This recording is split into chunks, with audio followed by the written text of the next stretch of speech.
Figure TV. Revolutionary salute. Revolutionary salute.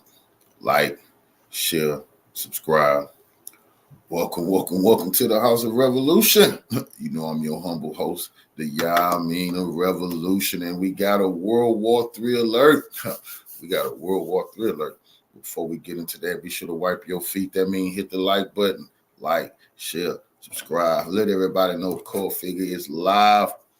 We got an early revolutionary program. Revolution is for breakfast, lunch, and dinner. While y'all smoking on that good dinner, have y'all a revolutionary breakfast of information.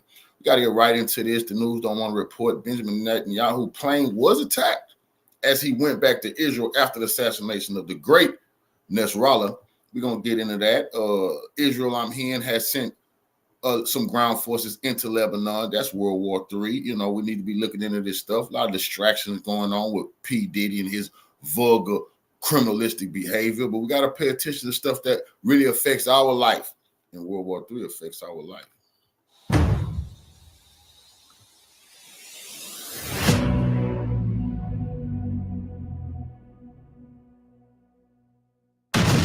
Good evening, everyone. Welcome back to another video.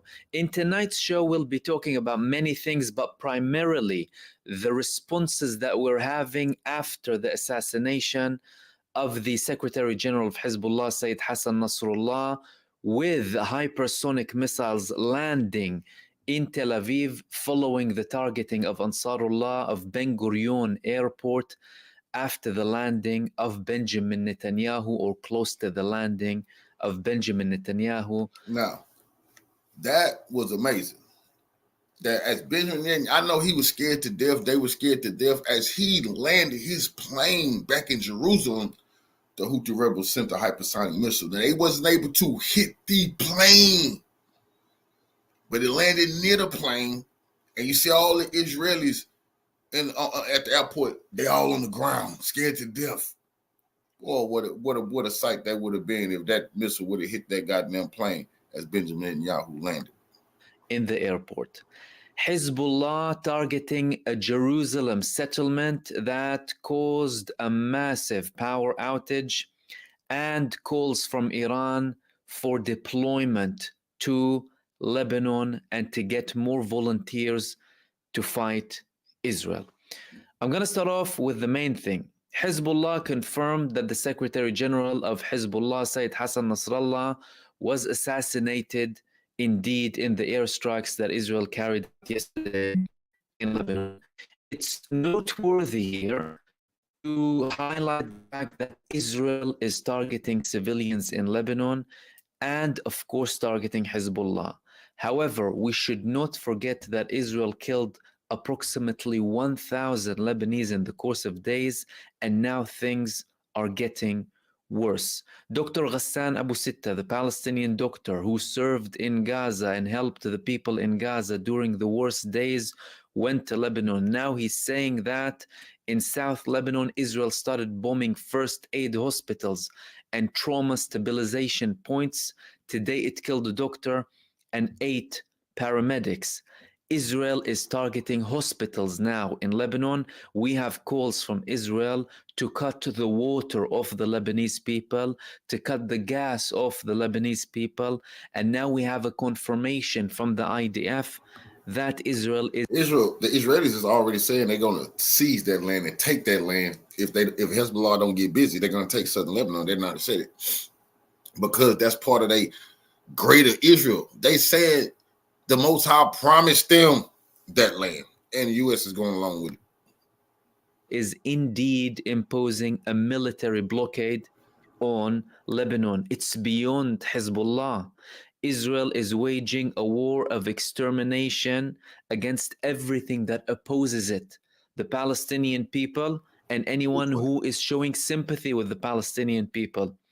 And after they went from the Gaza genocide, they are expanding to the Lebanon genocide. They're targeting everyone coming from the world to volunteer in Gaza. They killed British people, they killed Americans, they killed multinationals, they killed people everywhere just for sympathizing with Gaza. And now they're on a rampage, on a barbaric rampage in Lebanon again repeating what they've done in Gaza. This is beyond Hezbollah. Israel has a plan for a greater Israel, and this plan is not just Israeli. This plan is American. You're talking about the US administration behind this, not just Israel. The bombs landing are American, the jets flying are American, and the money is American. So neither Joe Biden nor the Pentagon have the right to claim that they have no knowledge about what's happening. Now, when it comes to the leadership structure of Hezbollah, you're talking about a very well embedded movement. You're not talking about a movement that relies solely on leaders. And although, of course, it's a very painful blow to have a figure with the level and might of Sayyid Hassan Nasrallah being martyred, this will not affect the ability and capacity and resistance of Hezbollah as an organization.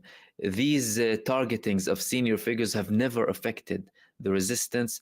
They only increase them in power. Israel has done that with Palestinian figures. They've done that with leaders in the Lebanese resistance. They've done that with resistance leaders and senior figures all across the region. The only thing that this has done is increase the momentum behind these people and increase the risk of Israelis.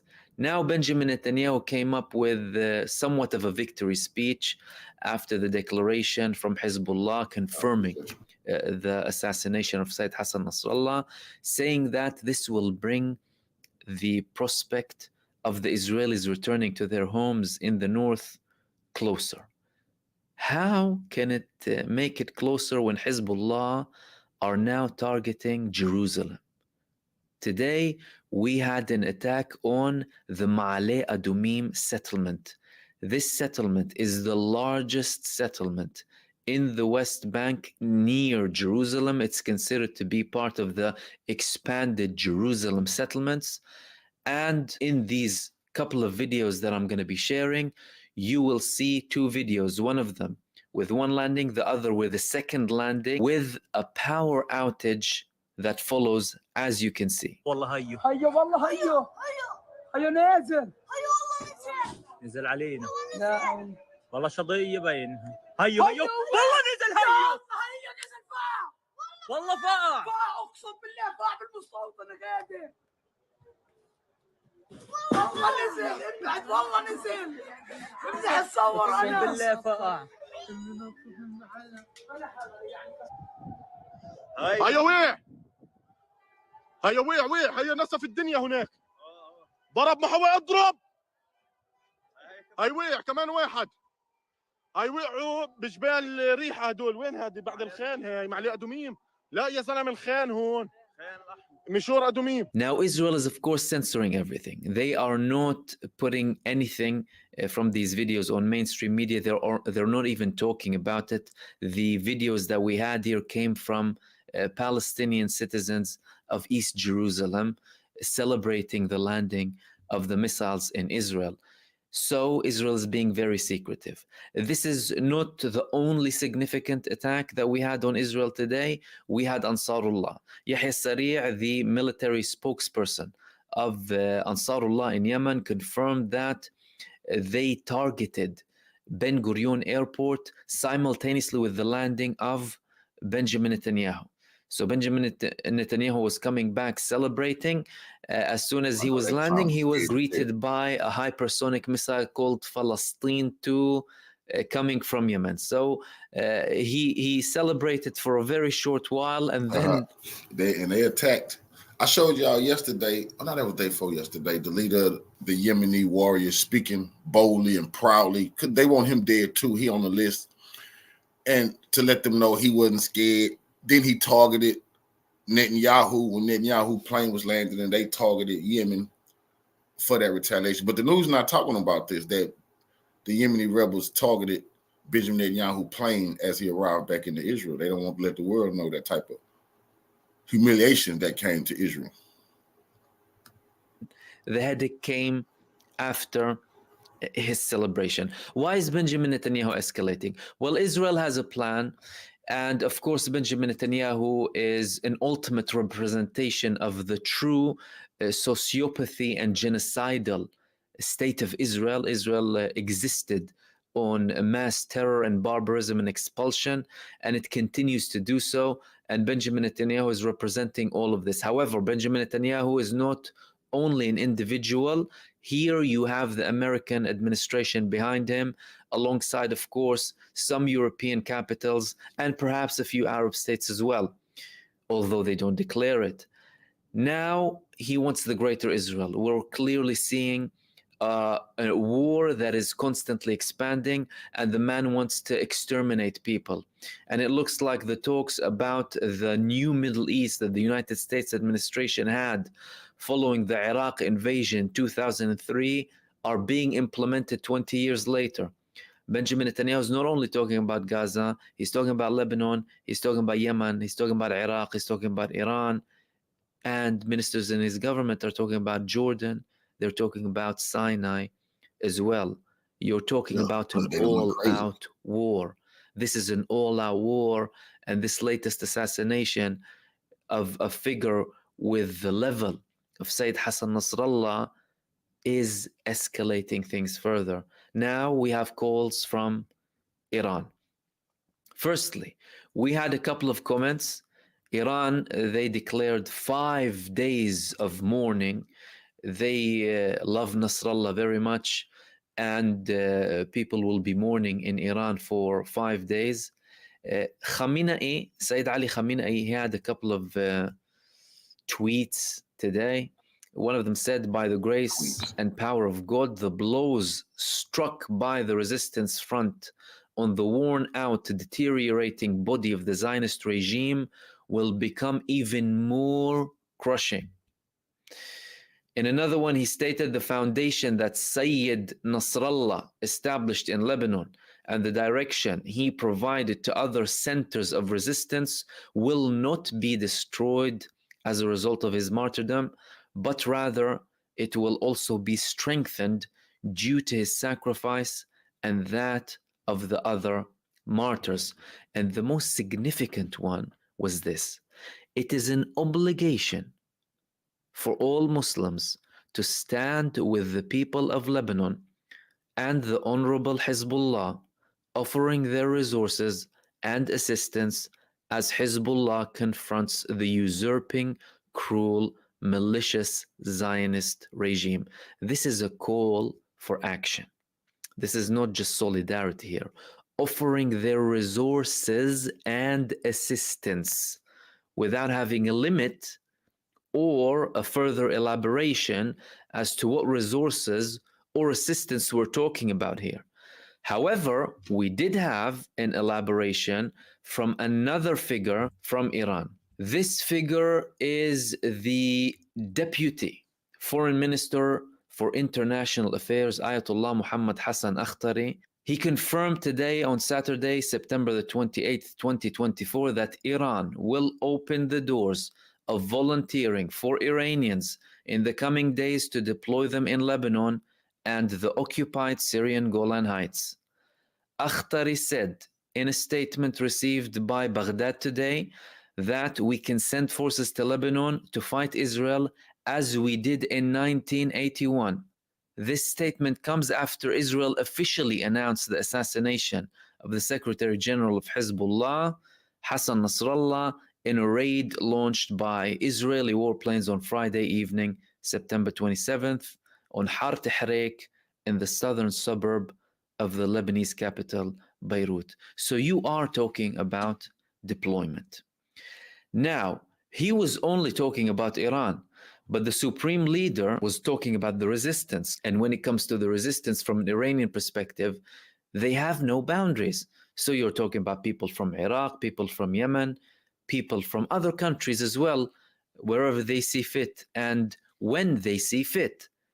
And if we take some of these countries individually, in Iraq, we only had one resistance movement the other day declaring that they're able to send 100,000 people. So if you combine all of them, You're talking about over 1 million willing to go, at least over 1 million willing to go and fight side by side with Hezbollah. And Israel in no way, shape, or form will be able to give Hezbollah a very significant blow only with airstrikes.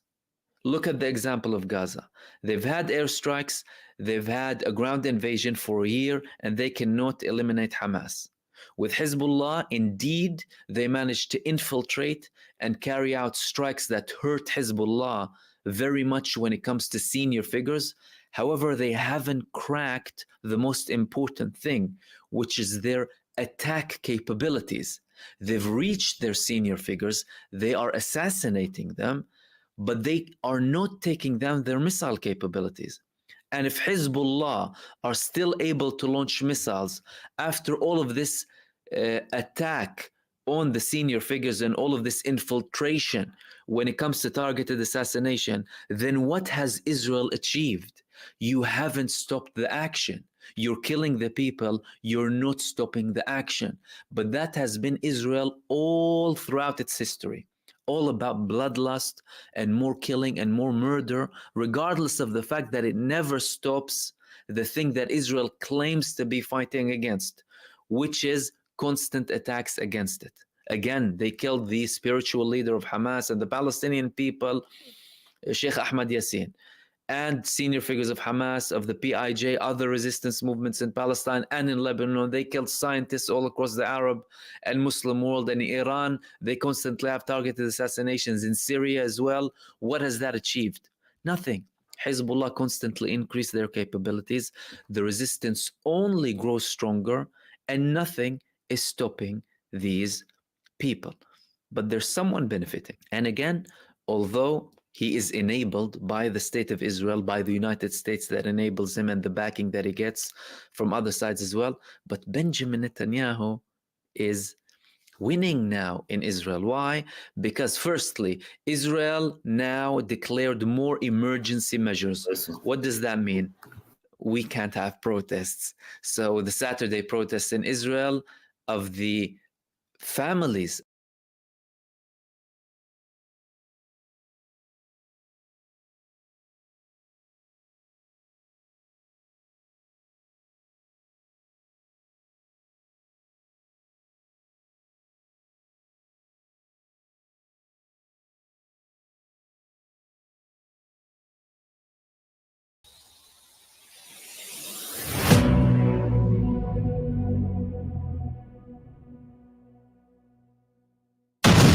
Hello everyone, welcome back to another video. Following the assassination of the Secretary General of Hezbollah, Sayyid Hassan Nasrallah, there were lots of rumors circulating about who's going to be the next leader of Hezbollah, what's going to happen in terms of structural organization, and what happened to their defense capabilities and attack capabilities. Many questions are being raised from multiple sides to find out where we're going next when it comes to the Lebanese front. And now we had the first elaboration coming following the assassination of the Hezbollah leader, coming from his deputy, Sheikh Naim Qasim. He is the second person after Sayyid Hassan Nasrallah. Now that he's passed away, he is the main figure temporarily up until they choose a new Secretary General. He had a short televised speech today that I wanted to share with you. A couple of details from the speech where he elaborated where things are at the moment, what Hezbollah are currently doing when it comes to their resistance, what they're doing internally, and what they're going to do when it comes to the reorganization or the appointment of new figures in Hezbollah. And according to his statement, many have already taken their place by now. So of course he started with a summary describing the loss of Sayyid Hassan Nasrallah and paying respects to the previous leader of Hezbollah.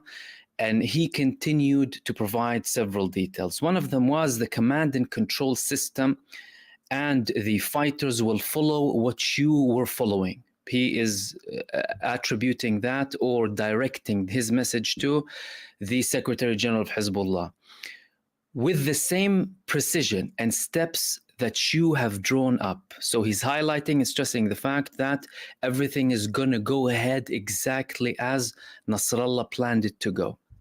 The alternative plans that you have set for individuals and alternative leaders, we are dealing with them and everyone is present in the field.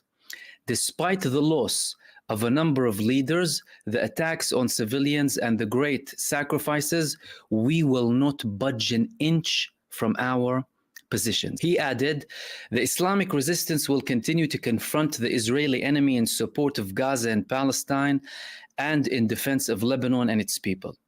Watch what happened after the assassination of His Eminence. The resistance operations continued at the same pace and with an increase. Ma'ale Adumim was hit, which is 150 kilometers from the Lebanese borders.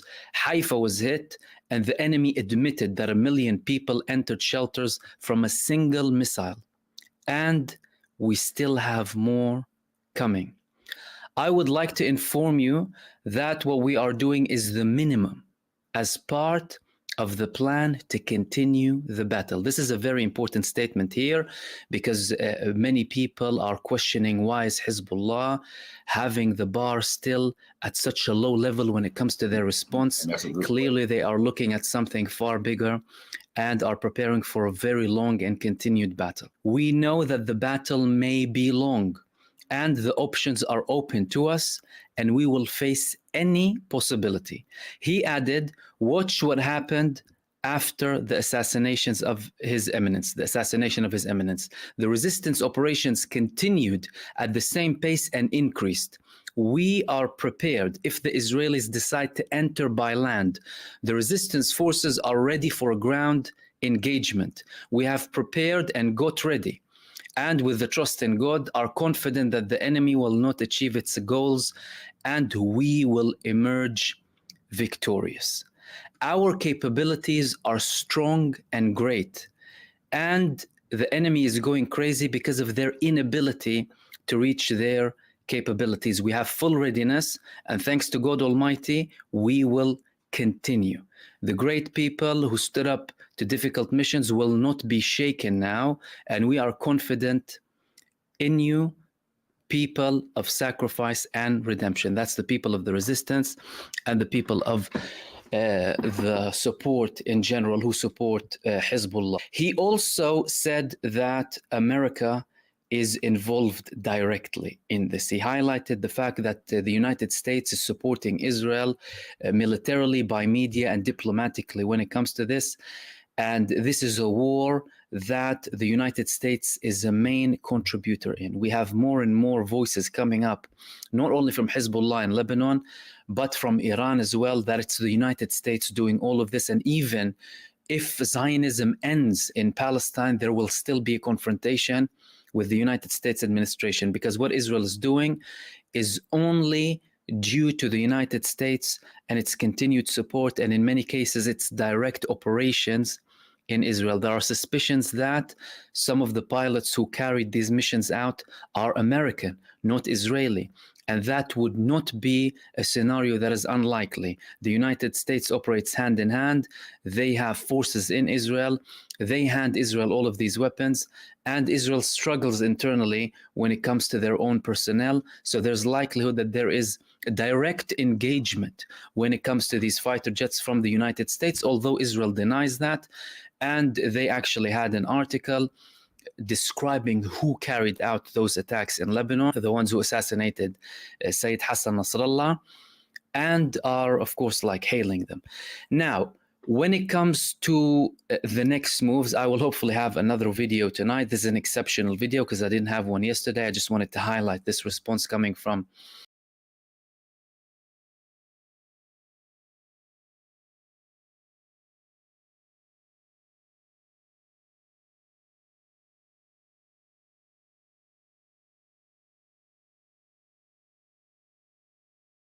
Right, so as Israeli atrocity ramps up in Lebanon and news broke that the order to level 6 residential blocks in southern Beirut came from Netanyahu whilst he was at UN headquarters in New York, war crimes being ordered from within the UN itself, as that in effect has been, given the death toll of innocent lives in order to take out Hezbollah's leader Hassan Nasrallah, support for Lebanon has been vocalized by both Iran and the Houthis in Yemen, both of whom have pledged now to send troops to Lebanon to take on Israel, as Netanyahu continues to essentially overreach himself, starting more war than his nation can possibly handle, hoping to drag in the US into the fray, forcing their hand as much as he can.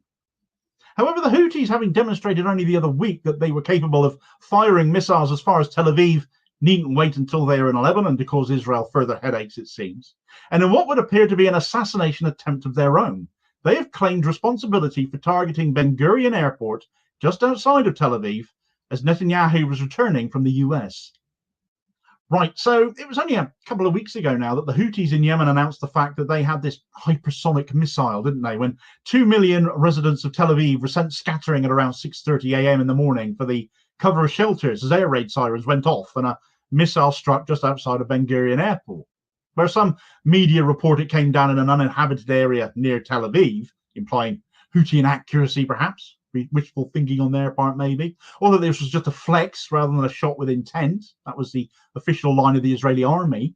The missile, according to sources such as the Cradle, actually came down in the town of Kfar Daniel in an area not far from Tel Aviv's main Ben Gurion airport. And there's multiple video clips following the impact have shown the strikes caused fires in nearby forested areas, and they caused significant damage to a train station in another town nearby called Medin, where a section of the track was actually photographed and videoed as well, I believe. It seemed to be set on fire.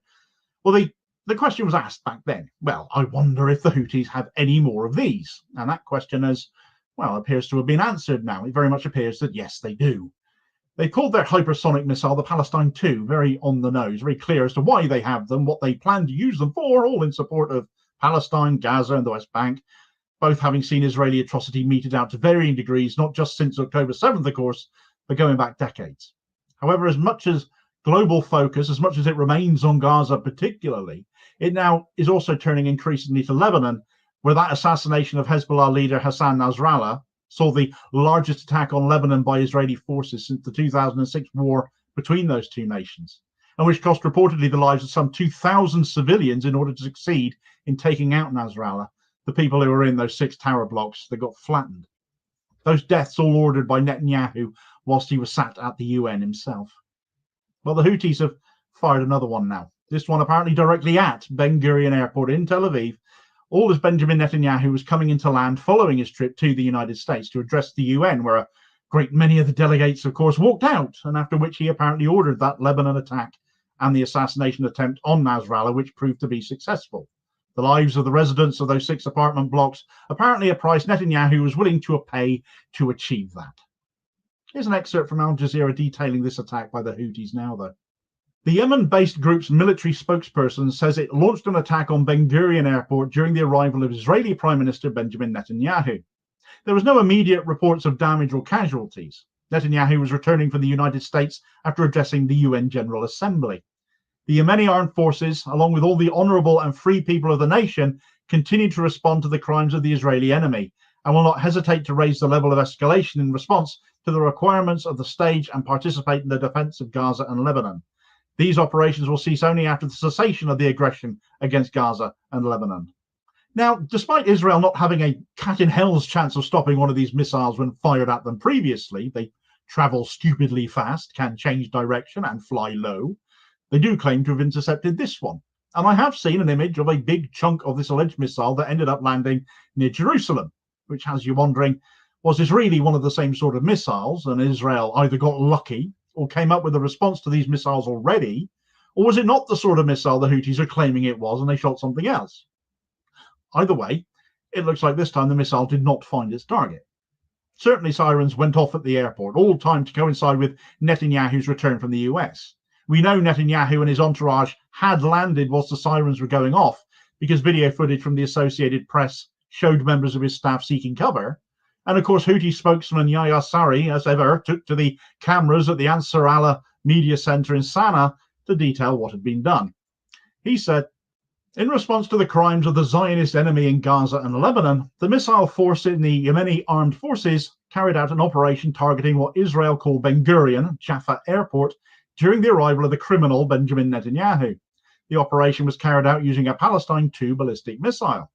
The Yemeni armed forces, alongside the honourable and free people of the nation, will continue to respond to the crimes of the Israeli enemy and will not hesitate to raise the level of escalation in response to the requirements of the ongoing stage and to participate in defending Gaza and Lebanon. He certainly wasn't claiming the action was a success, and the Houthis generally do when they find their target. I suppose there's an argument after the last hypersonic missile was fired at the same general area, just outside of Ben Gurion Airport, this time at Ben Gurion Airport. Israel may have beefed up defences around the airport, hence their success this time. It is reported that also that rather than Iron Dome defences bringing it down, the defence system most of us have heard about by now, it was Israel's Arrow defence system instead, which is more long range, that succeeded in stopping the missile this time. But regardless of the outcome, once again, the Houthis have fired long range towards Israel, deep into their territories, successfully, and they couldn't do that before they had the Palestine too. So it appears Israel managed to finally bring one of these things down. Seems to be the most likely explanation. Whether they can do that repeatedly, especially if more were to get fired, I still have my doubts, especially since reports are that the piece that fell near Jerusalem comes amidst a claim from the Hindustan Times that the rocket came down because Israel managed to knock a piece off of it rather than out and out destroy it. But for as much as Israel tends to, or continues to ramp up tensions, refuses to de-escalate, continues to incite tensions and widen its aggression, so will those organising against them. There will be more of them. Hezbollah have already retaliated overnight. They are much closer and much better armed.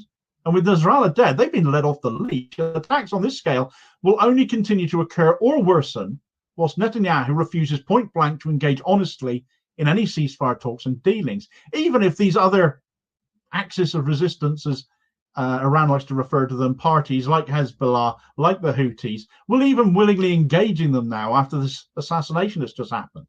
Netanyahu doesn't want it. His government will collapse if he were to make any concessions along the lines of a ceasefire anyway and work towards an end to hostilities. It simply won't happen, regardless of how other parties might now view this. Things are just going to sadly continue to escalate for as long as Israel has the means to do so, which means for as long as the US continues to provide the means for them to do so. So matters will continue to keep on deteriorating because there seems little sign of the US stopping it, especially when both Joe Biden and Kamala Harris have praised the assassination of Nasrallah, whilst completely forgetting to condemn Israel for killing 2,000 innocent people in the process. For more on the Houthis' new hypersonic capabilities, I went into more detail on that in this video recommendation here. Missiles Israel were completely sidelined by, unprepared for, couldn't handle, and it makes me think they really did get lucky on this occasion. Check it out, it's just a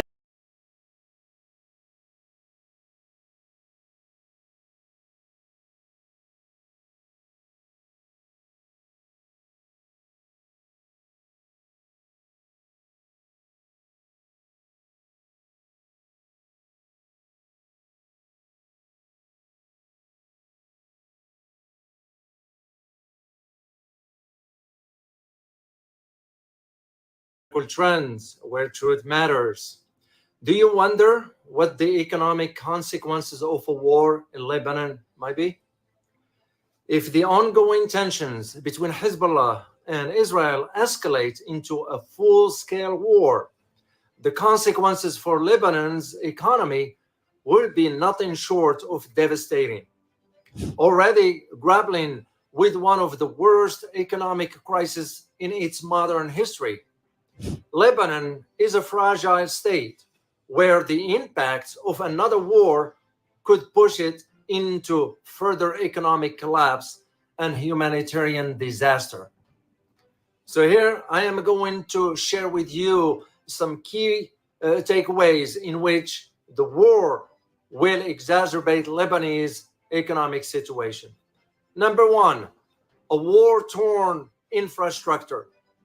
Lebanon's infrastructure is already in a very, very bad shape after years of neglect, corruption, and lack of investments. The war between Hezbollah and Israel in 2006 inflicted severe damage on the country's infrastructure, with bridges, roads, and power plants bombed, requiring years to rebuild. A new war with Israel would likely target the same critical infrastructure, further crippling essential services like electricity, water supply, transportation, and telecommunications.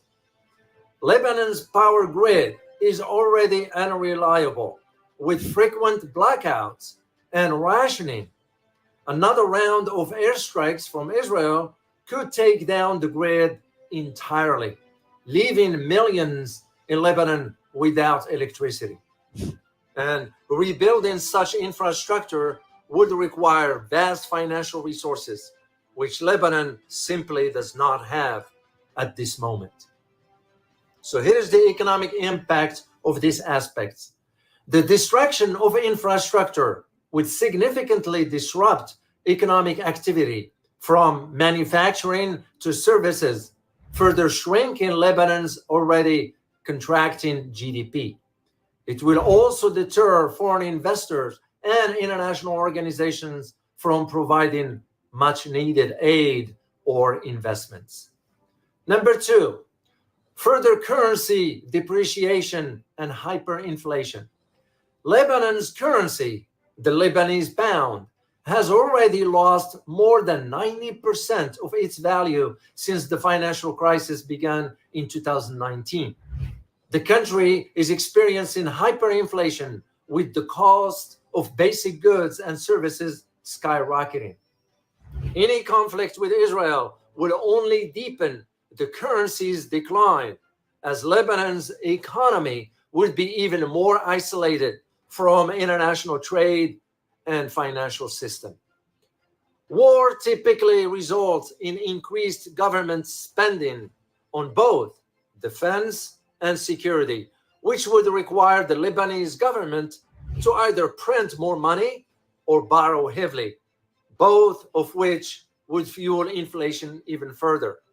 With a decimated economy and hyperinflation, the cost of essential goods like food, medicine, and fuel could become ridiculously expensive for most Lebanese citizens.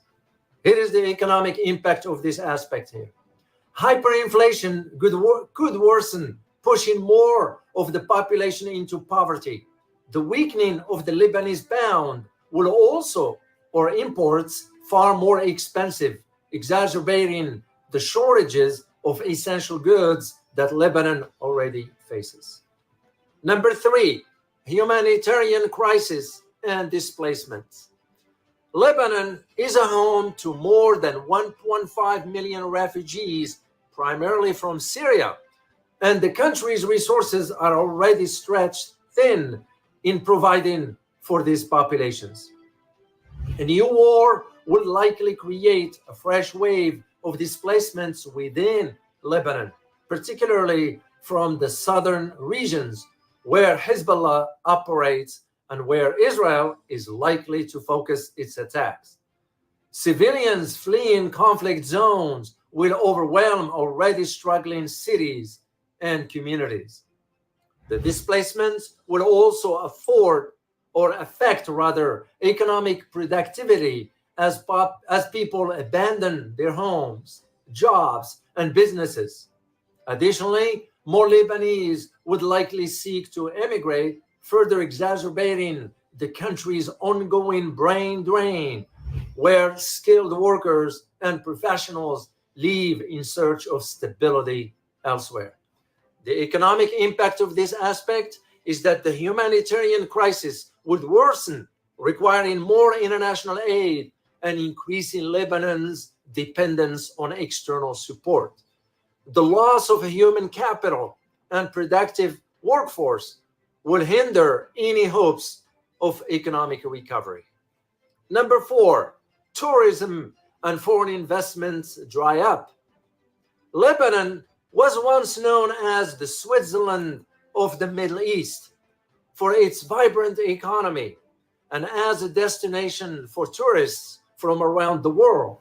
However, tourism, a key contributor to the Lebanese economy, has already taken a significant hit due to political instability, economic collapse, and yes, domestic corruption. A war with Israel will almost eliminate any remaining tourism sector. Foreign investments, of course, will also suffer, Lebanon has already been marked by investors as a high-risk environment, and a conflict with Israel will cement its reputation as a country with high instability. Rebuilding the economy requires foreign capital, but no investor is likely to put money into a country embroiled in a destructive war. And the economic impact of this is that the tourism industry will be devastated, cutting one of Lebanon's vital economic sector. Foreign investors, of course, will pull back even further, leaving Lebanon more isolated and reliant on international aid and loans for recovery. Number 5, a deteriorating banking sector. Lebanon's banking sector, once the crown jewel of its economy, has been in a free fall since 2019. The country has defaulted on its sovereign debt, and banks have imposed capital controls, limiting withdrawals and transfers of foreign currency. A war would further destabilize the banking system in Lebanon as people rush to withdraw what little savings they have left, exacerbating the liquidity crisis. Moreover, international sanctions or restrictions on banking due to Hezbollah's involvement in the government could isolate Lebanon further from the global financial system. Even the financial institutions might collapse entirely, leading to an economic disaster from which it would take years, if not decades, to recover. And here is the economic impact of this aspect here. Lebanon's banking system could face total collapse, wiping out savings, destroying access to credit, and halting economic recovery efforts. Without functional banking sector, rebuilding the economy would become nearly impossible. Number 6, international aid and debt relief, a double-edged sword. Lebanon is currently reliant on international aid to provide for basic services and humanitarian needs. The country also needs debt relief from international creditors to help stabilize its finances. A war, however, could complicate these efforts. While some international players might be more kind to Lebanon's plight and offer additional aid, others may withdraw or withhold support due to Hezbollah's involvement in the government. Western countries, particularly the United States and the European Union, the EU, may be reluctant to provide significant financial aid to a country where Hezbollah wields substantial power, especially if Hezbollah is perceived as the aggressor in the conflict. Lebanon could find itself cut off from crucial financial support and left to rely on allies like Iran, whose capacity for assistance is limited due to its own economic sanctions and pressures. The economic impact of this aspect is that Lebanon may be faced reduced international financial support, further isolating it or isolating its economy and complicating recovery efforts. Any aid that does not arrive may come with conditions that could limit its ability to rebuild effectively. And the last, number 7, agricultural and industrial sector paralyzed. Lebanon's agricultural and industrial sectors are small, but crucial to the country's economy. Southern Lebanon, in particular, is home to many of the country's agricultural activities. A war could destroy farmlands and, yes, disrupt supply chain, making food security an even more pressing concern. Factories already running at reduced capacity due to fuel shortages and economic collapse could be targeted or forced to shut down during the conflict.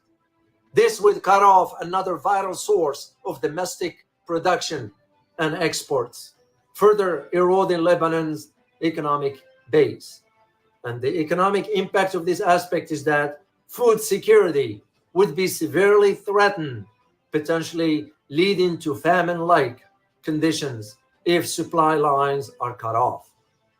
The collapse of domestic industries will further shrink Lebanon's economy, making it more reliant on import at a time when currency depreciation will make them unaffordable.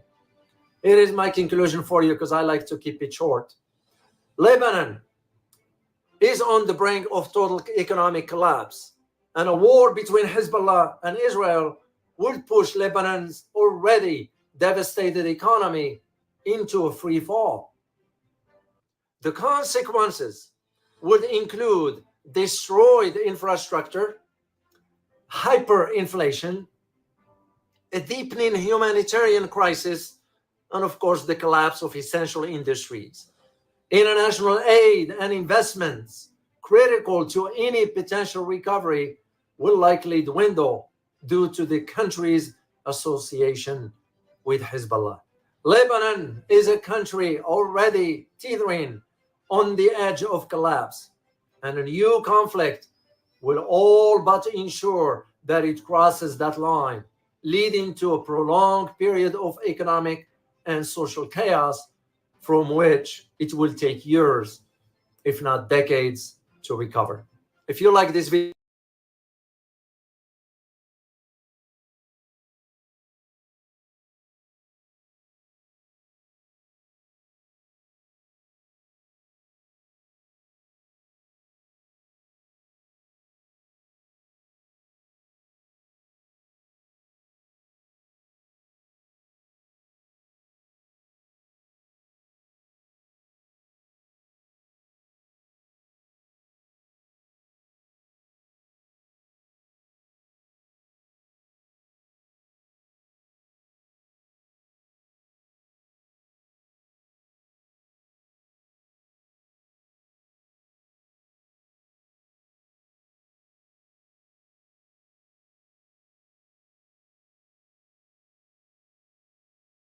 now.org/give.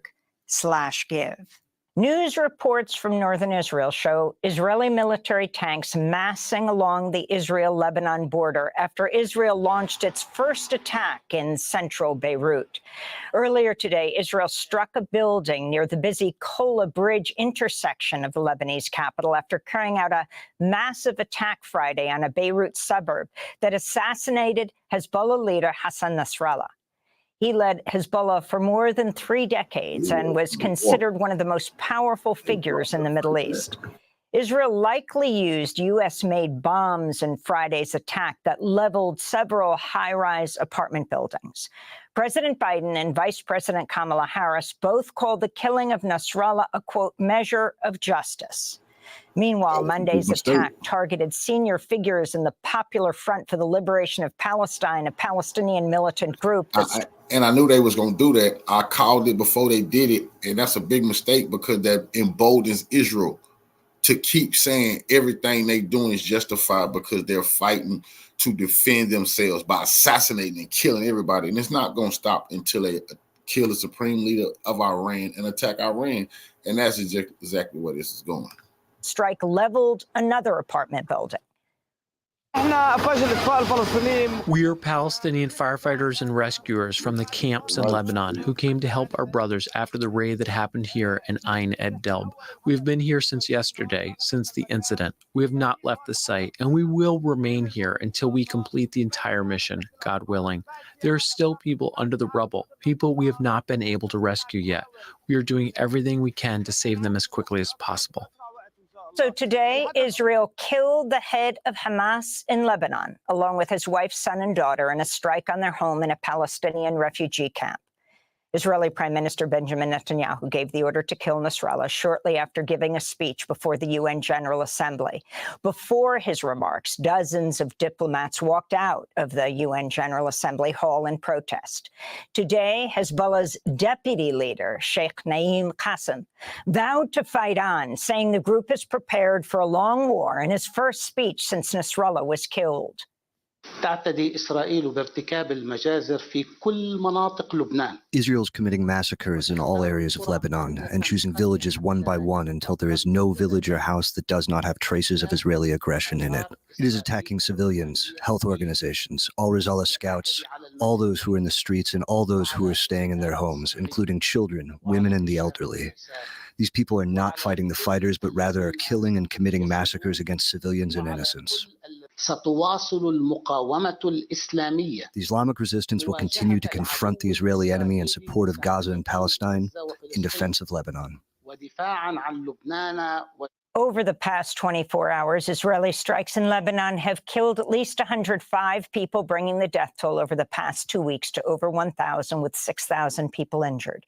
The Israeli attacks have displaced about 1 million people in Lebanon. More than 100,000 have fled from Lebanon to Syria, according to the United Nations. Meanwhile, Israel forces launched a wave of airstrikes on Yemen Sunday, targeting the city of Hodeidah for the second time in recent months in response to missile fires by Houthi militants. This comes as more than 1,000 Israelis protested in Tel Aviv on Saturday to call on Prime Minister Netanyahu to refocus his efforts on securing the release of hostages in Gaza, where the death toll from nearly a year of Israeli attacks is nearing at least 42,000. For more, we begin in Beirut to speak with Karim Chahayeb, the Beirut-based journalist reporting on Lebanon, Syria, and Iraq for the Associated Press. His recent piece for AP is headlined, "What to Know After Israel's Assassination of Hezbollah Leader Hassan Nasrallah." Karim, welcome to Democracy Now! Well, why don't you tell us about the significance of this assassination and who exactly the Hezbollah leader was? So this assassination really rattled all of Lebanon. Hassan Nasrallah for decades led Hezbollah and oversaw significant developments within the militant group. Oversaw, ending Israel's occupation of southern Lebanon, Hezbollah's sort of transformation into having a more heavy involvement in Lebanese politics with MPs, parliamentarians, ministers, and so on. And also led Hezbollah when it began to expand more regionally, notably in Syria, where they played a pivotal role in keeping Syrian President Bashar al-Assad in power. The news really shocked all of Lebanon, both supporters and people who oppose him.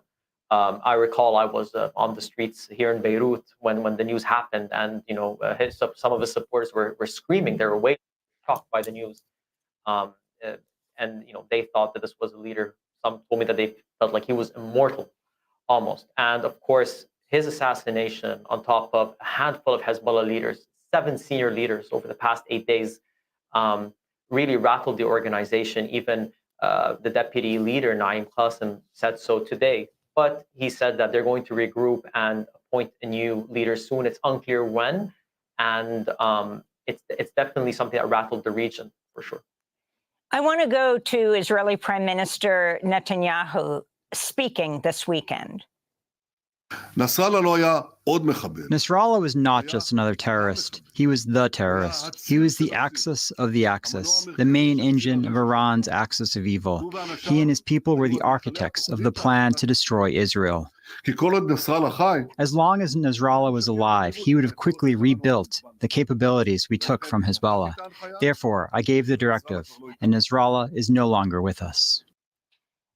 If you can respond, Karim, to what the Israeli Prime Minister said after the assassination, and also what has happened since, both the killing of a top-level Iranian commander, along with Nasrallah, and now the head of Hamas in Lebanon with his family.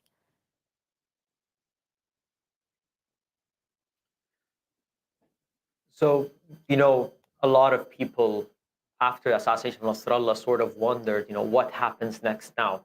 The Israeli government maintains that their goal is to, secure their north for their residents to return.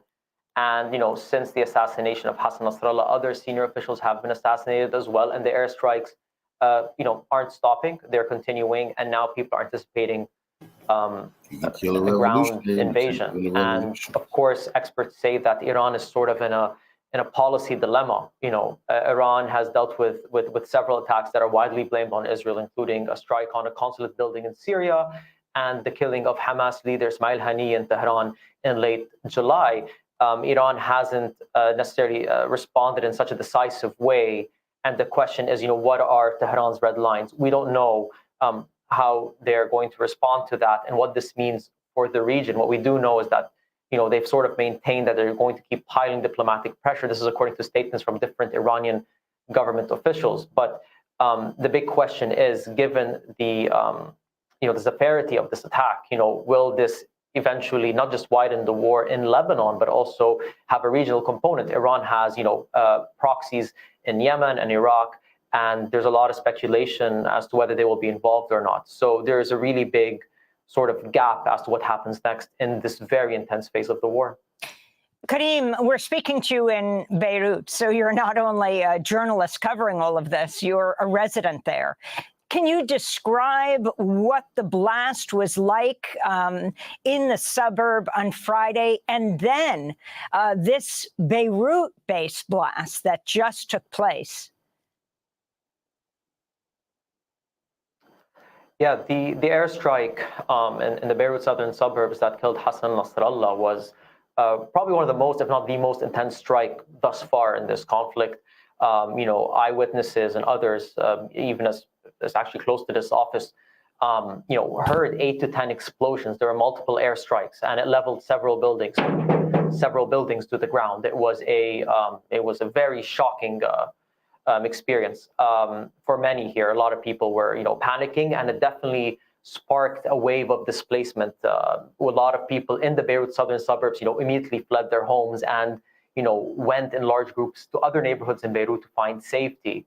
And then the strike yesterday near the Kola Bridge, it's a very central part of the city. It's very busy during the day. It's a critical point for public transportation as well. And this is the most central part of Beirut where Israel has struck so far in this conflict. And a lot of the questions now among people here is where else will be hit, given that it appears that central parts of the city could be possible targets, and this is not limited to just the south or the east of Lebanon anymore. So there's a lot of fear and anxiety and confusion among residents all over Beirut. Where over the past, previous months, where the fighting was mostly limited to southern Lebanon, you didn't really feel that so much. And we just have reports, and this has been going on for days, of Israeli tanks amassing along the border. What is the response of the Lebanese to what is taking place? Lebanon has one of the most, if not the highest percentage refugee population in the world. Now, 1 million people are displaced. Many are trying to go into Syria right now. Yes, so the Lebanese government has sounded the alarm on a massive displacement. Prior to this recent intense escalation, I guess, there was over 100,000 displaced people. Now that number is almost 1 million in such a short period of time. The Lebanese government is struggling to keep up. Remember, this is a country that's going through an economic crisis. The government is essentially broke, and the United Nations is trying to get as much funds as it can to support. And a lot of what's helping these displaced people here is just the goodwill of a lot of people, community initiatives, and so on. A lot of people I speak to in Beirut and elsewhere are doing their best, but they're questioning how sustainable it is, within just a couple of weeks. And yes, it does seem like a larger number are going to Syria as well. So it's indicative of the desperation taking place.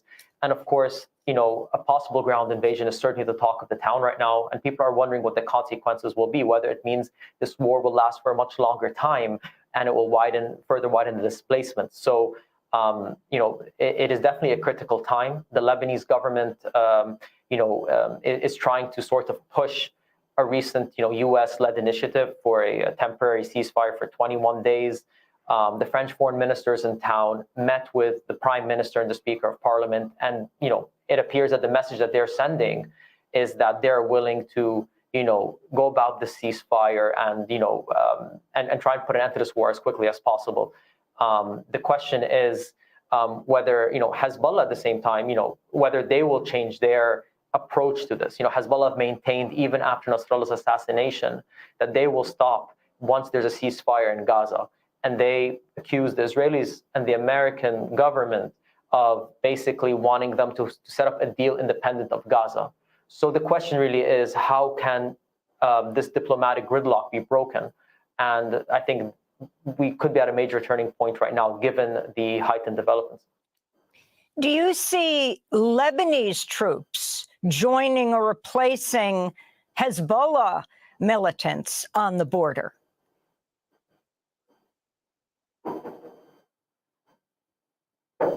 There is certainly a lot of speculation that has come about, the fate of Lebanon politically and with the war after Nasrallah's assassination. There are allied groups to Hezbollah that have been involved in the south since the beginning.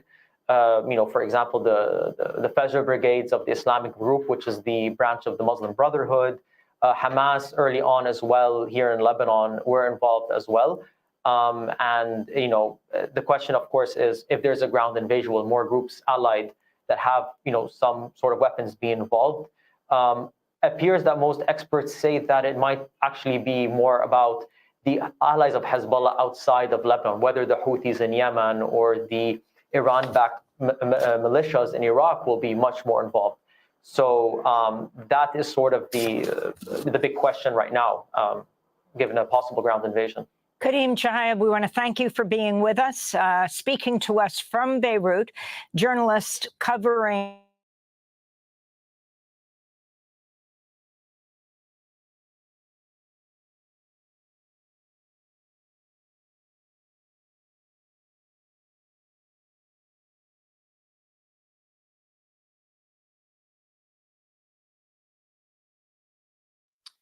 Israel has killed Hassan Nasrallah, the leader of the Lebanese political movement, Hezbollah.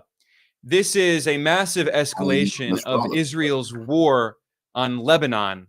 So Israel is expanding its war on Gaza into Lebanon and other countries. And the United States is staunchly supporting it. What is Israel's goal? Well, the Israeli media is not hiding it. The major Israeli newspaper, the Jerusalem Post, published an article arguing that Lebanon should be part of Israel, arguing that Israel supposedly has the right to colonize. This is a very important detail nobody can glance over. This is part of the greater Israel strategy. Netanyahu keeps showing these maps at the UN. He's not just saying he has to stop the missiles from coming from Lebanon. No, he wants the territory as part of Israel. They want the territory in Jordan as part of Israel. They want the territory in Gaza. They've taken the Syrian Golan Heights. They want some Iraqi land. They say they're going to take some Yemen. This is serious business. And the Zionist Christians in America, they're going along with it because they're biblically ignorant and just don't understand the imposters, or they just white supremacist imperialists and know exactly what they're doing and hiding behind religious nonsense. I'm talking about the radicals in the U.S. I know what the imposters is doing in Israel, but this is disgusting because they letting people know we're finna try to take this land, and right now at the perfect time they trap the U.S. No U.S. Trump can't come out against this, and Kamala can't come out against this, or they will lose the fucking election. It's called the October surprise. What month are we going into? What month are we going into October surprise? Anybody politically astute know about the October surprise? It come out of nowhere. This is it. Israel is pulling the October surprise. Usually it's a political party, Democrats or Americans. Well, this year it's the Israelis. And they're going to attack Iran and everybody, and the president's going to have to go along with it, or they're going to fucking lose the election, and they don't want to do that. Lebanese territory. And Israel's far-right Prime Minister, Benjamin Netanyahu, used a map when he spoke at the United Nations that erased the existence of Palestine, erased the occupied West Bank, and erased Gaza, and claimed all of that as part of Israel. So they're not hiding the fact that their goal is to colonize Palestine, to colonize Lebanon, to expand their colonial project. And I should point out that they are being condemned by the world. So when Netanyahu spoke at the United Nations, as he was introduced there was a massive walkout with many diplomats from around the world protesting, leaving the United Nations to condemn Netanyahu and the genocide that he has carried out in Gaza, and now this war of aggression against Lebanon. Now, the US government is praising Israel and strongly supporting it and sending it billions of dollars of weapons. And Washington claims that Hezbollah is a so-called terrorist organization. Now, it must be emphasized that the vast majority of countries on earth do not recognize Hezbollah as a terrorist organization. It is really only the United States and its proxies and puppets in the world that claim Hezbollah is a terrorist organization. And I should emphasize that Hezbollah, as a political movement, has both a political party and an armed wing. And the political party Hezbollah is a member of Lebanon's democratically elected parliament. They have elected representatives in the Lebanese government. And Lebanon is a very religiously diverse country, and Hezbollah has in fact been allied with many Christian groups in Lebanon. This is an article in Newsweek noting that Nasrallah's death was mourned by many Lebanese Christian leaders. The leader of the Lebanese Christian political party, Marada, praised Nasrallah after his death, and he wrote, quote, "The symbol is gone, the legend is born, and the resistance continues," end quote. This is one of the Christian political parties that was allied with Hezbollah. The former president of Lebanon, Michel Aoun, who is also a Christian, praised Nasrallah as well. And after Israel killed Nasrallah, the former Lebanese president wrote, quote, "Lebanon loses a distinguished and honest leader who led the national resistance on the paths of victory and liberation.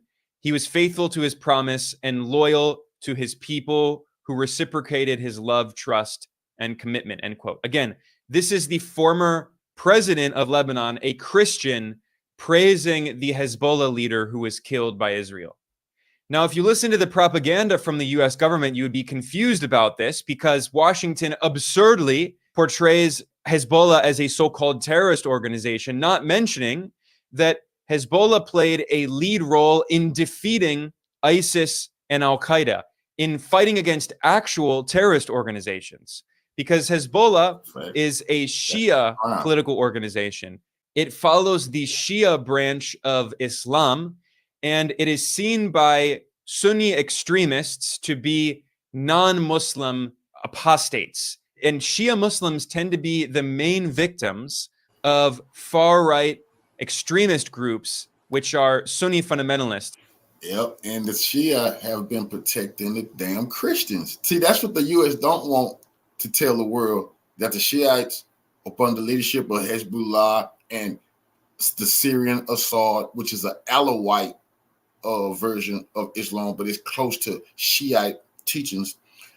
Listen, under Saddam, Christians were safe in Iraq. When they overthrew him, your ass could be in big time trouble. Under Gaddafi, they were safe in Libya. Christians, they overthrew him, your ass is in big time trouble. You see, these people, that's why Putin had to step in. The U.S. was backing extremists, radical Islamists who, because they want to make everybody think this is what happened to you up under Islam. But no, it's the Islamists that they're backing, that if they racist, if they catch your, like what they did in Libya. They racist, your ass getting sold into slavery. That's true. All the radicals the U.S. are backing in the Middle East hate black people fucking guts. But it was Nasrallah. It was Soleimani who Trump killed. They was protecting. We were safe. Gaddafi, we were safe. They're killing all of the revolutionaries who will be allies to us and trying to replace them with people who will put us back in slavery and chop the heads off of Christians. That's a fact. Salafi jihadist groups. And that's why in Lebanon, Hezbollah has been allied with Christian groups against the extremist Salafi jihadist fascist groups that have tried to commit genocide not only against Shia Muslims, but also against Christians. Meanwhile, these extremist Salafi jihadist groups have gotten support from the US and Israel. CNN reported that ISIS was using US weapons. The Israeli newspaper Jerusalem Post reported that Israel had been treating Al-Qaeda fascists who were fighting in Syria in Israeli hospitals. Israel was supporting them in their fight against the Syrian government, against Hezbollah, and against Iran. So Israel was literally allied with Al-Qaeda.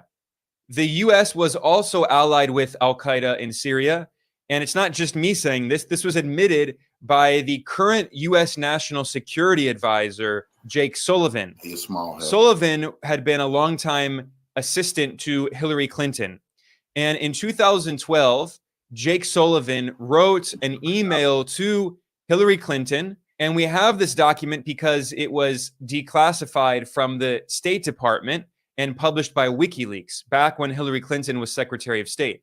And in 2012, Jake Sullivan published an email to Hillary Clinton in which he said, quote, AQ is on our side in Syria, end quote. That's disgusting, bro. But that's a historical fact. That's why they try to kill Julian Assange, because he let this information out.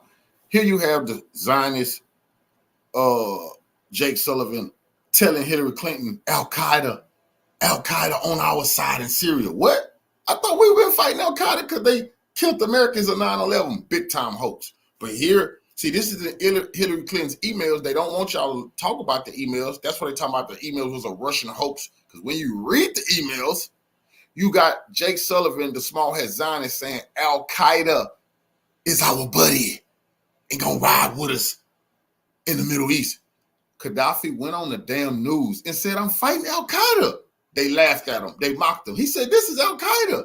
They said, oh, no. Those are freedom fighters. They killed Gaddafi. And then guess what? Then they killed the ambassador in Libya, the U.S. ambassador, Stevenson. They killed him next.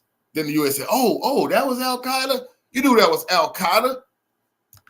Quote, AQ is Al-Qaeda. So literally, the current U.S. National Security Advisor admitted that Al-Qaeda was allied with the United States in the Syrian war against the Syrian government and against Hezbollah, which was allied with the Syrian government, and also against Iran, which supported both Hezbollah and the Syrian government. The U.S. was allied with Al-Qaeda. Israel was allied with Al-Qaeda. This is blatant. You don't need to dig that far. It was admitted by top U.S. officials. But the U.S. government and propaganda outlets want us to believe that Hezbollah, which defeated ISIS and Al-Qaeda in alliance with Christians, is a so-called terrorist organization, whereas the U.S. and Israel were literally allied with the terrorists. But the U.S. government wants people to be ignorant about groups like Hezbollah, just like how in the lead up to the illegal U.S. invasion of Iraq, the CIA and U.S. officials spread lies trying to link Iraq's leader, Saddam Hussein, to Al-Qaeda, despite the fact that they were enemies. They were complete enemies fighting each other, but the U.S. wanted to link them together to justify invading Iraq. Similarly, U.S. officials have absurdly called Hezbollah a terrorist organization and tried to link it to Al-Qaeda, which is the enemy of Hezbollah. In fact, it's worth going way back to 2006 and looking at an article that was published in the Washington Post that actually interviewed Nasrallah, the former leader of Hezbollah. And in this article, you can see how he actually thinks in his own words. The Washington Post referred to Nasrallah as a cross between Iran's revolutionary leader, Ayatollah Khomeini, and the Argentine revolutionary Che Guevara, a mix between the Iranian Revolution and the Cuban Revolution. And the Washington Post referred to Nasrallah as an Islamic populist as well as a charismatic guerrilla tactician. And that's, I think, an accurate description. He was a guerrilla leader, and Hezbollah had its origins in fighting Israel's illegal occupation of South Lebanon. And in this interview, the Washington Post asked Nasrallah about Al-Qaeda, which, of course, is the enemy of Hezbollah. And in response to these questions about the 9/11 attacks, Nasrallah condemned the September 11th attacks. And Nasrallah said, quote, "What do the people who worked in those two World Trade Center towers, along with thousands of employees, women and men, have to do with the war that is taking place in the Middle East, or the war that Mr. George Bush may wage on people in the Islamic world? Therefore, we condemned this act, and any similar act we condemn, end quote. So Hezbollah's leader, Nasrallah, was condemning al-Qaeda for attacking civilians because Hezbollah, despite US government propaganda, Hezbollah does not target civilians. It is a nationalist organization that has defended the sovereignty of Lebanon against Israeli colonialism, and yes, has carried out attacks against the Israeli military and Israeli targets and the US military, but it does not intentionally target civilians, unlike these fascist terrorist groups like Al-Qaeda, which do target civilians. And furthermore, you can see this distinction in this interview that Nasrallah did with the Washington Post. He said, quote, "I said nothing about the Pentagon, meaning we remained silent. We neither favored nor opposed the act," end quote. So he's saying, look, we're not against targeting the US military, but we are against targeting civilians. And then Nasrallah said, quote, "The method of Osama bin Laden and the fashion of bin Laden, we do not endorse them. And many of the operations that they have carried out, we condemned them very clearly," end quote. So again, Hezbollah is an enemy of Al-Qaeda and condemned Al-Qaeda not only for its extremist fascist ideology, but also for attacking civilians. And by the way, let's not forget that just as the US and Israel were allied with Al-Qaeda in Syria, historically, the US had been one of the biggest supporters of Osama bin Laden. And before the 9/11 attacks, the Western media praised Osama bin Laden, as the British newspaper The Independent put it, quote, "an anti-Soviet warrior," because the US saw Al-Qaeda and bin Laden as allies in the fight against the Soviet Union in Afghanistan. That's where Al-Qaeda emerged out of the CIA operation, which was called Operation Cyclone, in which the CIA spent billions of dollars arming and training fascists to fight against the Soviets and the Afghan socialist government. And this led to the creation of Al-Qaeda and the creation of the Taliban. So Al-Qaeda emerges out of the history of US imperialism, and Hezbollah emerges as a resistance group against Israeli colonialism and US imperialism, fighting against Western imperialism and also fighting against Al-Qaeda, which again, so Al-Qaeda comes from imperialism, emerges out of imperialism, and Hezbollah, it was created to fight imperialism. They're literally the opposite. Now, another propaganda talking point that the US claims about Hezbollah is that it's supposedly anti-Semitic, which is not true. Hezbollah has in fact collaborated with anti-Zionist Jews and said our problem is not with Judaism, our problem is with Zionism, a colonialist political movement. This was even admitted by the neoconservative pro-Israel group MEMRI, MEMRI.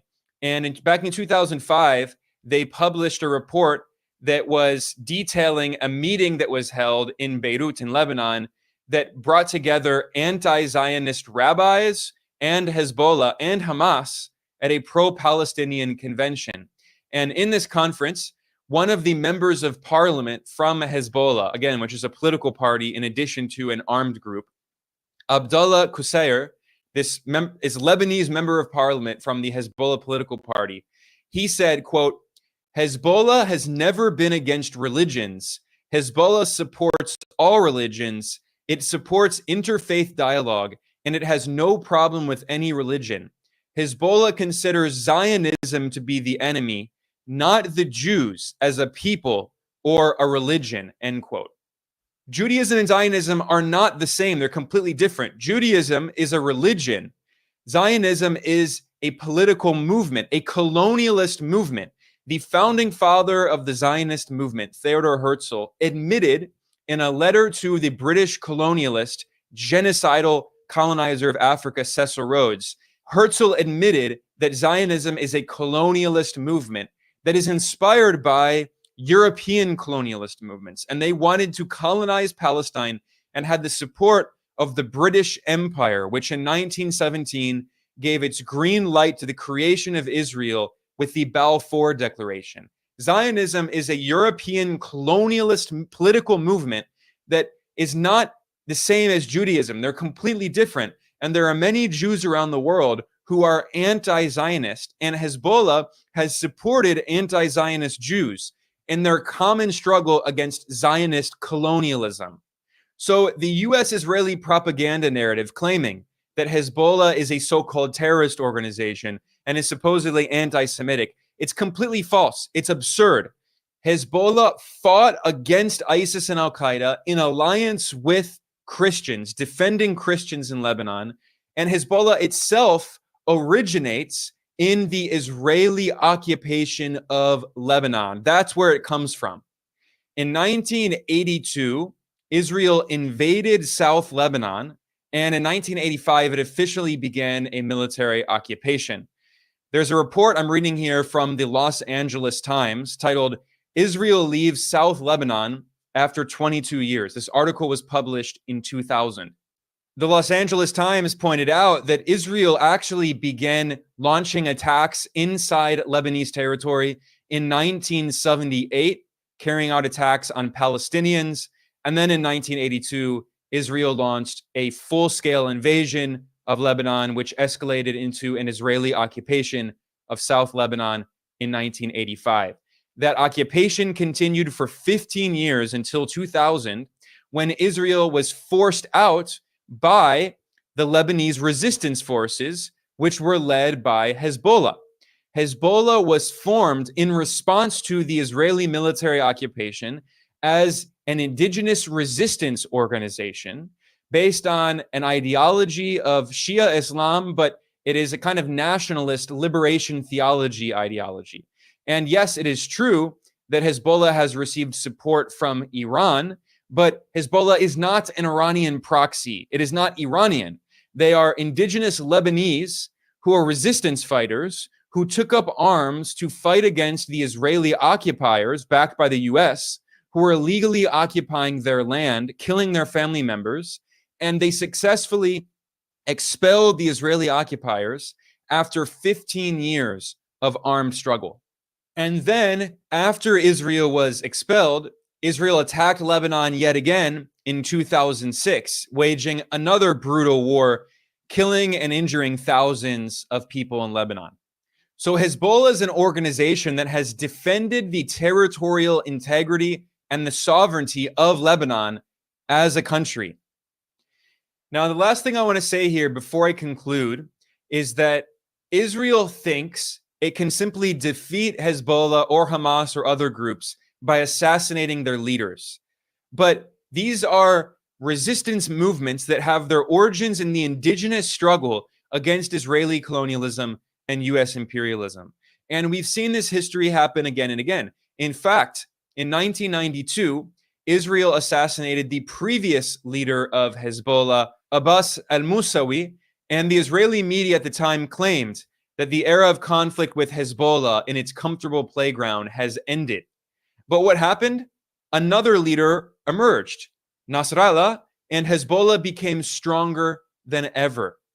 So now Israel is gloating, saying, we killed Nasrallah, Hezbollah is defeated. But they refuse to see, because of their colonial arrogance, they refuse to see that the resistance will continue as long as Israel keeps militarily occupying Lebanese territory, Palestinian territory, Syrian territory in the Golan Heights, as long as Israel keeps colonizing land belonging to these people, these indigenous peoples who will fight for their family, for their friends. They will not be colonized. They will not sit down and allow Israel to kill their friends and family, to take their lands, to destroy their homes.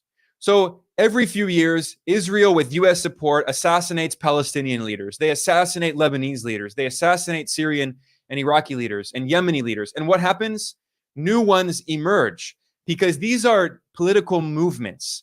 So as long as these Israeli colonialist policies continue, as long as US imperialism continues to oppress the people of the region and the people of the world, there will always be resistance against that. It's inevitable. They do go in ebbs and flows. There's a cycle, moments of peaks and moments of troughs, but it will continue.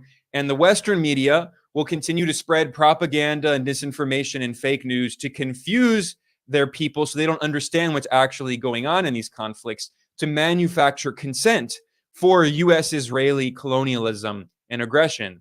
But that's why it's important to have alternative media outlets. That's why I founded Geopolitical Economy Report, to help educate and inform people. And on that note, I'm going to conclude. I am Ben Norton.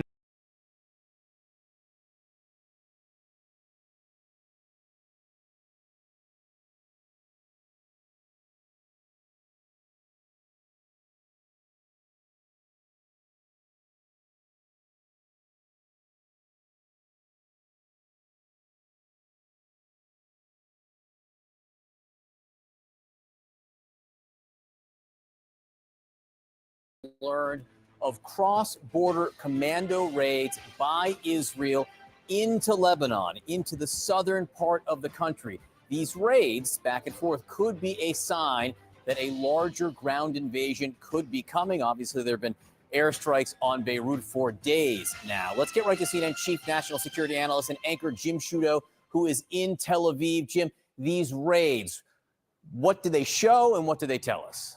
Yeah.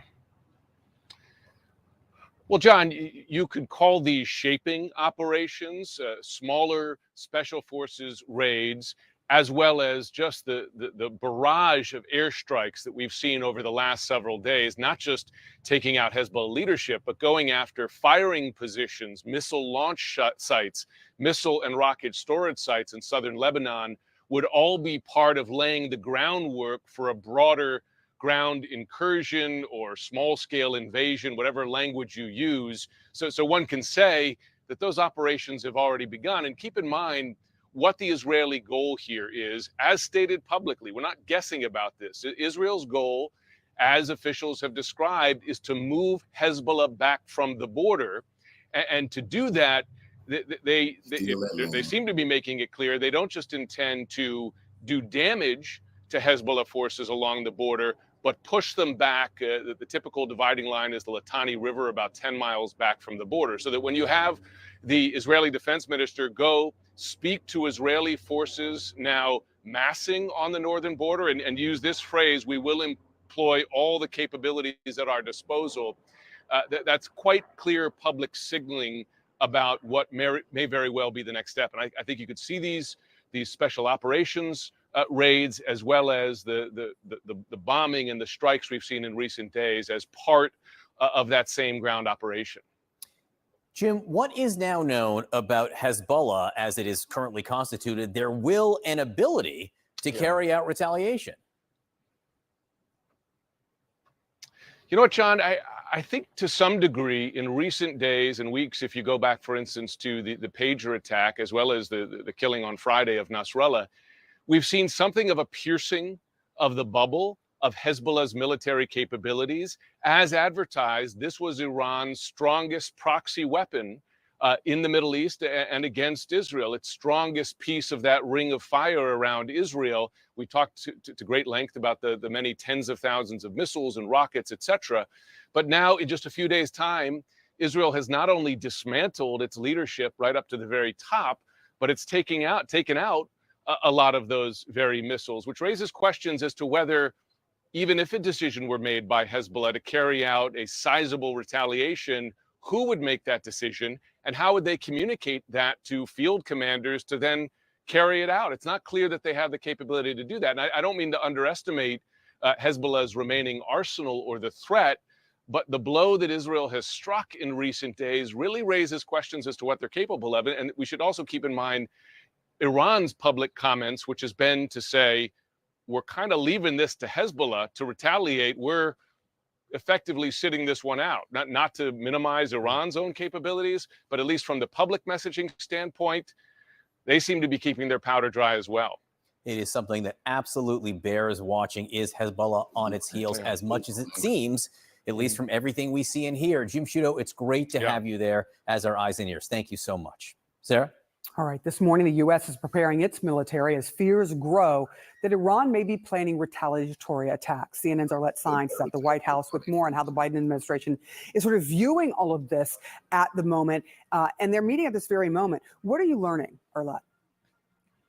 Well, Sarah, President Biden is hoping to prevent this situation from escalating into a wider regional conflict that could engulf the region. That is something that the administration has feared and really tried to work to prevent for the past year. Now, a U.S. official tells CNN that one major area of concern right now is the possibility that Iran could be planning an attack in the wake of Israel's killing of Hamas leader Hassan Nasrallah just last Friday. So the U.S. is working with Israel on its defenses, this U.S. official said, hoping that a joint defense and a change in the U.S. military posture in the region could potentially ward off a potential attack. Now, this official did not outline what an Iranian attack would look like or specify the exact moves that the U.S. could take. But the Pentagon, in a statement on Sunday, did stress that if Iran tries to, or any of its partners or proxies, tries to use this moment to target either American personnel or American interests, that the U.S. would respond to defend the American people. The Pentagon has noted that they have significant capabilities in the region, including a carrier strike group, and they are also working to increase the readiness of U.S. troops who could mobilize to the region. Now, President Biden on Saturday convened a meeting of his national security team along with Vice President Kamala Harris to assess the situation in the Middle East and also talk about the readiness of U.S. military forces. And just yesterday, he stressed to reporters that he believes an all-out war must be avoided. Take a listen. Can an all-out war in the Middle East be avoided? It has to be. We really have to avoid it. We've already taken precautions relative to our embassies and personnel who want to leave. But we're not there yet, but we're working like hell with the French and many others to see if we can avoid it. Thank you. That last line there is a reference to the U.S. hope that there could be some type of diplomatic solution to try to return Israeli and Lebanese civilians back to their homes. President Biden also said he does plan to speak with Israeli Prime Minister Benjamin Netanyahu soon, though officials have not detailed how soon that conversation might happen. But Biden making very clear there that he wants to take whatever steps possible to try to ensure that this war does not spill out into a wider regional conflict. Oh, lady, shut up. Biden making it very clear. I don't know what the hell he said. He mumbling and shit. Nobody listening to him. Netanyahu don't give a damn. They know he's weak. He's a damn puppet. Let me see something.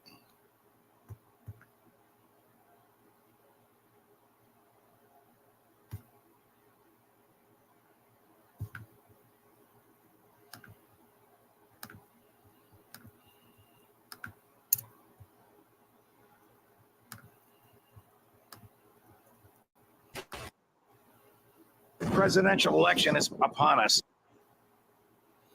CEO of Lear ordered the murder of a religious and political leader in another country with which Israel is not lawfully at war. How does this strike you?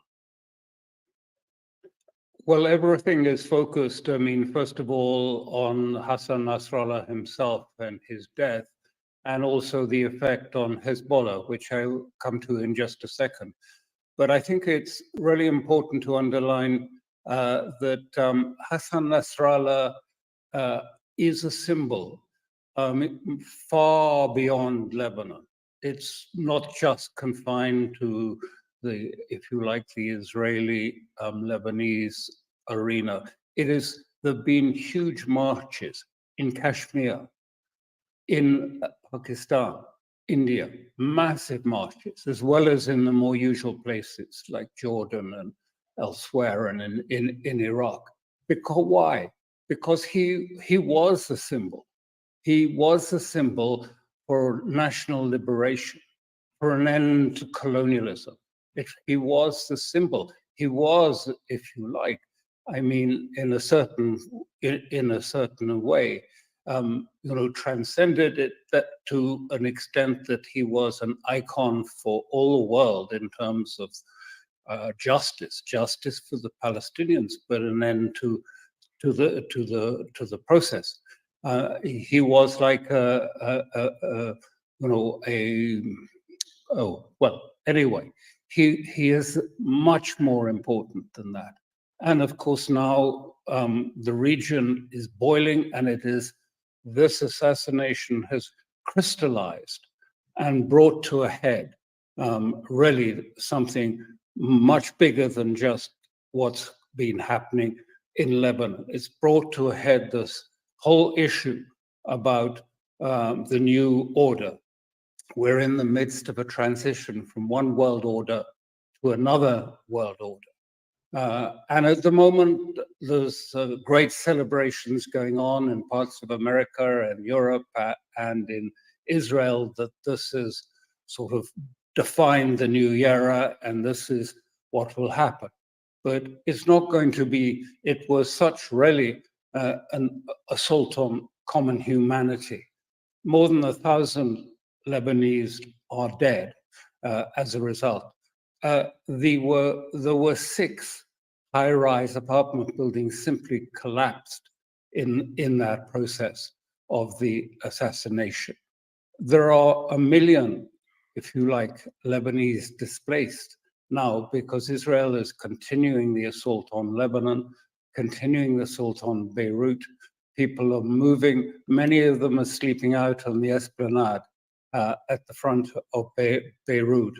And so he's something that has symbolized something more. This is about, humanity and about the idea of an end to colonialism and the end to hegemony imposed on a people.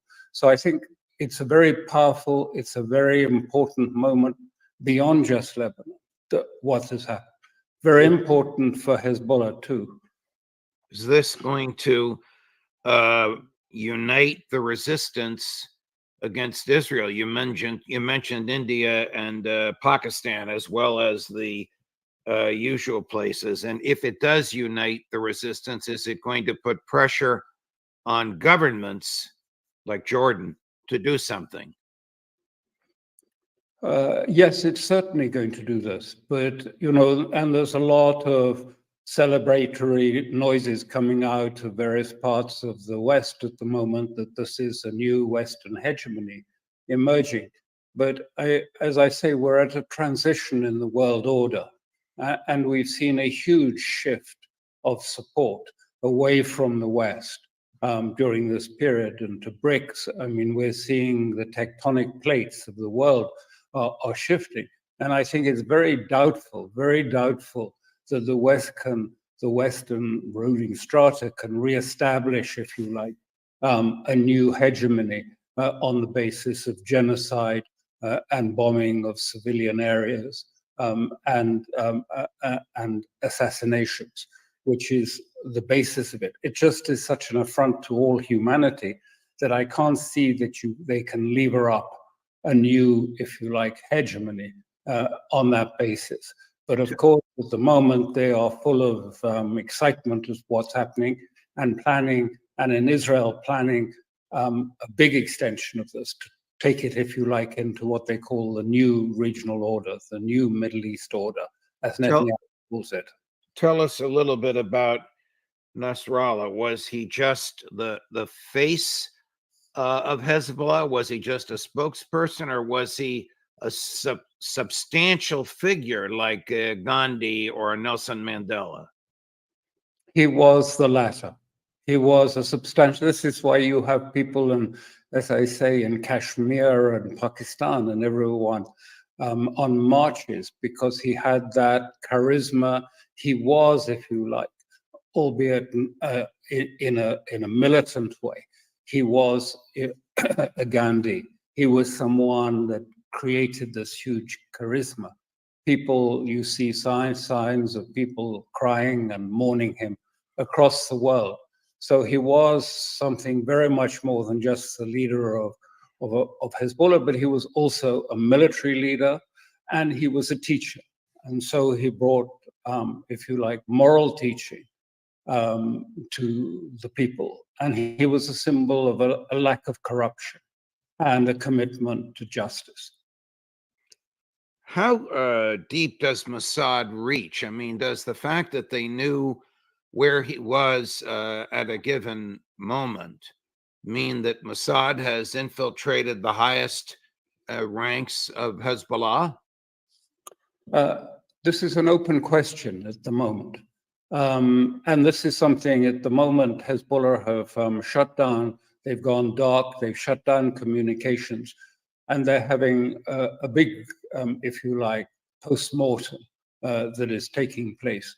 They have to have a post-mortem because, you know, they've suffered a big reversal, a huge reversal in this period. So they have to, and they are doing this, to study the situation, reconnecting what was severed at the command and control level, and also to identify the penetration, where it came from. Now, there are lots of sort of theories about the penetration. I personally, from my own experience, would say that it was a human penetration because it was at such a high level to know the meeting that Hassan Nasrallah was about to attend, to know that he was going to move to it, to give the signal to Israel to pass it on to Netanyahu at the UN to give the order for 83 2,000-pound bombs to be dropped on these 6 high-rise buildings, layer by layer, going deeper and deeper. And of course, it's a huge setback. But Hezbollah have now filled all the appointments. There is a new Secretary General, Hashem Safieddin, who will be, I think, will take over and move into the role that the Sayed had. He also is a Sayed. He's got a black turban, which means he has a sort of religious spirituality. And he has 2 other important qualifications. He's a cousin of Sayyid Hassan, and therefore has been groomed over these years and prepared for this role.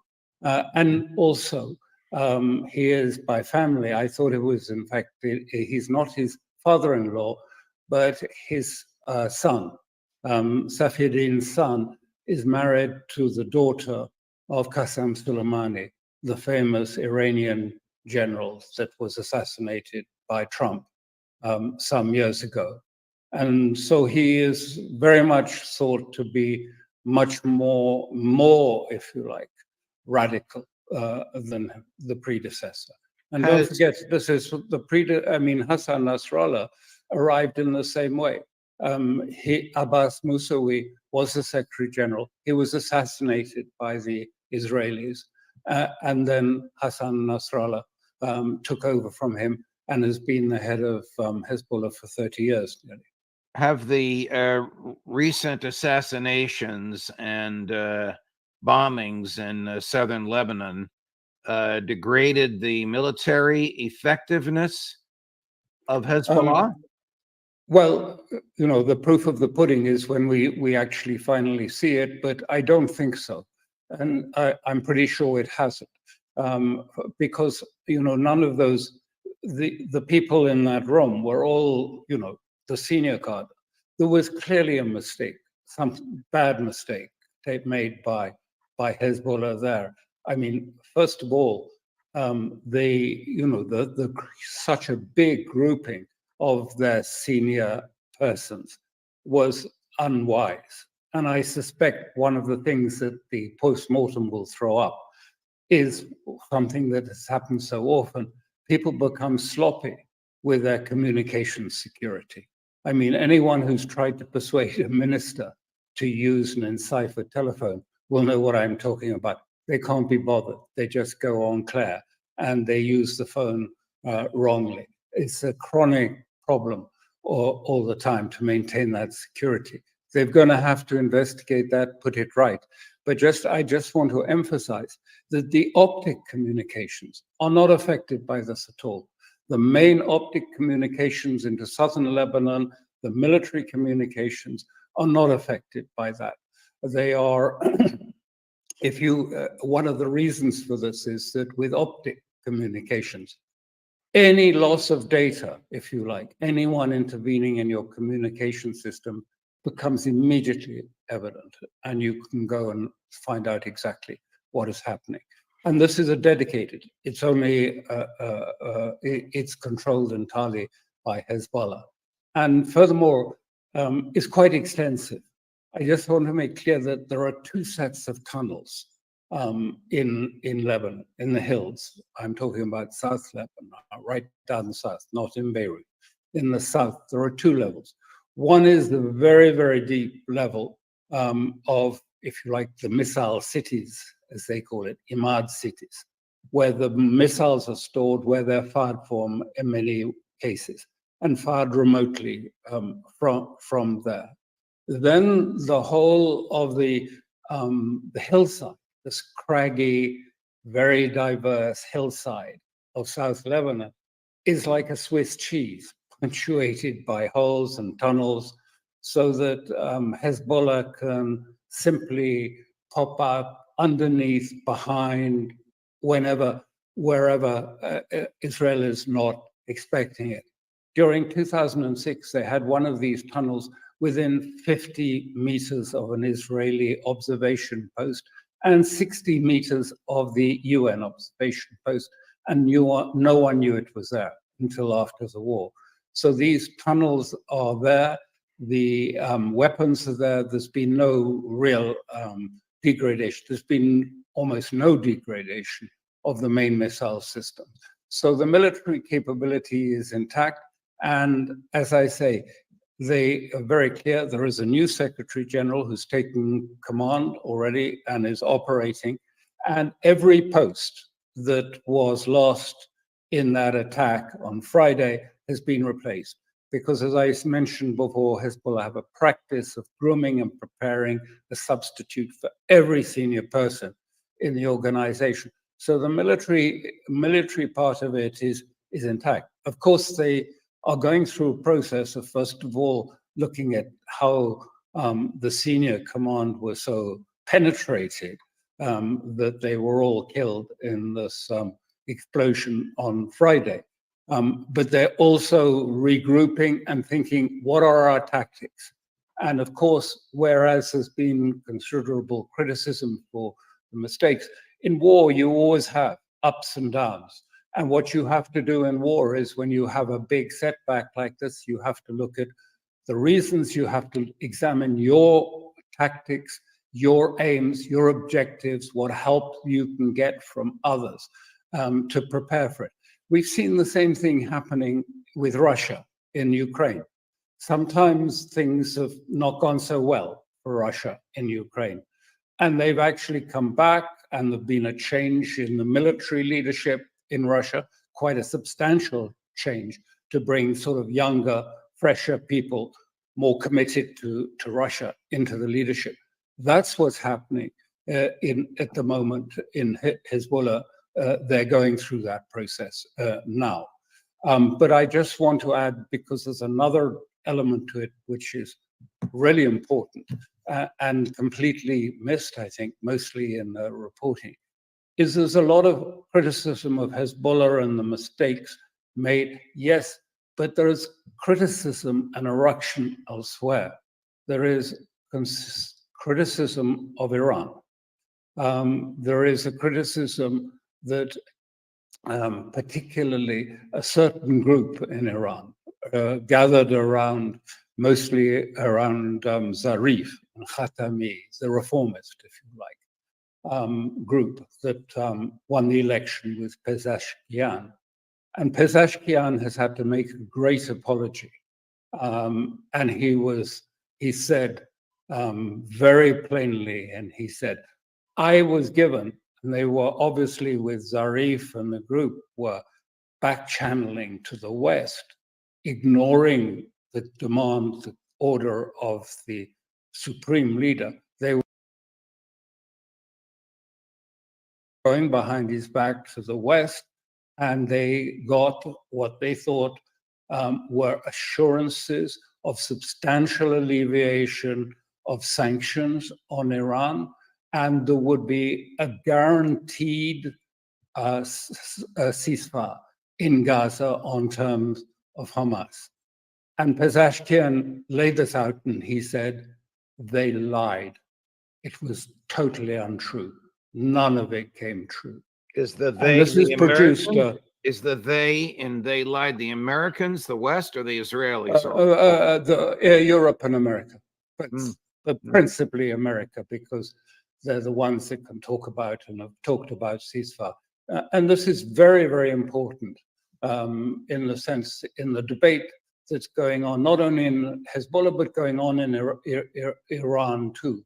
Because there's a great paradox, that faces powers like Russia, like Iran and China, that often you're concerned, if you like, not to escalate, not to, if you like, be too proactive in case it leads to war. Right. But then the converse of this dilemma is, if you're not at all proactive, then you get war anyway. You get escalation, and then you end up in a war. And this is what is being said. And so there have been very tough demonstrations held against outside of the National Security Council in Tehran, against Pezeshkian and against this element who've always been trying to moderate. And they say, look, we were asked by the West not to react after the 1st of April, that is the killing of a general in Syria. We didn't react to that, except we did it in a very controlled way. And what happened? That was then presented in the West as a great failure by Iran, because Israel claims it just shot down 99% of all the missiles and drones that were fired. So it appears to have been an Iranian failure. It goes back really to the time of the killing of Qasem Soleimani. Iran has pulled its punches and pulled its punches, and the protesters and the people in Iran are saying to the government there, and saying, you've really messed us up, because what you have done is you've not made us more secure and not being clever in sort of trying to manage it. You've got nothing. You were lied to by the Americans. And what has happened is now we have Israel actually threatening assassinations in Iran. That's what you brought around. And so we have to have a very deep thinking about where we go now. And I think that deep thinking is likely to lead to some forms of reaction. That's what the Supreme Leader ordered. That's what he wanted. And that was undermined by this group around Zarif, who are always in New York and elsewhere, saying, well, we're staying out of it, aren't we clever? We're trying to be sort of careful. Well, they thought they had all these, and Pezeshkian went on television and he just said, look, I've been lied to. Nothing happened at all. And we've lost the chance to restore our honor by retaliating for the death of Ismail Haniyeh at the time of the inauguration. Here's what I'm hearing from you, that the pressure on the resistance to respond and respond dramatically is very strong, and it may be overwhelming. And Netanyahu may have overplayed his hand. Yes, because I think, and it's also, by the way, happening in Russia. I mean, the television programs in Russia are arguing the same case. That yes, being careful and being cautious and risk averse to avoid a war, that's fine. But you weren't dealing with an adult. You were dealing with a genocidal maniac who has been killing people all across Lebanon and the West Bank and Gaza. You haven't been dealing with someone that respected what you say or whom you could deal with it. Instead of which, they're now trying to, if you like, mount a new order for the Middle East, a new order that would be, if you like, a Hebraic hegemony across the entire region, with the defeat of Iran as its principal aim. So everything is coming back to this. And they're saying, sometimes you may try not to get involved in a wider war, but the war comes to you. If you do, it will come anyway. Is it even your if you view, try and avoid it. Is it your view that if Iran directly attacks Israel, that the United States will attack Iran? Look, I don't know that, I don't think, this debate is going on in Iran now, and it's heated. As I say, there are demonstrations outside the security forces calling for Pezeshkian and his team to go, and in very coarse language, telling them to get out and go. And but there are other things. For example, the Iranians were thinking about putting volunteers into Lebanon and along the border. But there's no reason why they couldn't, for example, and I don't know that this is even under real consideration, but I'm just offering it as an example that there are alternatives. They could put Lebanese forces with the permission of the government of Lebanon to support the border in the south with Israel. And that would certainly make a change. This would be a game changer for Netanyahu's plans for an incursion into South Lebanon. And his plans keep expanding because, as the party goes on in Lebanon and parts of Europe about this is a new era, a new world, we're going to move and a new hegemony taking shape, the demands are growing. Now they want to put a new government into Lebanon that is a proxy for Israel. They're talking about taking over Lebanon and finding a sort of compliant, passive government that can get rid of Hezbollah, remove it, put a sort of sanitized army down to the south. And they're talking about changing the whole region in this way. And of course, it's ongoing in Gaza and it's ongoing in the West Bank.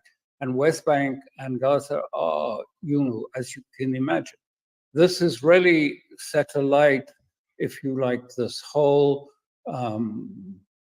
struggle, this clash between,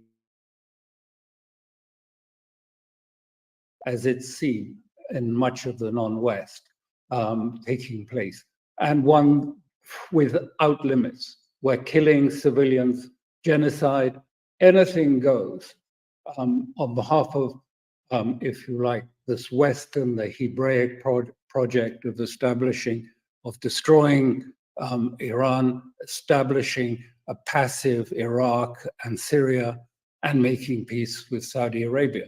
Of course, it is a fantasy, and they'll have to come down from it when they find that as they go into Lebanon, things don't work out quite as they expected.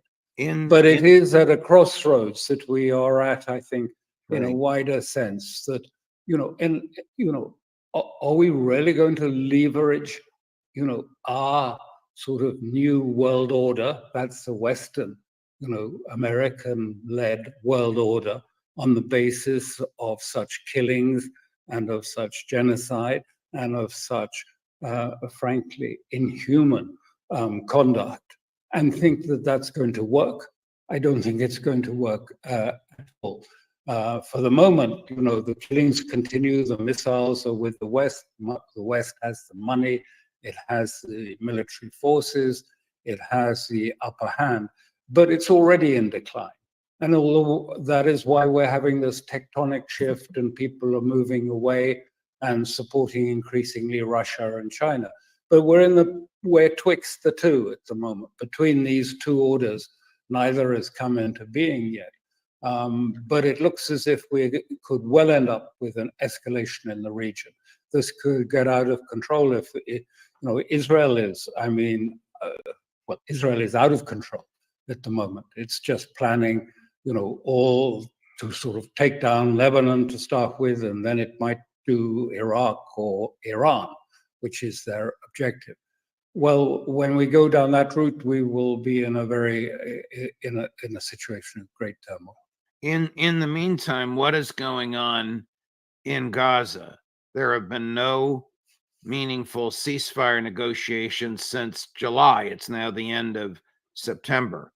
Does anyone believe that Netanyahu's government ever wanted ceasefire? B, what is the status of the Palestinian people in Gaza as we speak? It's no change. The Israelis have just announced, I mean, nothing has changed, but they've announced it's over. And actually, they don't talk about it anymore. It stopped being discussed. I think really Sinwar hasn't been heard from for some time. And I don't know the reason for that.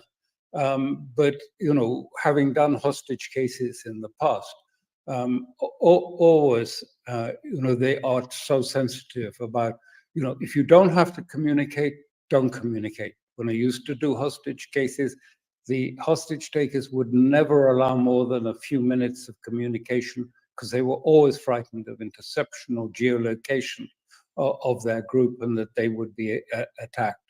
So if there's no negotiations on, and Israel is not interested in negotiations, I don't know if this is the reason, but I would make very good sense for Sinwar and the Hamas leaders there to say, okay, let's just stop communicating because there's no point. The more we communicate, the more vulnerable we become.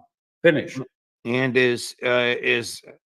has Netanyahu's political standing been uplifted domestically in Israel because of the events of the past 3 days? Hugely, yes. I mean, there's enormous, there really are, celebrations taking place in most of Israel, dancing in the bars and pubs and cheering the death of Hassan Nasrallah. And his standing has gone up, and now he's effectively secured his government for the next few years because he's taking Gideon Saar and his very tiny party.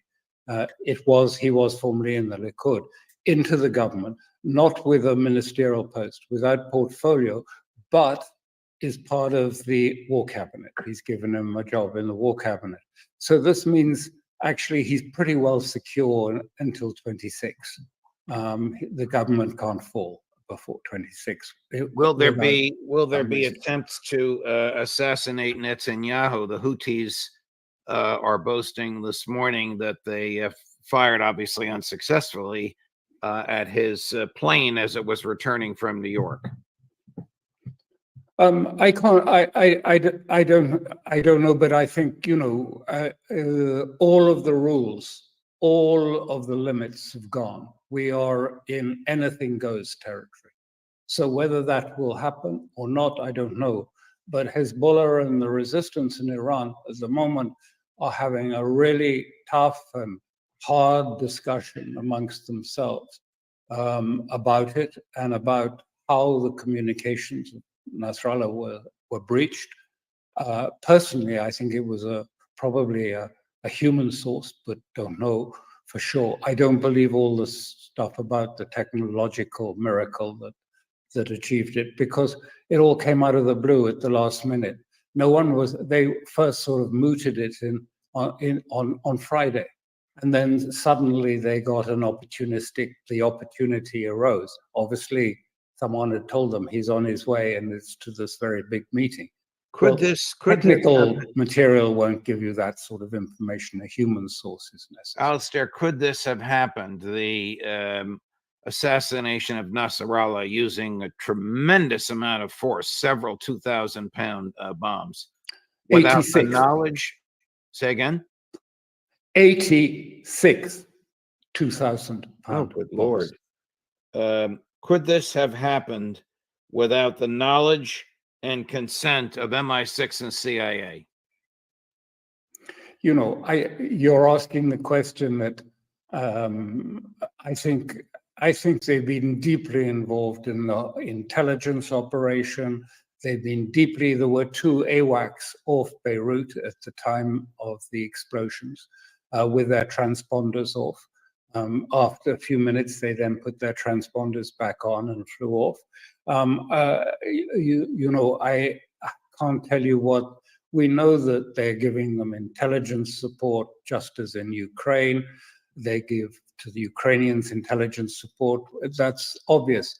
I'm sure this is closely coordinated between Israel and its allies. I don't know that particular operation, because it seemed to have come so quickly, I mean, literally, obviously, they got intelligence at short notice. They called up Netanyahu, and he did it from the UN office on the spot and said, "Okay, go for it." They had been practicing the bombing tactics of layer upon layer upon layer of, if you like, bunker bombs. And of course, these are American bombs dropped from American aircraft. But I mean, all of it will be, that is really now water under the bridge. Alistair Crook, my dear friend, quite a lecture, quite an explanation.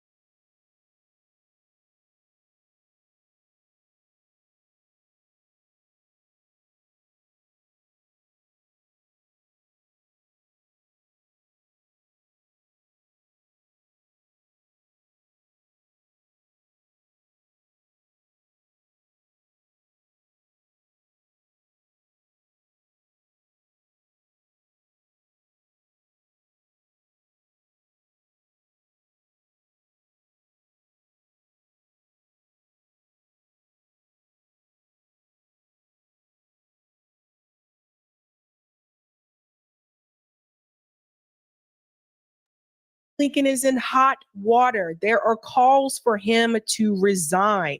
Let's get into this clip here from Fox News, and then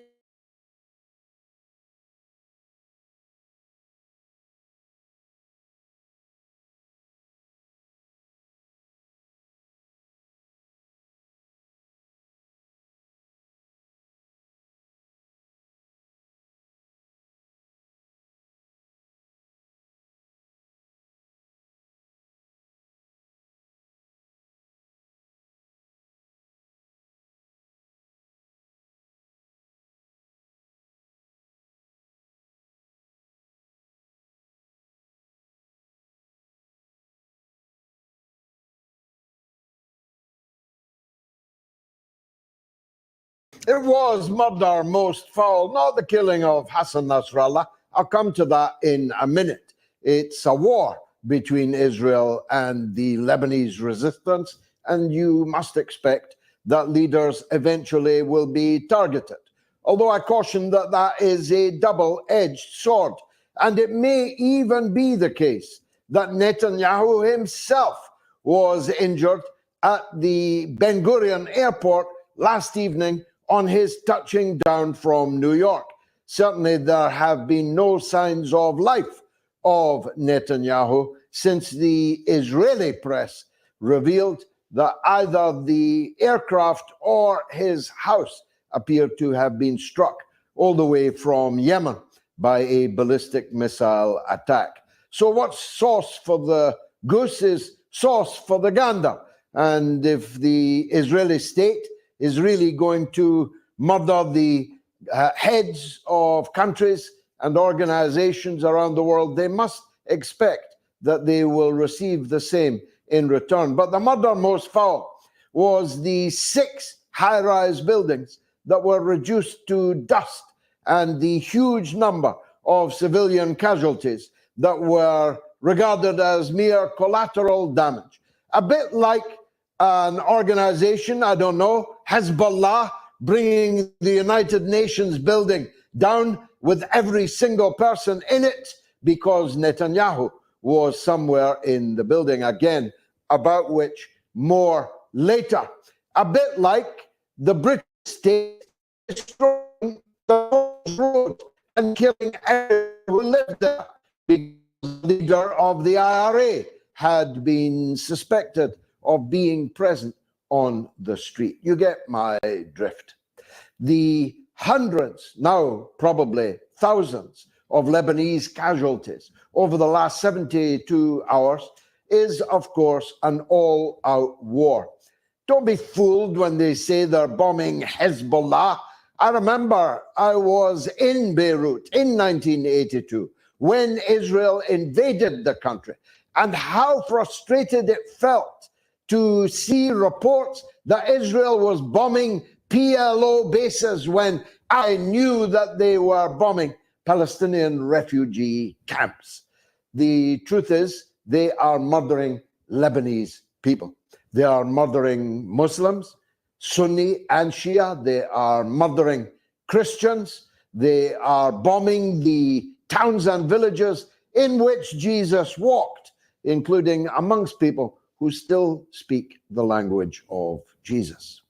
The Christian world is entirely silent about all of that. Lebanon, a sovereign country, a member of the United Nations. Every country in the world has an ambassador in Beirut. It's ordinarily a very nice posting. Are absolutely silent, doing nothing, saying nothing about the reduction, yet again, of an Arab capital city to dust, to ash. And the most silent of all are the other Arab countries in whose league, the Arabs have a league, in whose league Lebanon sits. The entire Muslim world is absolutely silent, struck dumb, and powerless, paralyzed, can do nothing. After 12 months of wholesale slaughter of Palestinian children and women in Gaza, after decades of land grabbing, house demolition, the construction of illegal settlements, nobody is ready to take control of the violent attack dog known as the State of Israel. It is, as I've said before, a vindication of the thesis of my compatriot Mary Shelley, the writer of Dr. Frankenstein, that once you've made Frankenstein, you don't control Frankenstein, he controls you. The monster controls you, and the monster is in charge.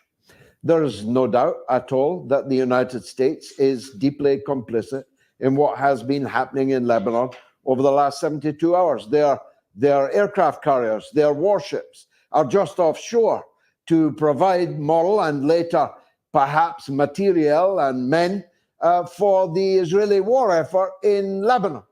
The President of the United States and the Vice President and now presidential candidate Kamala Harris have fully supported the slaughter of the Lebanese. Good luck, Kamala Harris, in the state of Michigan come November the 5th. The United States, the European Union, all of the usual suspects who support the great crimes of Israel to a greater or lesser extent, to the nth degree, are all jointly and severally responsible for the massacres of the Lebanese people. If I seem emotional about this, well, Lebanon is where I came in. I first entered the Arab world, its culture, its religions, its cuisine, its music, everything about it. I entered it through the portal of Lebanon. These Lebanese people are precious to me, and many, many of them are being slaughtered right now. The question is, was it a smart move by Israel? I see the usual suspects, either ISIS and Al-Qaeda supporters, including here in Britain, quite boldly, shooting the ISIS Al-Qaeda breeze on social media. No algorithmic strangling for them, no shadow banning for them, dancing on the grave of Hassan Nasrallah and his comrades in the leadership of the Lebanese resistance. Zionists, of course, celebrating, but they will not necessarily be celebrating for long. But the liberal intelligentsia are queuing up in the newspapers, in the columns, on social media to declare that Hezbollah is finished. Well, they're making, in my view, a very big mistake.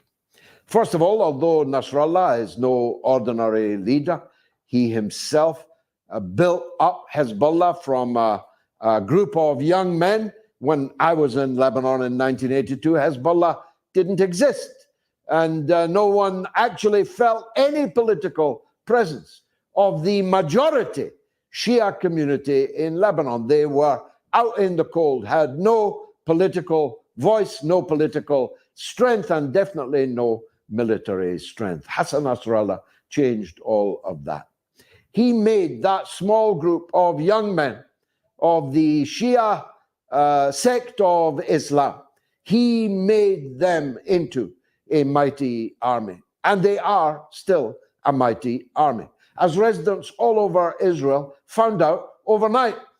The idea that killing Nasrallah, killing 10 or 11 or 12 commanders who unaccountably, 10 of them were in the same apartment when they were killed. There are deep-seated security blunders at the heart of all of this. It's not my business to advise. It's not even necessarily my business to discuss, but suffice to say, there are security lapses in the Lebanese resistance that one presumes will right now be being plugged. But the idea that killing these commanders meant that the men in the field were now powerless to strike came to a rude end overnight, where hundreds of ballistic missile, as well as the usual Katyushas, as well as the usual drone strikes and so on. Israel was in flames overnight. The airport was hit. Netanyahu's house may have been hit. The towns that never had to run for the aircraft shelters are now this evening in the aircraft shelters. So, militarily speaking, Hezbollah still packs a powerful punch. I'll go further. I'll say to Mr. Netanyahu and his chorus of gangsters around the world, you ain't seen nothing yet. And I firmly believe that. I'm not starry-eyed about any liberation movement's prospects of success. It's not easy to fight and win a revolution. It's not easy to liberate your country. There is no easy walk to freedom, as Nelson Mandela told us on the front cover of his own memoirs. There's no easy walk to freedom. Sacrifices will always have to be made. There is no final victory. There is no final defeat. The struggle continues, and it will continue for a very long time, generation after generation. The idea that a leader like Nasrallah can be easily replaced is, of course, fanciful. It is comparable, I saw this written earlier today, it is comparable to Stalin being killed in the early part of Barbarossa, in the early part of the Second World War. If Stalin had been killed, it would have been a monumental Everestian blow to the morale of the Soviet Union and the leadership of that country, but the Soviet Union would still have prevailed. It would still have made it all the way to Berlin to crush the beast in his lair. That much I'm certain of. A leader like Nasrallah comes along once in 100 years, maybe more than that.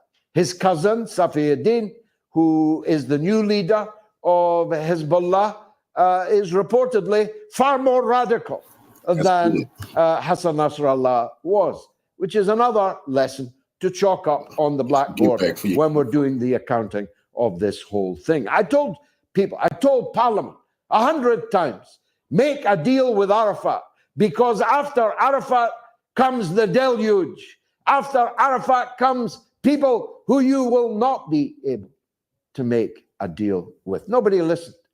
They killed Arafat. Nobody listened when they killed Rantisi, the former leader of Hamas. Did Hamas get weaker once their leader were killed? No, they got stronger. They killed Ismail Haniyeh in Tehran, about which more later. Did that finish Hamas? Don't be stupid. Don't be ridiculous. This all stems from an Orientalist misunderestimation, as George W. Bush would put it, of the Muslim character. Now, don't get me wrong. If I'm not starry-eyed about liberation movements, I sure ain't starry-eyed about Muslims. There are 2 billion Muslims in the world. At least 1 billion of them are hypocrites. They care more for this life, this dunya, than for the judgment day. They use Islam to stay in power. They use Islam to enrich themselves, or they use Islam to control their wives, to control their daughters, to impose a conservative lifestyle, at least on their families. 1 billion hypocrites in the Muslim Ummah. But there's another billion who are absolutely sincere, who love God more than they love life, who love their cause, their religion, their deen more than they love life, who believe in the judgment day, who believe that what counts, what matters, is what happens on that judgment day. What is your destination once you have been judged? There's 1 billion of those. And they are in every Arab country.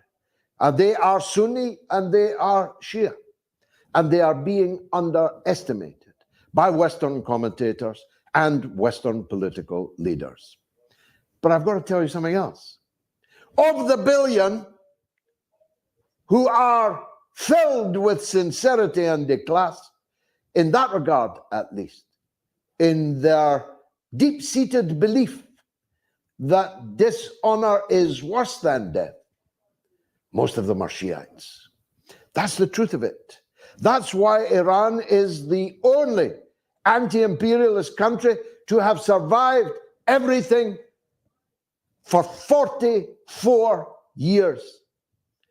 That's why Hezbollah has been able to grow from a few men to 100,000 men armed to the teeth, as Netanyahu will find out if his soldiers cross the border this evening.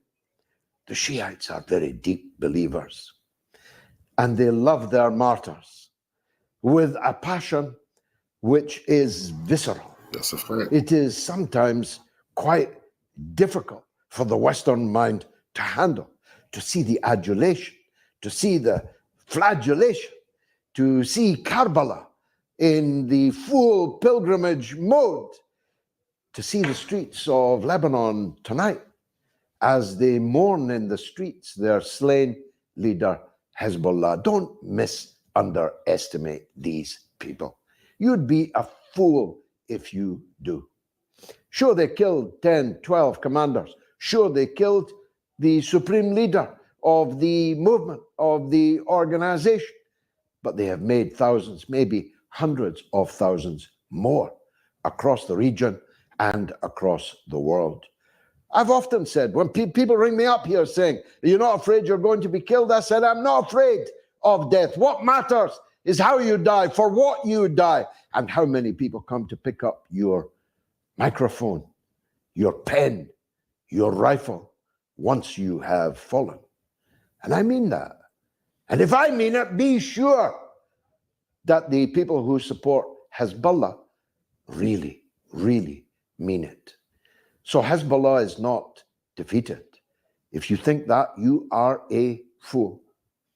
And last night, and I'm sure again tonight, the full force of what the resistance has to offer Netanyahu will again be on display. But the shoe, which I'll grant you has not yet dropped, is the Iranian shoe. There is a crescent. I wrote about it in 1982 or 3.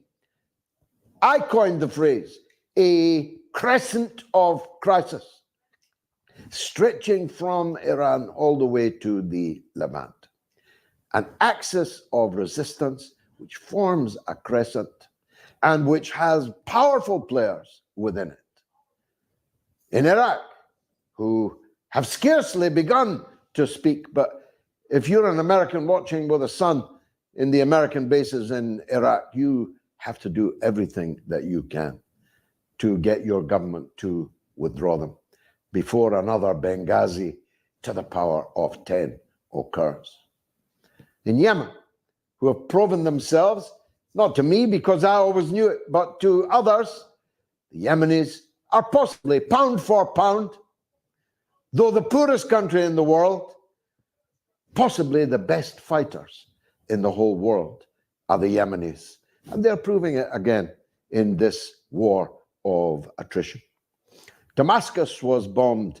Today, we don't yet know the details, just that it was a powerful explosion in the middle of Damascus. It may be that Netanyahu intends to open a Syrian front, in which case, again, he is underestimating not just the Syrians, but the resolve of their Russian allies. Russia will never abandon Syria. They've come too far. Russia was an ally of Syria for 54 years. They're not going to relinquish that position. They have military bases there. They have naval bases there, Air Force bases there. They have many troops there. And they have many anti-aircraft batteries of S-400s that can bring down every F-35 that Israel or the United States puts into the skies. Russia will fight for Syria. So if they intend to include Syria in their battle plans, they're again going to have a rude awakening. But the big shoe is the Iranian shoe. Some people are laughing at Iran's failure to respond. There's ample reason to believe that if Iran had responded after the assassination of Ismail Haniyeh in Tehran, that Hassan Nasrallah might still be alive today, because a new deterrence might have been established. But Iran will answer. And when Iran answers, then we've got a regional war. Stay tuned. This is the mother of all talk shows.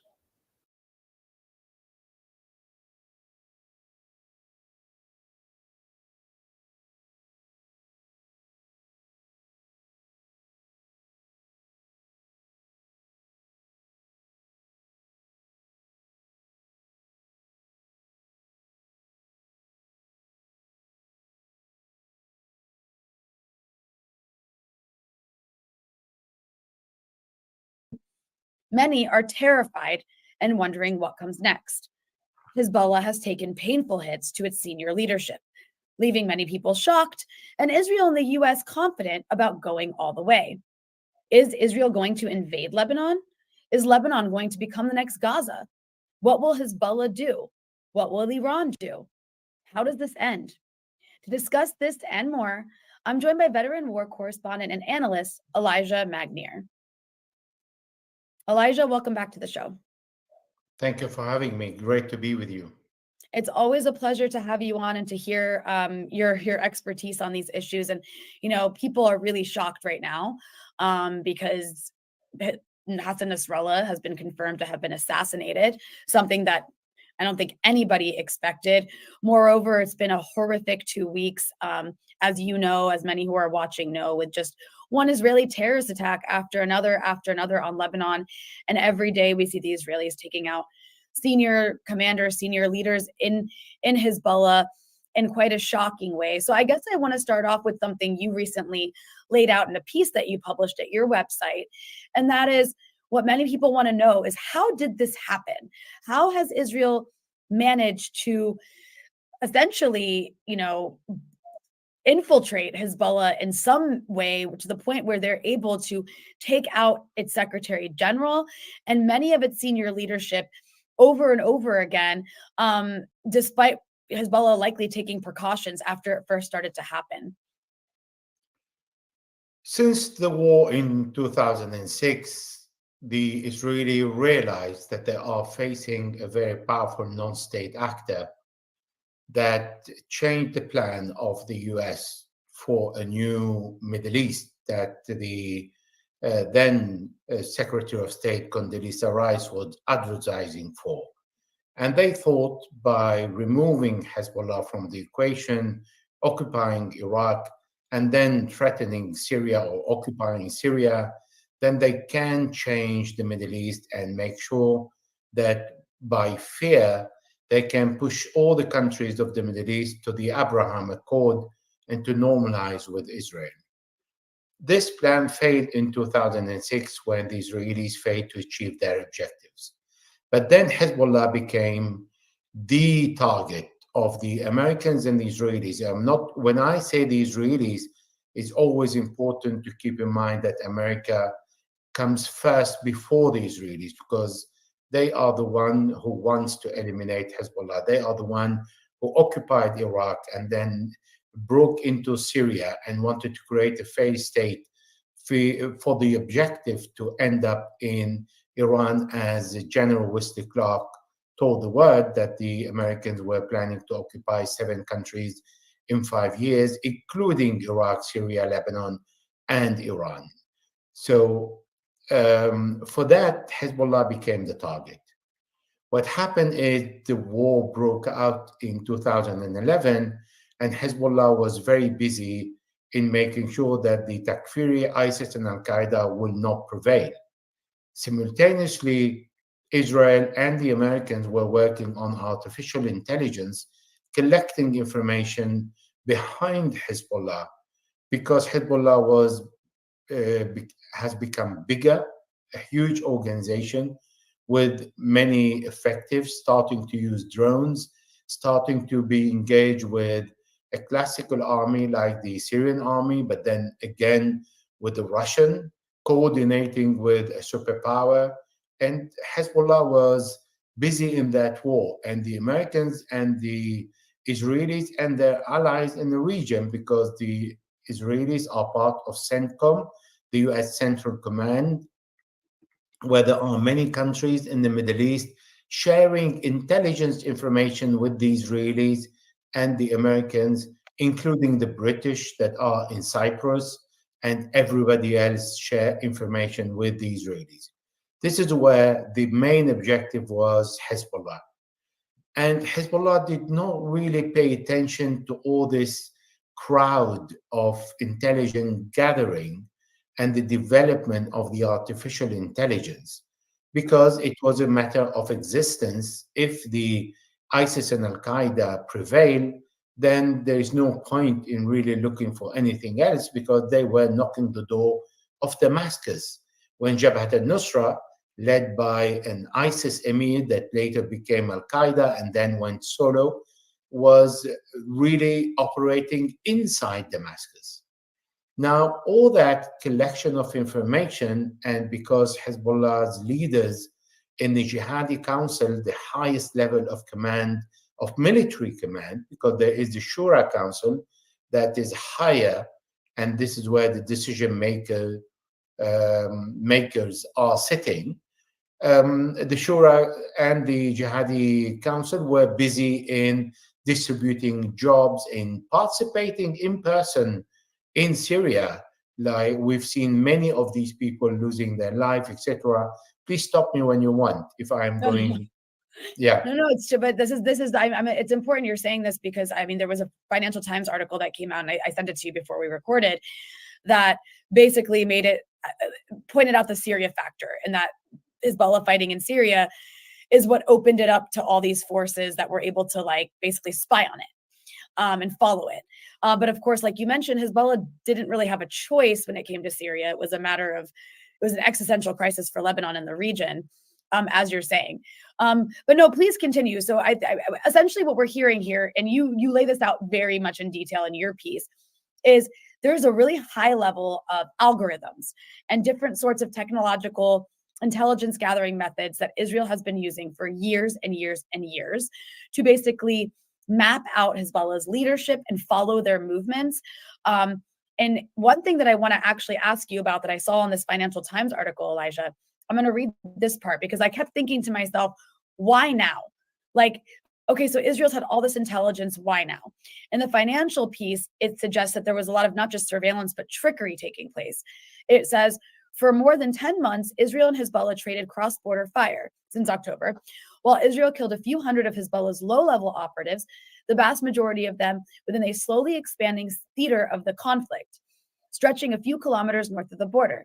That appears to have lulled Nasrallah into thinking that the two arch rivals were involved in a new sort of brinksmanship, with well-defined red lines that could be managed until Israel agreed to a ceasefire in Gaza with Hamas, allowing Hezbollah an off-ramp that would allow it to agree to a ceasefire with Israel.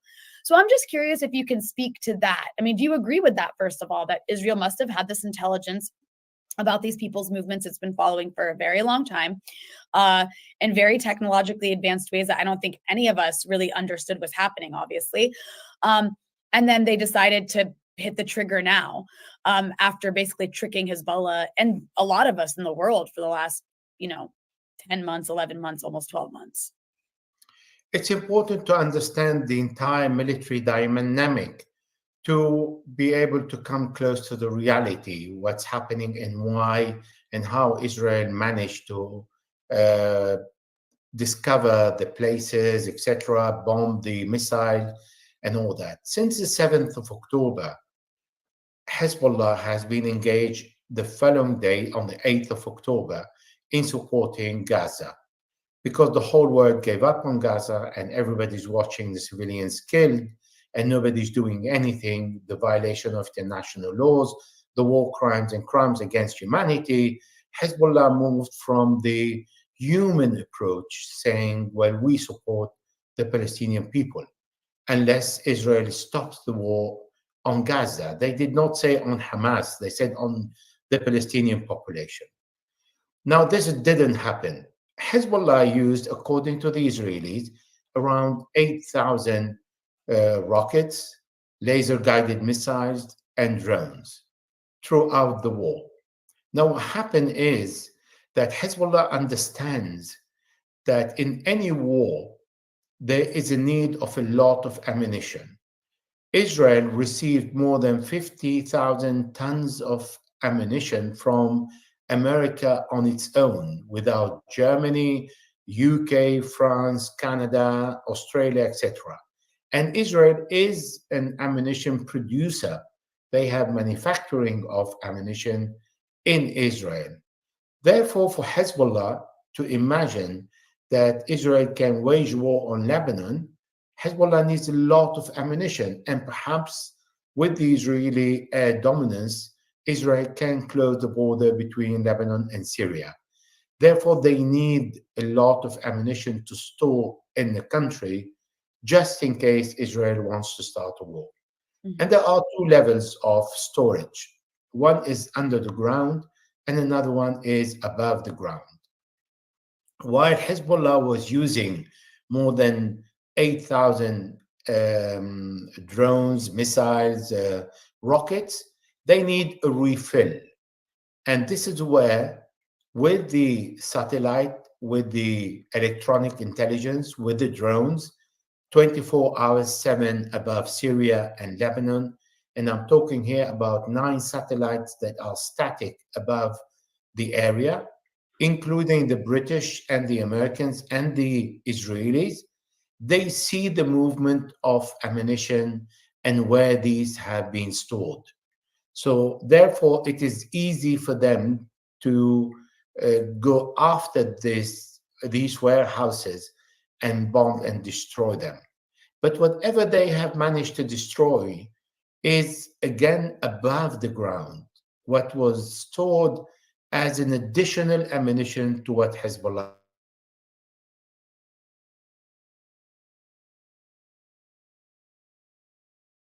did. That there was a rule of engagement established by Hezbollah, that Hezbollah and Israel would fight within 7 to 8 kilometers along the borders only, and the internal front will not be touched on both sides. Israel will not bomb civilians, and the Israelis would do exactly the same. There were violations of the Israelis in different occasions, but something that can be within the acceptable condition that Israel allowed itself to cheat a little bit by killing around 60 civilians in the first 11 months, which is something that was accepted as collateral damage by Hezbollah and did not consider that it's an incentive to start bombing the Israeli civilians. But then Israel felt that it needs to see Hezbollah's missile. And then they saw that they can destroy all Hezbollah's missile capability. They know where the leaders are, the commanders are, and they can go after them because they have enough human and geospatial intelligence. They have electronic intelligence. They have human intelligence. They have people on the ground, and they can monitor everything. And because of that high capability, they felt confident they can go to war against Hezbollah and then take the lead to destroy the Hezbollah capability and nothing else. So what they have started is they've started with the sabotage attacks on the pager the first day, the second day, the ICOM V84, and then they start killing the leaders and telling Hezbollah in their acts, we're not attacking civilians. Of course, attacking a leader resulted in killing 8 civilians and wounding 85, that is Fuad Shukr. And then they developed to other civilians, other objective, military objective, but always in building where there are civilians and triggering the death of many civilians. But for the Israelis, their pretext is we hitting only military targets and the rest are collateral damage. But then suddenly they shifted. And from one day to another, they open fire, they start bombing all the Hezbollah members in the south of Lebanon in their homes, where there are their children, their wife, their parents, their grandparents, because families live together in the south of Lebanon. And this is where they inflicted a very large number of civilians that are not considered collateral damage, because intentionally, the Israelis allowed themselves to kill 1 operative and 10 civilians, but 1 commander and 100 civilians. That is an Israeli rule that nobody is supposed to abide by. This is a crime against humanity and war crime. But the Israelis consider themselves unaccountable and they can do it. And this is when they want to, the objective to kill the Hezbollah Secretary General. Now, I can share some insightful information that I have not published yet about how they killed Sayyid Nasrallah, if that is part of your questions. Please, yeah. The place that they have targeted is a place known as the Command and Control from the 8th of October, run by Fuad Shukr, the person that was appointed at the head of the military operation in support of the Palestinians. And he went to these places on a very regular basis. So the Israelis saw that place. And it is not always something that the Israelis do when they see a high value target in the hope that they can see a higher value target. And when they killed Fuad Shukr, they did not kill him in the operational room. They killed him in a flat on the 7th floor in a building where he was staying. So they gave the impression that the other place was not discovered and that they did not bomb it. And that perhaps was a lack of attention from Hezbollah that needed to change all the places when the Israelis started to bomb everything. But it's not easy to start shifting a whole infrastructure that is prepared for a war and then improvise something when you have all the Israeli jets in the sky 24/7 and you have drones 24/7 above the suburb of Beirut and the south of Lebanon, and then you have the support of the Americans and their allies. Improvising something new costs a lot of money, and it is not something that the Israelis or the watchers will not see. And they counted on the fact that this place was not seen. And this is where the Israelis waited, because they saw a movement similar to the movement around Sayyid Nasrallah, when he moves around like the head of his office, the head of his security, etc. And then they were able to put the dots together. But what is worrisome is they said they've used information from the unit 9900 9,100 and 504, which a combination of human intelligence, visual intelligence, and electronic intelligence. So they had the visual, they had the human intelligence, and they had the electronic. And the combination of all three gave the information and the confirmation that what they call the golden target is in the cage. Yeah. This is where they gave the operation a go, which took several hours because it needs a preparation. We're talking about a squadron of 42 jets with 85 bombs of 1 ton and an escort to these jets, etc., and to go and target this specific location to make sure that no one will remain alive. And that's where you get the 85 bombs, including U.S. supplied bunker buster bombs and all the jets and the entire operation, which people have probably read about, you've written about. And I just want to say a couple things before I ask the next question, Elijah. First of all, I know I shouldn't respond to trolls, but I just see someone making really obnoxious comments about Rania ran away from Lebanon.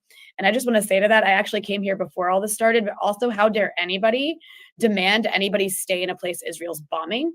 Because as we've seen, Israel is a psychotic country that is willing to kill 300 civilians to assassinate one person and is currently genocided Gaza and is trying to extend that to Gaza. So it's really not up to some idiot in a comment section to try to talk about somebody's bravery or lack of it, because they're not in a place that Israel's carpet bombing. Anyways, I'm going to leave that there. But what I do want to say is I think a lot of people are oscillating between two feelings on this, Elijah. And one is, for the last year now, before all this started, Hezbollah did seem to have a form of strategic deterrence against Israel. At least everybody felt it. And it gave people in a lot of Lebanon, obviously not in the southern villages, but a feeling of safety. And that's been a bit shattered at this moment, because at this moment, it feels very much like Israel's kind of omnipotent. Like they just know everything. They could get to Hassan Nasrallah. They know and see where everyone is. And it's quite a scary prospect, Even my own family is becoming more uncomfortable, even just communicating over the phone to tell us if they're okay, because they don't know what Israel's watching, because everyone feels like Israel's watching everything, and maybe they are. There's also a feeling, I think, among people that, the Israelis are somehow like made of titanium or something, and we're made of paper. So they can just kill like 100 of us like it's nothing, and we die so easily. And then they have this iron dome that protects them, and they can't be touched. And so to that, I want to ask you, all this time, and you and I have done episodes on this before where you've explained Hezbollah's capabilities. So I guess here's where I want to start with this. Israel has obviously taken out a significant portion of Hezbollah's senior leadership.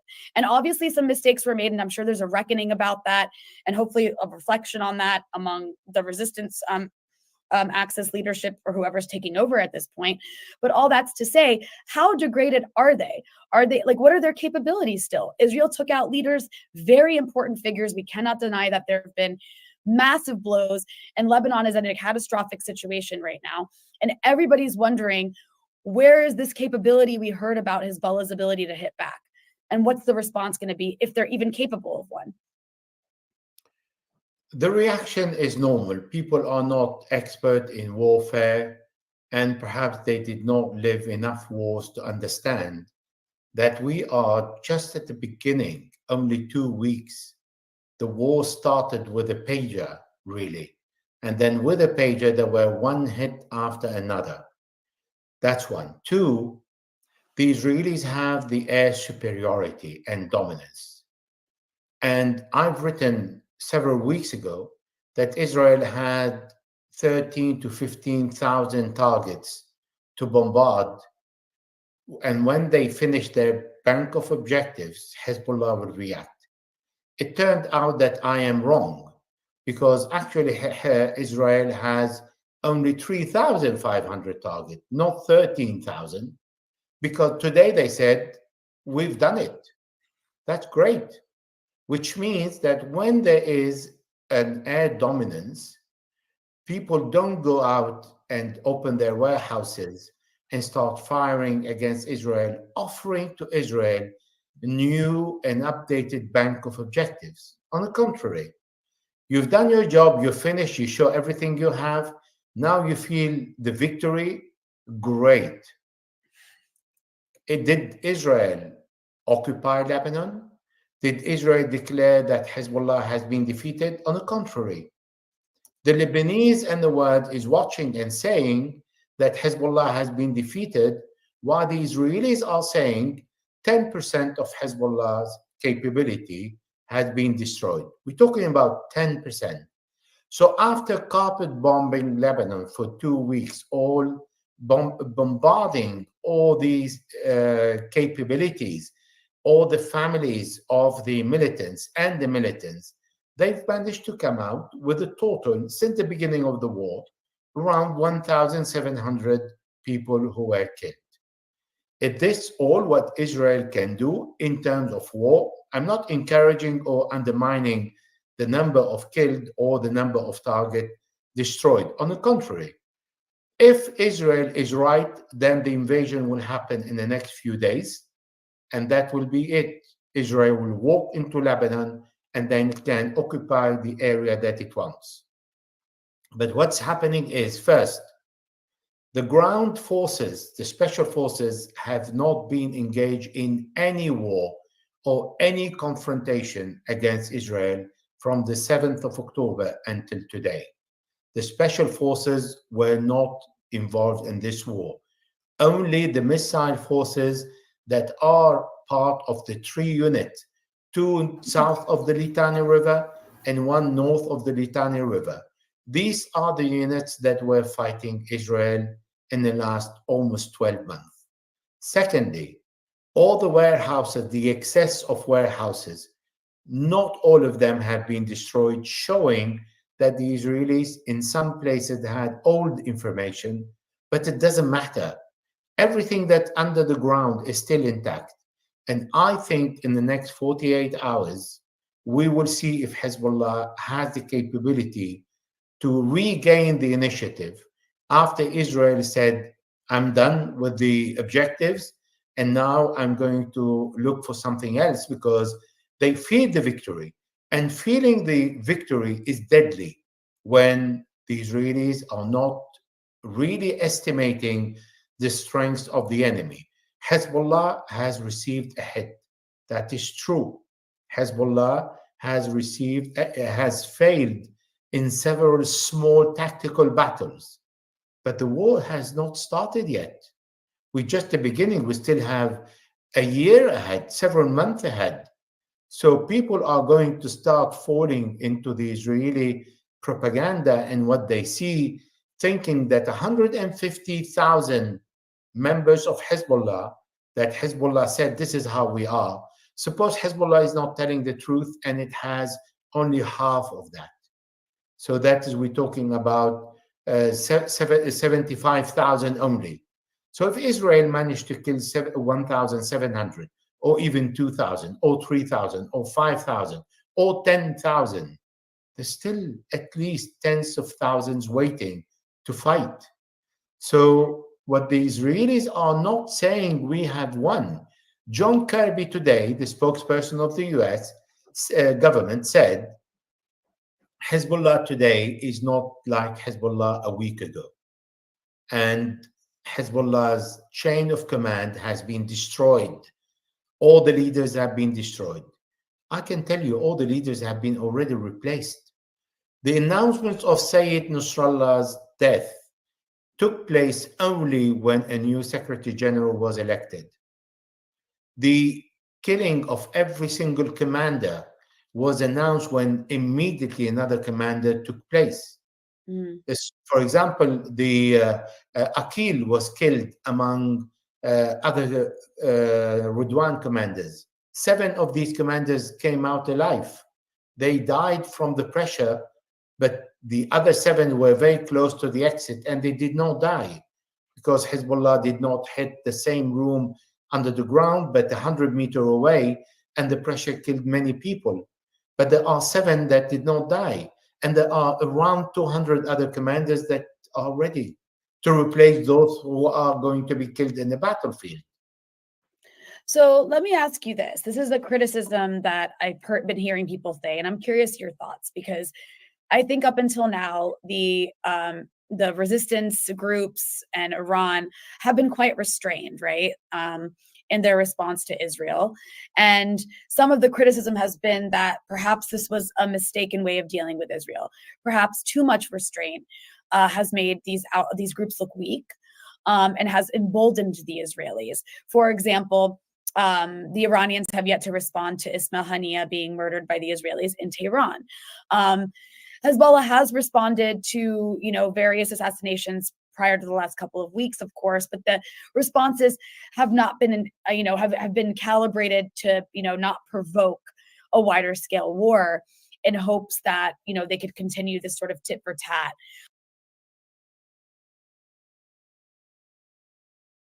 With Israel. That didn't expand any further, but that didn't work. And now, the Israelis, we've seen them displace 1 million people in Lebanon. We've seen them, taking out entire residential example, which is something I didn't think I was going to see. There's displaced people everywhere, like sleeping on sidewalks. It's just a horror show. And so all that's to say, my question for you is, do you think that being restrained by these groups has militarily been the wrong strategy given Israel's responses? And then on top of that, everybody's wondering, is Iran going to get involved? Is Iran going to do anything? Or is it going to continue to be restrained? And then some people are saying if Iran continues to be restrained, I mean, they're next, right? You even have the Israelis saying it, by the way. I don't know if they'll actually carry through, their words, but the Israelis are making threats to the Iranian supreme leader, basically saying you're next. Why Iran would be involved in this war? To show that Hezbollah is weak. Hezbollah is not weak. Hezbollah received several hits. The strength of Hezbollah has not come out yet. We haven't seen any involvement of the naval unit. They're still intact. The ground forces unit, they're still intact. The long-range missile units, they're still intact. The missile unit that is on the borders with Syria and inside Syria opposite the Golan height, the occupied Golan height, they're still intact. Why would Iran join when Iran can continue supplying Hezbollah with what Hezbollah needs without declaring war on the United States and Israel? Because declaring war on Israel means on the United States because they are together. On the contrary, Iran now is free to move around. It can come to Syria, that is doing, offer to Syria the know-how that has done, offer the material to manufacture weapons and missiles. Well, actually, the Fadi 1 and 2, 3 are Syrian missiles. They frog missiles with advanced GPS on their tail to make sure that they can reach the objective within a certain precision. Why give up on all that just to say, hey, we declare war on Israel and we're part of the war directly? Every single bullet fired by Hezbollah, by Iran, by Yemen, and by Iraq comes from Iran. Iran is involved in this battle since 1982. But being involved directly and declare war and come in, it means the Iran allies have given up and they have no more strength to fight. And as I said earlier, we just started 2 weeks ago. Still have so many months ahead. The war did not finish. On the contrary, it's just beginning.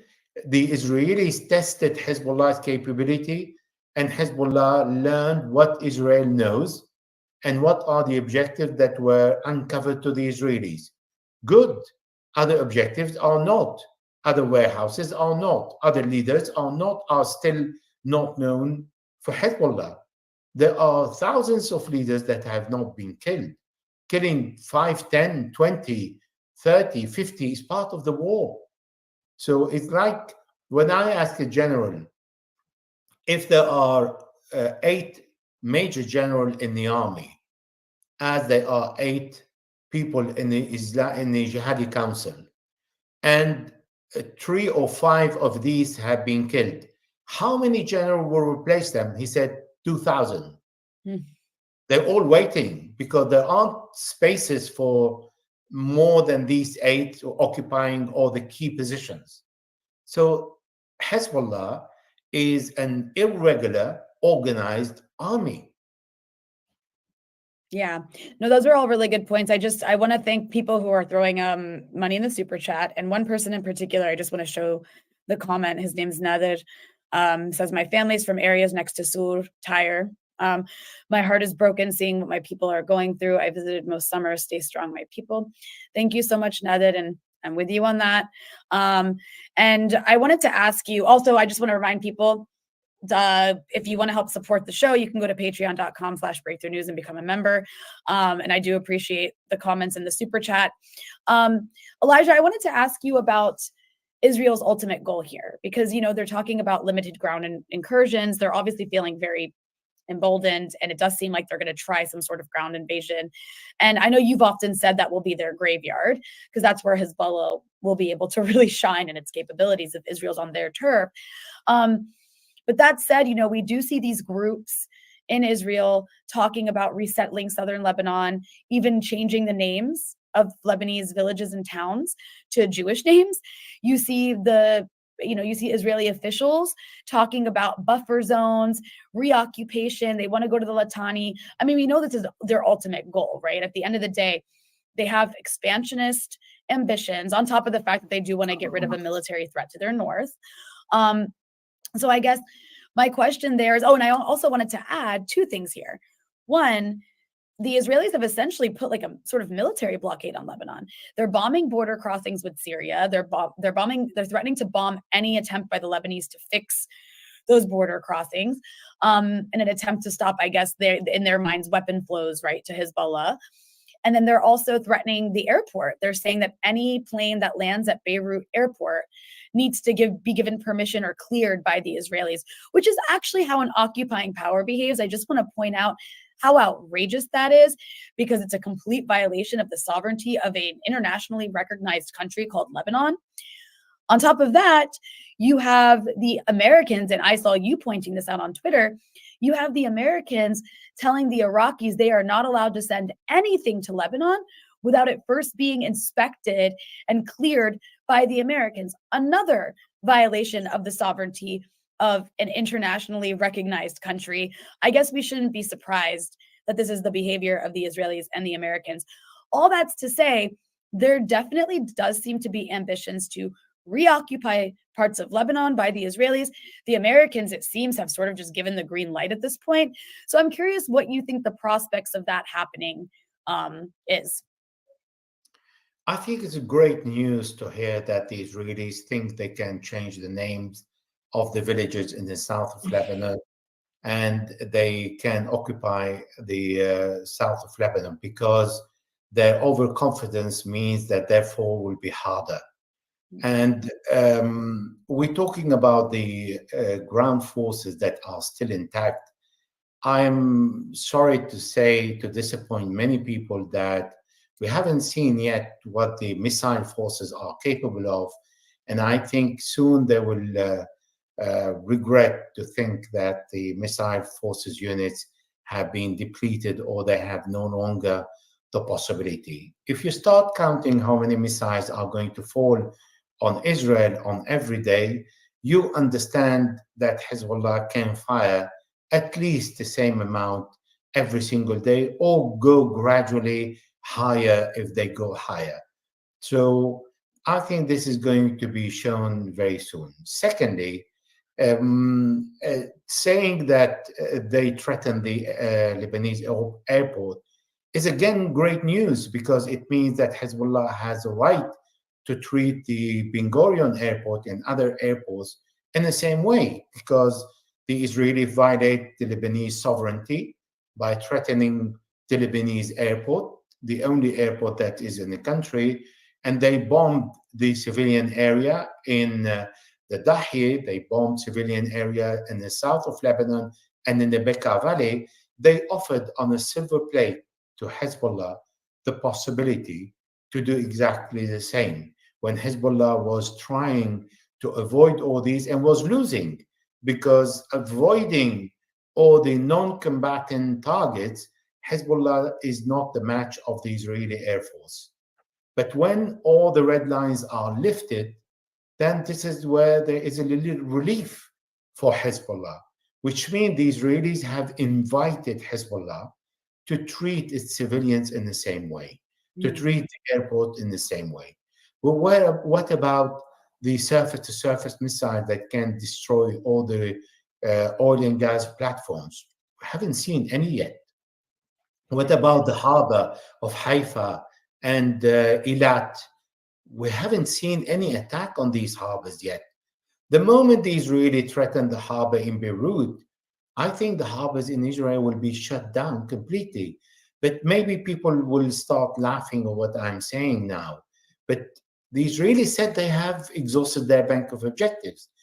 If Hezbollah doesn't show its strength very soon, it means Israel has won the war. If Israel see that Hezbollah is incapable of replying, then the natural thing to do is to walk in the army and take as much as they want from the Lebanese territory in the south of Lebanon. But remember, 1982, Hezbollah had very little weapons to fight. And it took them 18 years to teach the Israelis a lesson. Israel, when it's supported by the US and NATO since the beginning. So with the very little capability, when Israel walked into the Lebanon, it was not considered an enemy by many people in the south of Lebanon at the first beginning. It became an enemy. Now every single person in the south of Lebanon would love to see Israel losing men on the Lebanese soil to teach them a lesson. If Hezbollah is not capable of doing so, then the south of Lebanon is doomed, which is not something that I think is going to happen. On the contrary, and I think Israel need to reevaluate if they want to go into the south of Lebanon, if they see Hezbollah's capability is still strong enough to inflict pain on Israel. And by seeing that and going to a ground invasion, that will be a wrong military move, which is something that Hezbollah will not dislike, because that gives the opportunity for the Ridwan forces, the special forces, to be engaged. Doesn't mean that Hezbollah is waiting for them to come. On the contrary, nobody wants the war to expand. But if they think they can come in, then this is why the Ridwan forces have been trained for when they were considered as the intervention force in the year 2000, and then they were turned into special forces, trained like any other special forces around the world, and much more than that. And these are the ones who are going to meet the Israelis when they can no longer use their air force, and they have to meet face to face with the Israelis and the special forces of Hezbollah. So Elijah, there's just a couple more things I want to ask you about here before we close. And one I think is very important to address. And I've seen a couple people asking about it. Though I do want to remind everyone before I ask it, we have over 5,000 people watching, which is fantastic. However, only 1.3 thousand have liked the stream. So I can't imagine all 5,000 of you are hate watching. So if you haven't already, please smash that like button. It does help boost us in the algorithm. The algorithm always works against us. So the more you like it, the more people who can see this important analysis from Elijah. So Elijah, I want to ask you about the prospect of civil unrest, because this is something that historically, the Israelis and Americans have tried to foment in Lebanon through sectarian divisions. And it's worked in the past. It's, not even the too distant past. And so far, the country has been quite united, with a few rare instances of division, which has been good to see. But like you said, we're only 2 weeks into this, so it's still quite early. And uniting kind of sometimes has a statute of limitations. And what I've seen talking to family and friends, especially as I've been trying to get people, people who need housing housed, is that we see in certain towns and villages and areas that are considered still safe in Lebanon, where displaced people are being housed. Some landlords and homeowners have received messages and phone calls threatening to bomb their property if they allow, these people to stay in their homes, because one of them's Hezbollah, is how the Israelis would say it, or one of them's a terrorist. And of course, this sort of thing has led to some people being kicked out, and also leads to, because so far this is a war on Shia neighborhoods, right? So it leads to animosity towards displaced Shias and like people being less likely to help them as time goes on. So we also saw, there's people, this unrest in Lebanon, who are doing their victory lap about the degradation of Hezbollah's senior leadership, saying now is the opportunity for the Americans to support the opposition. And we know in Lebanon, the opposition to Hezbollah means the Lebanese forces in Kataib, which are fascistic groups that have historically carried out sectarian massacres. So I guess my question is, do you see the possibility of civil unrest amidst this horrific war we're watching play out? I think you realize that I always look at the glass half full, but not half empty. I appreciate that. And for that, I think the people expressing their ideas or their position against Hezbollah is great, because it means the areas where all the Shia refugees are not going to be bombarded, because they are considered the friend of Israel and the friend of America, which is great protection for the people who are within the society of Hezbollah, and they need to go to stay in a safe place. And that will allow the fighters to be tranquil about the fate of their families. And they will be very confident to go and fight the Israelis and offer the maximum sacrifices without thinking that their families are in danger. Now, in Lebanon, we have always heard a lot of talk from people in the street, and they express their disagreement with Hezbollah, and others agree with Hezbollah. The Lebanese society is divided. That's a fact, which is good, because it shows that people don't agree with Hezbollah and other people agree with Hezbollah. And this division is something that the Americans have tried in the past to capitalize on. The only point here to highlight is the Shia will never return to the old ages when they were the oppressed people. Since Imam Musa Sadr came to Lebanon and gave the possibility for the Shia to be armed to protect themselves when the government failed to protect them, the Shia have decided never to give up, and never to give up on their rights, and to protect themselves if the government is not protected them. Had the government done its job, there's no point for Hezbollah to exist.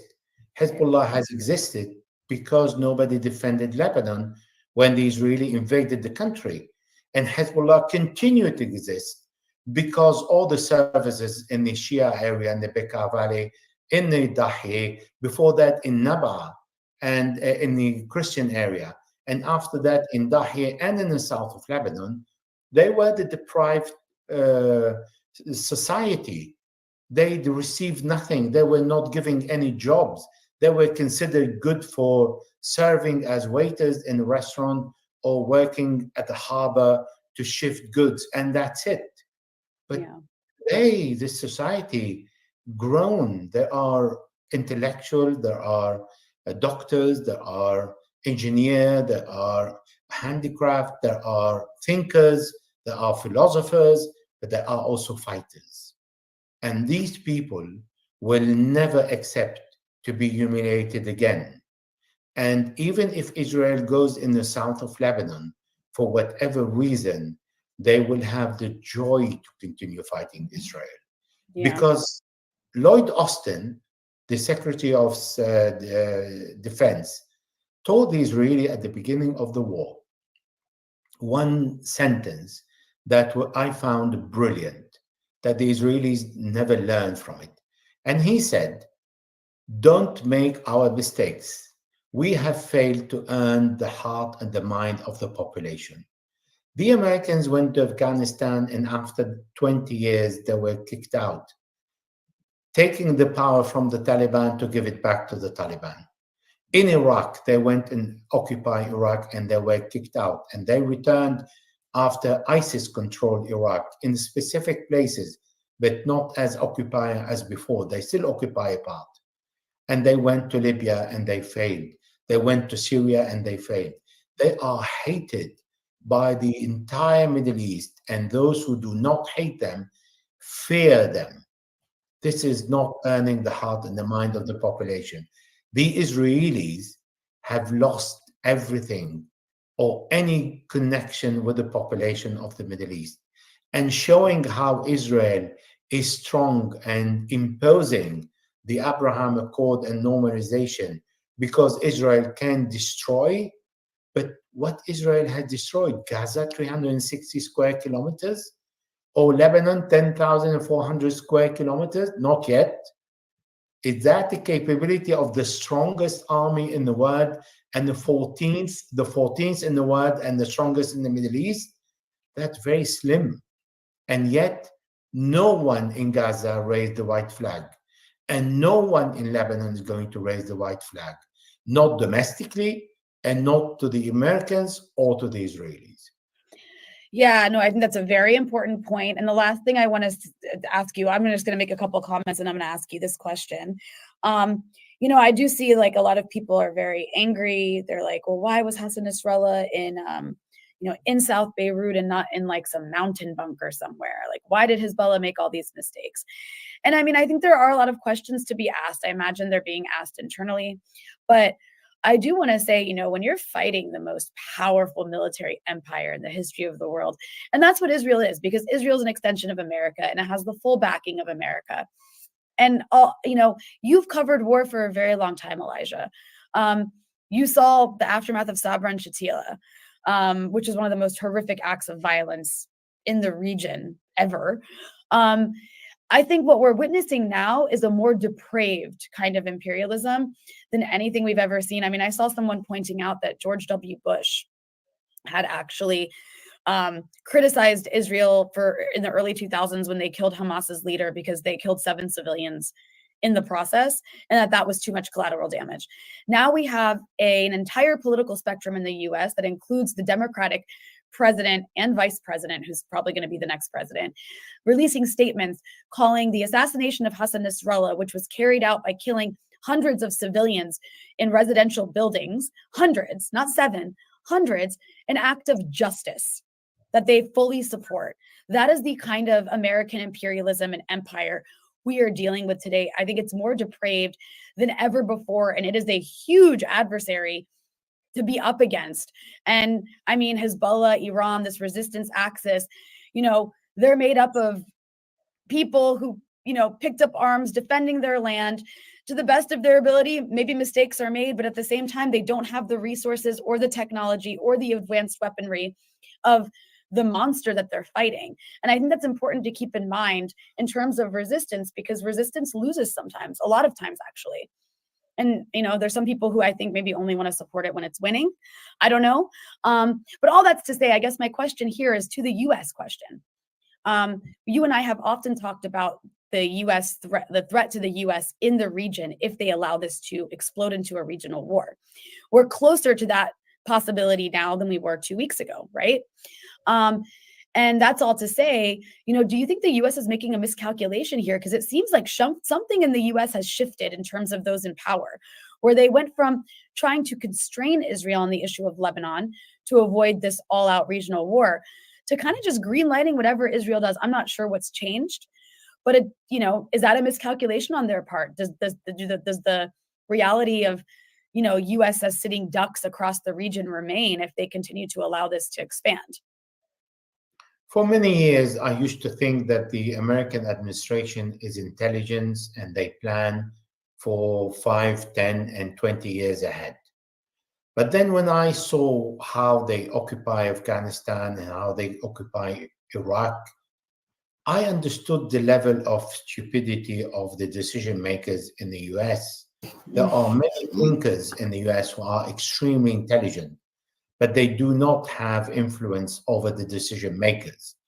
They can be the most brilliant people on earth, and if their voice is not heard, it means they have no influence, and the US administration will continue doing the same thing. So if we see the Americans were very powerful, 1982, they landed in Lebanon, and they were kicked out. They've landed in Iraq. Iraq was completely dismantled and they were kicked out. So the Americans, at the end of the day, they have the most powerful machine, but they cannot stay in a country. They can win the country, but they can't stay. They can go to war, but they can't make peace. And after war, what's going to happen? How are they going to build? They build nothing wherever they went. They destroyed Afghanistan. They've destroyed Iraq. They've destroyed Syria. They've destroyed Libya. Wherever they went, they did not create a base where people will like them to stay or will like their influence. They're afraid of them. But this fear can go. So what's happening today is completely different. We cannot talk about an all-out war for the simple reason. The Iranians control the Strait of Hormuz. Ansarullah control the Red Sea. Hezbollah can control with the surface-to-surface missile the Mediterranean. What's going to happen to the world economy is going to be completely destroyed. Can the Americans prevent that from happening? Of course not. They could not prevent, with the strongest navy in the world, along with the British one, the Ansarullah to open the Red Sea for the navigation they want. So what's going to happen in other places? And also, an all-out war means what?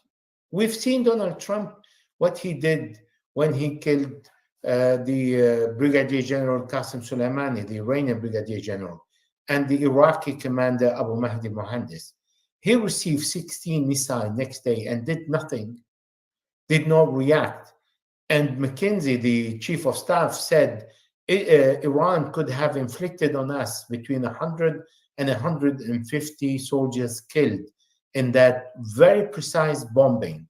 That was a message for the future for the US to be engaged in any war against Iran.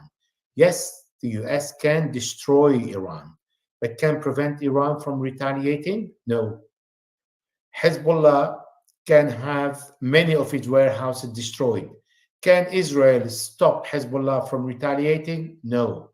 Can the Americans stop the Iraqis from bombing their military bases? Of course not. They're sitting duck in Ain al-Assad, in Taji, next to the airport in Iraq. They can't do that. You can kill many people, but you can't deter them and stop them from attacking because these people have an ideology and they're fighting out of an ideology. And this is why they cannot be defeated. All the Israeli official and military commander told Netanyahu, Hamas is an idea. You cannot defeat it. In the past, we know also that Al-Qaeda is an idea, cannot be defeated. So all these ideology cannot be defeated. They will always continue existing in one way or another. So I am not worried about an all-out war in the Middle East because nobody wants it and it's not going to happen.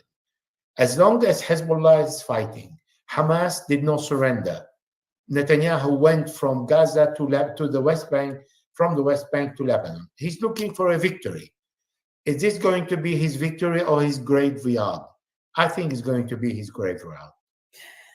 I mean, we'll see about that. I think also there's an emotional, psychological, terrorizing element of all this, right? Like watching, I have to say, I don't know how Palestinians have dealt with the last year, because watching my own country be treated this way is very, very difficult. Watching a catastrophe unfold, what feels like almost overnight. I mean, I was in Beirut 2 weeks ago, and obviously there was a war in the South villages, but this was not happening. What's happening now wasn't happening. So I think it's also just a real shock. This was a campaign of shock and awe the last 2 weeks, and everyone is still kind of reeling from the shock and the emotional toll of it all. That's more of a comment than a question. But I guess go ahead, please. Yeah, the problem is international laws don't exist anymore. The protection of non-combatant is inexistent.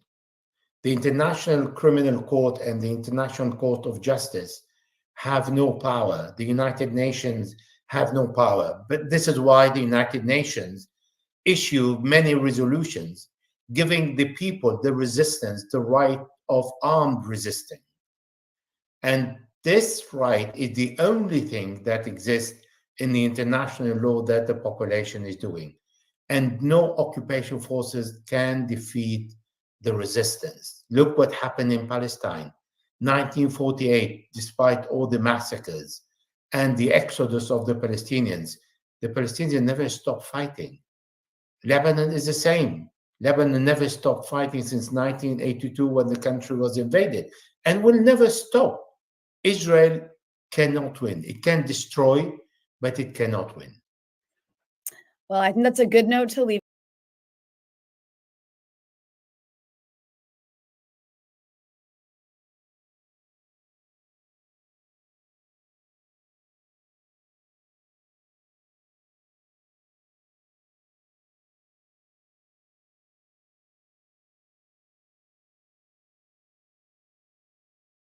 Right, so of all the nations in the Middle East right now, one that has remained broadly neutral, even seemed to be siding with Israel at times, has been Jordan. Perhaps its extreme close proximity to both Israel and the West Bank being on the opposite side of the Jordan River as it is might well explain its reasons for that for many. At the very least, it hasn't been the first country to spring to mind when people consider who are taking the fight to Israel right now in the face of their aggression. But there are more ways than just taking up arms to take on another nation, of course, and a war of words has erupted at the UN, courtesy of Jordan's Foreign Minister Ayman Safadi, which has gone almost completely without comment from our mainstream media here in the UK.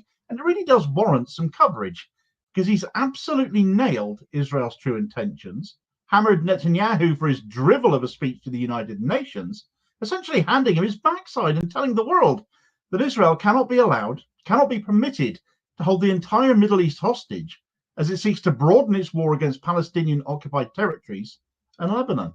I want to add one sentence.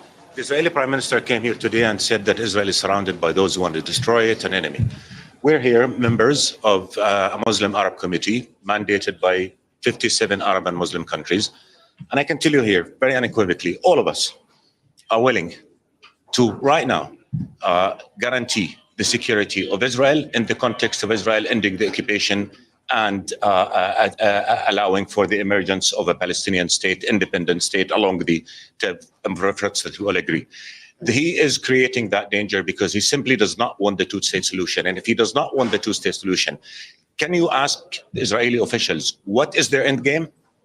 Other than just wars and wars and wars. I'm telling you, all of us in the Arab world here, we want a peace in which Israel lives in peace and security, accepted, normalized with all Arab countries in the context of ending the occupation, withdrawing from Arab territory, allowing for the emergence of an independent sovereign Palestinian state on June 4, 1967, lies with occupied Jerusalem as capital. That is our narrative. That is, and we will guarantee Israel's security in that context. Can you ask Israelis what's their narrative other than I'm going to continue to go to war, I'm going to kill this and kill that and destroy this and this, that? The amount of damage that Israeli government has done, 30 years of efforts to convince people that peace is possible, this Israeli government killed it. The amount of dehumanization, hatred, bitterness will take generations to navigate through. So ultimately the question is, we want peace. And we've laid out a plan for peace. Ask any Israeli official, what is their plan for peace? You'll get nothing because they're only thinking of the first step. We're going to go destroy Gaza, inflame the West Bank, destroy Lebanon. And after that, they have no plan. We have a plan. We have no partner for peace in Israel. There is a partner for peace in the Arab world. Right, so that was Jordan's foreign minister there, Ayman Safadi, who was determined to be allowed to say something on camera at the United Nations Security Council there, following Benjamin Netanyahu's pathetic woe is me stunt at the UN, whilst bemoaning the fact so many UN states are calling Israel out for war crimes it is blatantly, of course, committing. I think only the most ardent and determined Zionists these days truly believe otherwise. Safadi attacked Netanyahu straight out of the blocks there. The claim made that Israel was surrounded by enemies, quite aside from the fact all of Israel's enemies right now are enemies it has brought on itself, following their disproportionate and ongoing attacks on Gaza following the night of October 7th in no small part in recent times. By invading Gaza as they have, not having a right to defend themselves, as so many claim, including themselves, of course, because Gaza is Israeli-occupied territory, they brought other Arab nations down on their heads as well, from Lebanon to Yemen to Iraq to Syria. But Jordan, they largely kept out of it, despite taking up much of Israel's eastern border as they do.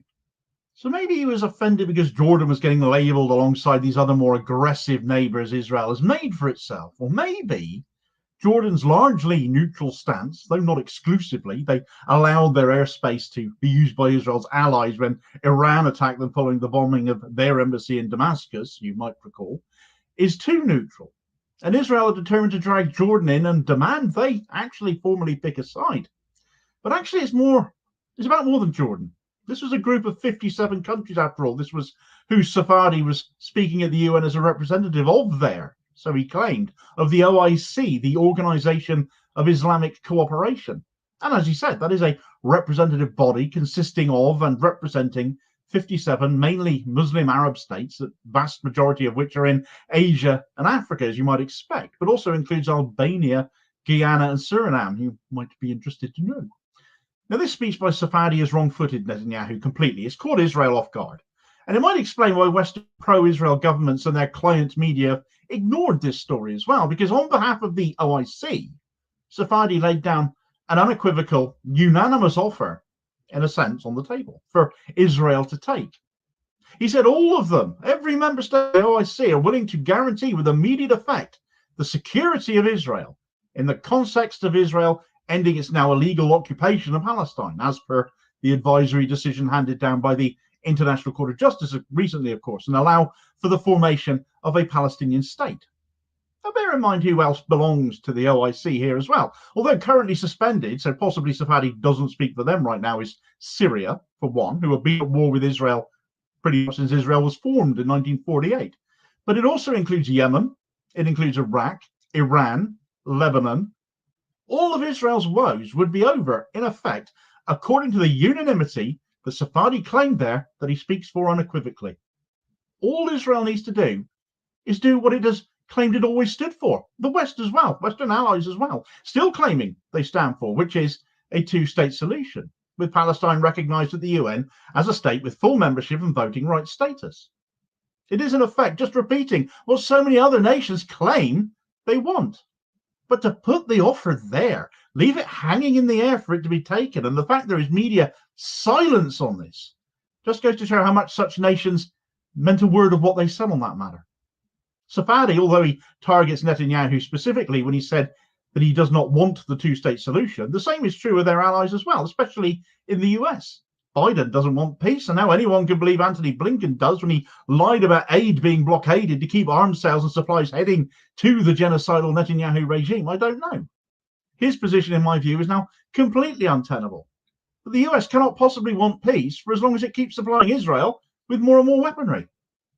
But equally, Safadi exposed Netanyahu's position as untenable as well, because he then demanded that it be asked of Israeli officials what exactly their endgame is. If the idea of a Palestinian state is actually completely unacceptable to them, after all, they've claimed to want that until these most recent events, haven't they? So in which case, what is Israel's endgame now? Well, we've known for months, haven't we? It's become woefully obvious over the last 11 months, certainly, during which time Israel has been exposed as not the victims, but the aggressors going back decades. But it is in the last few months that the world's eyes have finally been opened to the matter, thanks to alternative media, thanks to social media, thanks to pictures and images and voices cutting through in a way that could no longer be censored, by Netanyahu and other Israeli figures making it clear that things won't end anytime soon, by their lies being exposed and their consistent objection to an actual ceasefire, despite the best efforts of their Western allies telling us otherwise. Joe Biden ridiculously and incessantly saying we're close to a peace deal as he delivers more weapons to Israel. But at last, an actual politician cuts through all the bull and literally just says it at a podium at the UN in front of the world. If they choose to look, and the mainstream media don't ignore it, as ours definitely have, as Jordanian Foreign Minister Ayman Safadi stands there and says all they want is war and war and war. And of course, that is exactly what it all boils down to. Therefore, any peace negotiation with Israel at the table, with Netanyahu at the table, is futile when they do not want it. They do not want peace. They are not honest brokers for peace. Yet the Arab world, who are condemned for not agreeing to peace deals when they have, for not turning up when it is Israel who are actually the no-shows, when actually it has been Arab nations like Egypt, like Qatar, both of whom are also members of the OIC, incidentally, who have led on this. The US can hardly be saying they are leading on it for as long as they keep arming the perpetrators, yet it's always a focus on the likes of Antony Blinken and our media at any peace negotiations, at least when they reach a critical point and he needs to show up for the cameras anyway. The US cannot be on the side of peace when it insists on remaining on the side of Israel. And when Jordan's FM says all Israel want is war and war and war, who is the enabler of that? Well, we all know.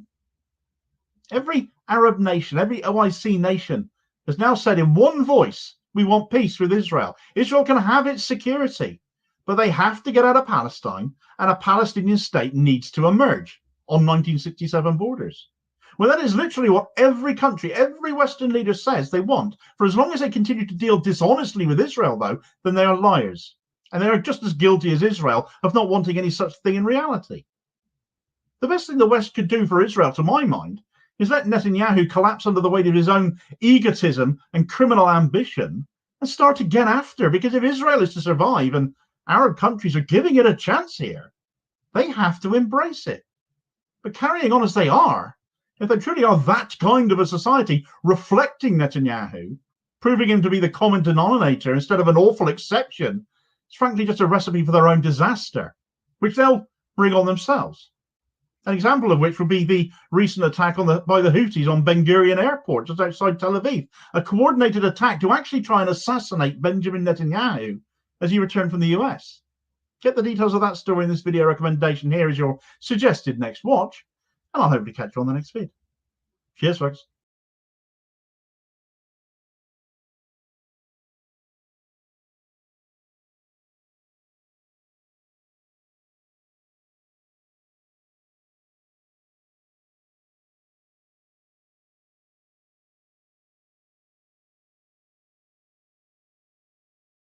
Is the grand prize.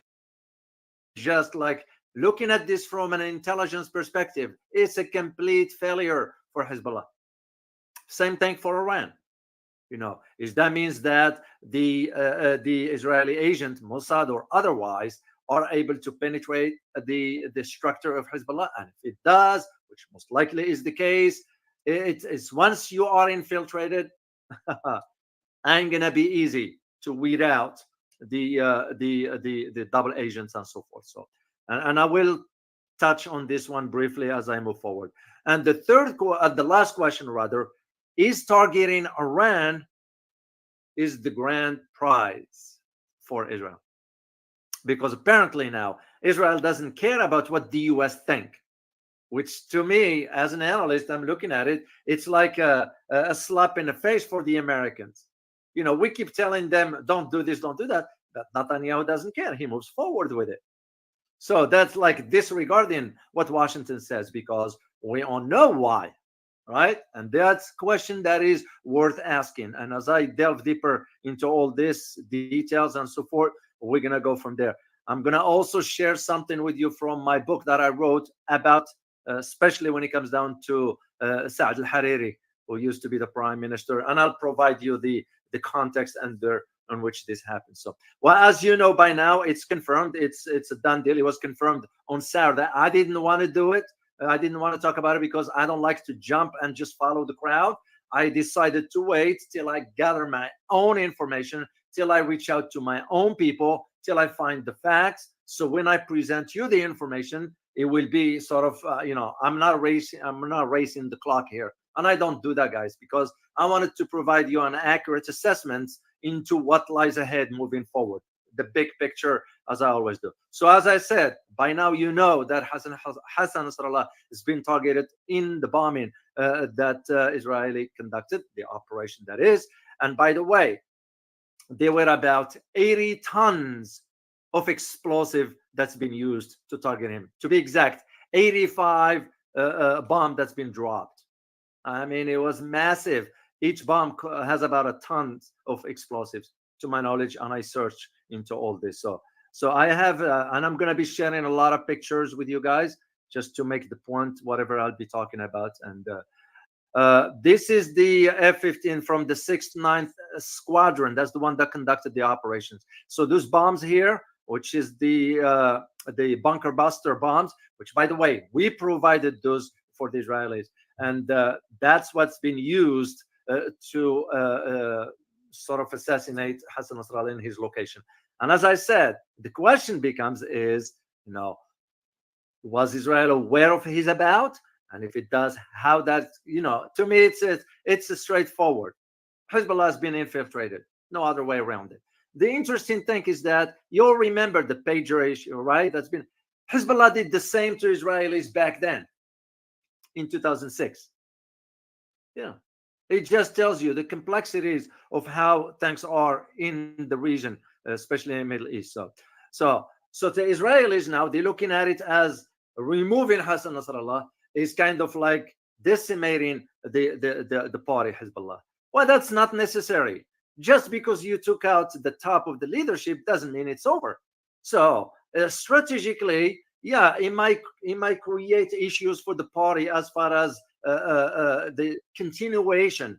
But already, within 2 or 3 days, you're going to be hearing about the new head Secretary General of Hezbollah. They're already two in front line, and I'm going to share the names with you as I move forward.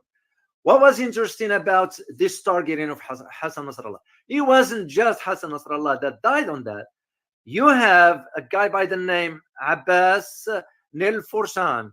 Now, Abbas Nilforsan, and I have a picture of him. He's a general. He's right here. That's his picture. Abbas Nilforsan is the deputy commander of Iran's Islamic Revolutionary Guard Corps, the IRGC. And that's the one that was in charge. This guy is in charge of the Beirut file. So for him to be in that location, it tells me that it was a coordination between Iran and Hezbollah. And it's not a secret. Hezbollah is the cornerstone for Iran's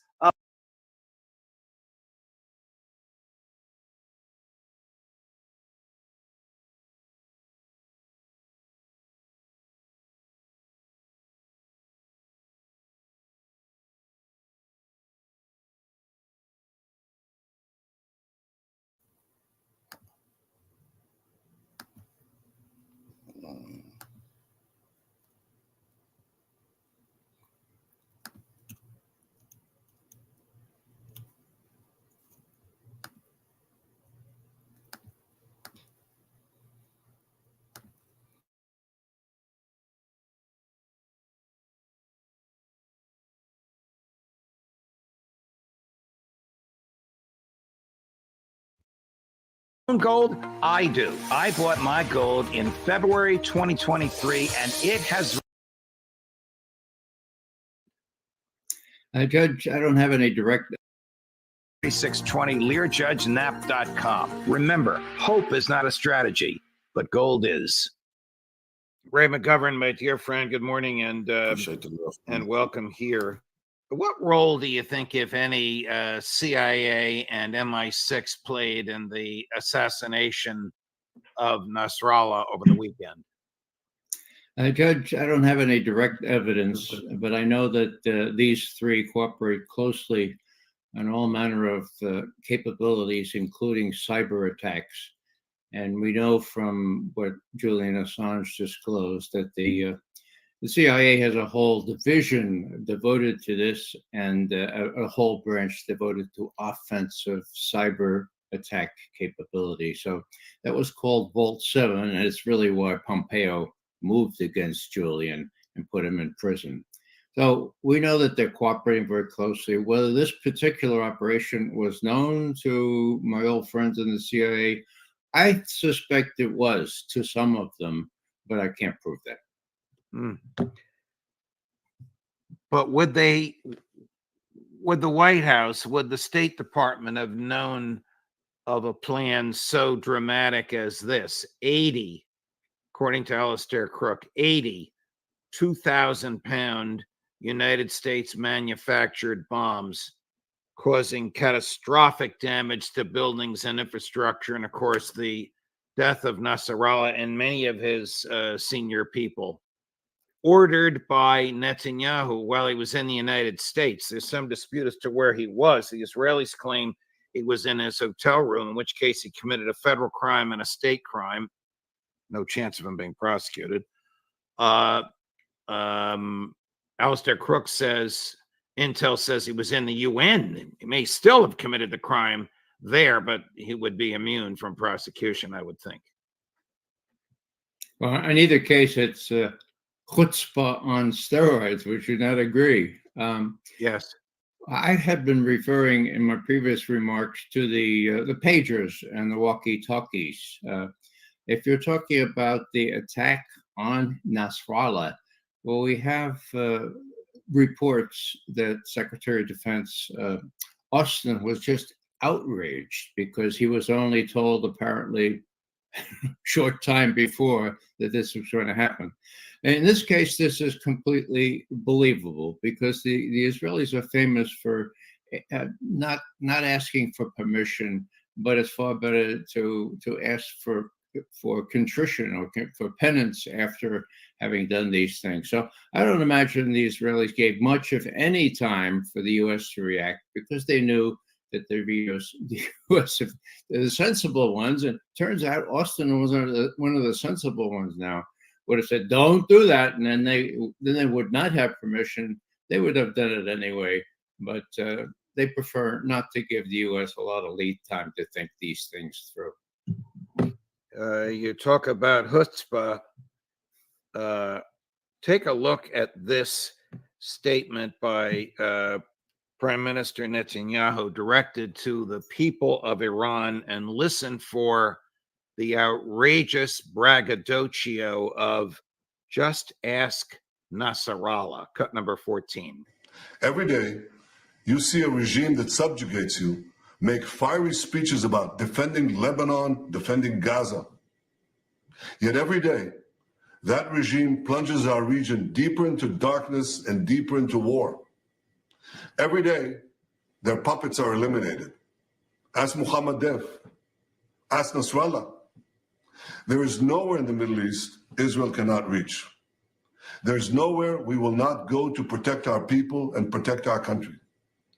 With every passing moment, the regime is bringing you, the noble Persian people, closer to the abyss. Does he really think that a statement like that appeals to the noble Persian people, as he calls them? No, it's directed at the Israeli people, as a matter of fact, and to people like Blinken that relish this kind of chutzpah. You know, it's very interesting, Judge. My guess, and it's just a guess, is that the Iranians and even Hezbollah, well, Hezbollah will lick its wounds for the nuns, right? It's not going to react immediately other than to defend itself against a possible Israeli onslaught on the ground. My God, that would be crazy. And what's going to happen is what happened in April. What happened in April? Well, that's when the Israelis struck the embassy in Syria. And what happened after that? Well, the U.S. and the Iranians and the Russians and people got together and said, my God, let's not let this get out of hand. Here's what we'll do. Iran, we know that you have to retaliate, but look, let us know when you do that. Please send the little drones first so we can shoot them down. Don't do any real harm. And then Israel, when you react, please don't do anything real damaging. Now, that happened. The first was the assassination at the embassy in Damascus. On the 14th of April, we had this incredible barrage of all kinds of artillery, including drone attacks on Israel, most of them shot down by prearrangement, some damage done. That was the 14th. On the 19th, by God, you had Israel retaliate. What did they do? They did very little damage by design. So what I'm saying here is that Iran is a main player here. It's not going to be provoked. Hezbollah, well, Hezbollah has been served notice on by Iran that, you know, they'll support them. Revolutionary salute to our brother Vincent Brown for the donation to the war chest. Revolution is a way of life. Absolutely appreciate the love, family. Salute. But only up to a point. And so what we have here is the kind of situation where well, the Russians can say, look, do you remember that attack where hundreds were killed at the Crocus concert? Remember how we reacted? Yeah, okay. We reacted with sang-froid. We reacted in not such a crazy way as to play into the hands of people who want to provoke us. So that's my best guess. Now, I could be completely wrong on that, but I think the equities argue for a period of calm now, in particular because the BRICS meeting, which will involve Iran and China and Russia and many other friends of Iran, takes place on the 20th, 22nd of October. That's just 3 weeks away. That's going to be a big deal. And nobody wants a war in the Middle East. Well, that's happening. Very interesting. Do you think Mossad has penetrated Hezbollah? Alistair Crook is of the view that only actual living human intel could have pinpointed Nasrallah's location with such precision and accuracy and timeliness. It's hard for me to know the precision of electronic snooping. They penetrated the Iranian structure. You see, all you have to do is penetrate the Iranian structure, then you get to Hezbollah. Iran know where Nasrallah was at all times. Let's not forget the Iranian president, the next in line to be the supreme leader, was mysteriously killed in a helicopter crash. No. That's the Iranian insiders, I believe, helping Israel. The pacifists is helping the Zionists and Americans to go after the hardliners, and that's exactly what happened. Snooping is such today that I would not rule out that it was completely electronic. On the other hand, there's been so much of this inside stuff preparatory to such assassinations that Alistair is probably right. They have agents galore. They've been working on this for decades. And it's really doesn't speak very well for Hezbollah to have been unable to detect these people and stifle them before they did real harm. The New York Times is reporting as we speak that Israeli commandos, I guess that's the rough equivalent of American special forces, have begun incursions into southern Lebanon. Would this be a precursor to a ground invasion? And if Netanyahu does order a ground invasion, would that bring Iran into the picture militarily? I saw those reports, Judge, and my first reaction was this would be at best a reconnaissance in force, as we say in the Army. In other words, they're sort of preparing the battlefield in case they go in. Now, will they go in? Yeah, they'll go in for some modest kind of incursion. Will they try to take over all that area south of the Litani River? I think that depends on what Secretary Austin tells them this time. And when we have Pat Wright, the general writer, the Pentagon spokesman, saying yesterday, look, we're going to give Israel all the defensive things it needs to defend itself. We're gonna keep the carrier in the Mediterranean. Yeah, we're gonna keep the Marines. So you have to say you're gonna keep them here. Well, they're gonna keep them there, but it's for defensive purposes. Now, whether Netanyahu will listen to these people in an election year when he thinks he's got, well, to use an expression used by General Brent Scowcroft with respect to how Ariel Sharon, the previous prime minister, had Bush wrapped around his little finger. He had him mesmerized. Those are quotes. Well, if Netanyahu believes that's the same case with President Biden and and Netanyahu's lawyer Tony Blinken, well, there's no telling how free Netanyahu will feel to thumb his nose at the likes of Austin and other people urging moderation and go farther than the Israelis really can do by themselves. And Biden will be faced with an election year decision: do we rescue the Israelis or not? Now, I think Netanyahu calculates Biden will have no choice other than to send in the Marines. Okay, whether he's right about that, I hope he's wrong, but the chutzpah has no end. He thinks he's right. We'll see what happens. Well, that would be an October surprise that nobody could really anticipate the outcome, sending the Marines in. Do Americans unite behind Biden and inferentially and deferentially behind Vice President Harris? Donald Trump is certainly not going to oppose sending the Marines in. What does the public do?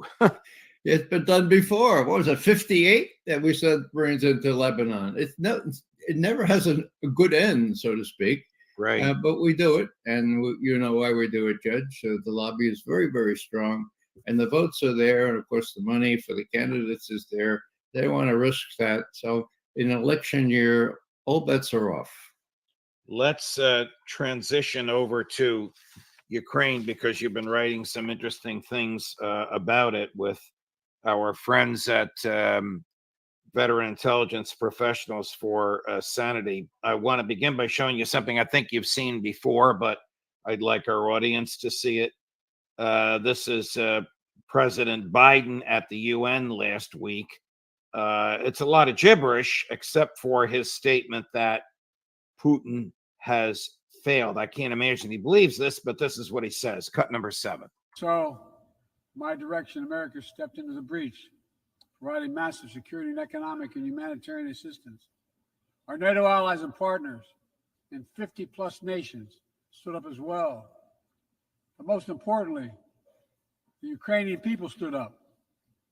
I asked the people of this chamber to stand up for them. The good news is Putin's war has failed, and at his core aim. He set out to destroy Ukraine, but Ukraine is still free. He set out to weaken NATO, but NATO is bigger, stronger, and more united than ever before. Is NATO bigger, stronger, and more united than ever before? I mean, this is almost farcical, Ray. Well, I'm surprised that others didn't get up and walk out like they did with Netanyahu. No, it's not true. Does he believe it? I don't know. I mean, he is delusional, and so is his alter ego, Blinken. So, you know, as long as these people are delusional, they have this illusion of grandeur. And when the Zelensky's, who are equally delusional, and the Zelenskys tell them what to do, well, in election year, they can't let them down, can they? So, yeah, Putin has lost. Well, in the middle of July last year, in Helsinki, Biden made this big pronouncement. Putin has already lost in Ukraine. Why did he say that? Because a week before, CIA Director William S. Burns had said Putin has already lost in Ukraine, and the inefficiency of his military machine has been laid bare for the whole world to see. Right. July of last year. So if they're telling Biden this still, they're still delusional, and it's going to get them in a peck of trouble if they don't take Putin's warnings seriously at this point. Does Biden, well, I don't know how you could possibly know what Biden understands. I was going to ask you, does he understand? Does he appear to understand? Do you think the American government understands, A, how precarious Ukraine is, the Ukrainian military and government, and B, how solid is the Russia-China strategic partnership? There you go. That's the tectonic shift, Judge. I'm glad you mentioned that.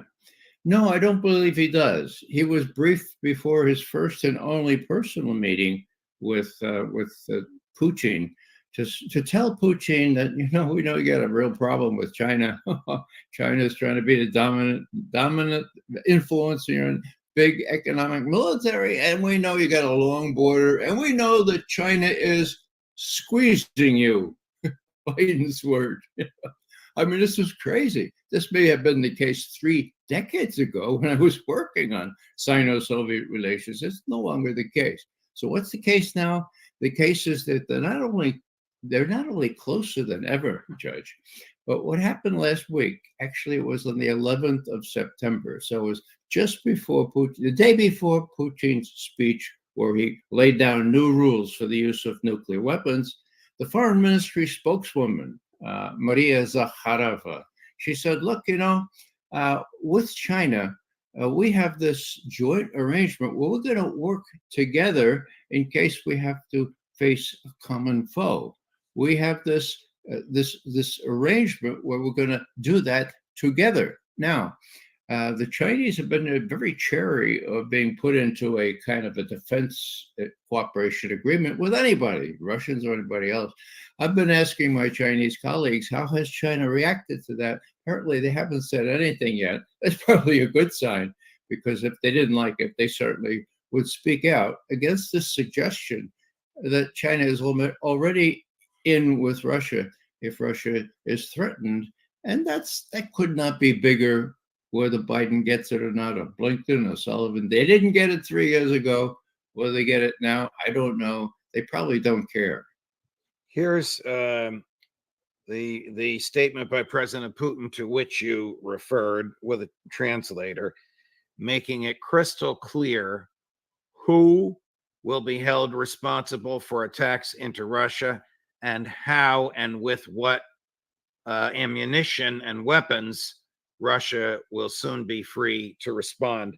Cut number 12. The updated version of the document proposes that aggression against Russia by any non-nuclear weapon state, but with the participation or support of a nuclear weapon state, should be regarded as a joint attack on the Russian Federation.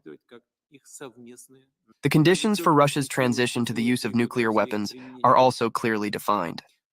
We will consider such a possibility as soon as we receive reliable information about a massive launch of aerospace attack means and their crossing of our state border, meaning strategic or tactical aircraft, cruise missiles, drones, hypersonic missiles, and other aircraft. We reserve the right to use nuclear weapons in the event of aggression against Russia and Belarus as a member of the Union state. All these issues have been agreed upon with the Belarusian side and with the president of Belarus. This includes cases when the enemy, using conventional weapons, poses a critical threat to our sovereignty. Is he serious? He is serious. And for those who say, well, he's just bluffing. I take the words of one very distinguished national security advisor to British prime ministers who said, yeah, you could say he's bluffing. Yeah, he's still bluffing. And then when he's not bluffing, what are you going to say then? Okay. So what he's doing now is throwing down the gauntlet and saying, look, you're talking about hitting inside Russia. Yeah, he's chosen this as his red line. Okay. Now, is it real? Well, his red line is real. Why did he choose this occasion? After all, there are only a certain number of attack missiles. There are only a certain number of missiles that the Storm Shadow missiles that the British have. They can only go about 180 miles into Russia. But why does he choose this time? He chooses this time because he wants to lay down a time frame and a rule that will say, look, we no longer will regard Ukraine shooting these things or firing them into Russia as Ukraine alone. We will say that it's joint. We will say that if it's with a nuclear-powered country, that it's a joint strike, and we will proceed accordingly. Now, is he specific in how he spells out what they would do? Not really, except he does say that if there's a rain of such missiles, that would be interpreted as possibly invoking this new rearranged doctrine, which is more forward-looking and more dangerous, I would say, than any heretofore that the Russians have propounded with respect to the use of nuclear weapons. So he's dead serious. And the good news, in my view, is that I think that Belousov, the defense minister in Russia, got in touch with Austin, our defense secretary, while this was going on, maybe even before Putin spoke, and said, look, please take this seriously. The pinpricks that you will cause inside our country, we're going to still take seriously if you allow the Storm Shadows and the attackers to attack us. And would you tell the president that? Because this is very serious. And what happened? The next day, when the British Prime Minister Starmer was in the White House, who came to the White House to get permission to use U.S. technology within these Storm Shadow missiles, he was turned down. The day before, the Pentagon spokesman said he was going to be turned down. That day, the national security spokesman for Biden said they're going to be turned down 2 hours before Starmer arrived. So that's the good news. Now, is the military influence and that they can get to Biden and change his mind from these ridiculous things that Blinken wants him to do? The answer is yes. Can the military do that in the Middle East? The answer is probably no, because of the political equities involved. As strong as the military argument would be, it's be real hard to turn down Netanyahu in the 6 weeks or so left before our election.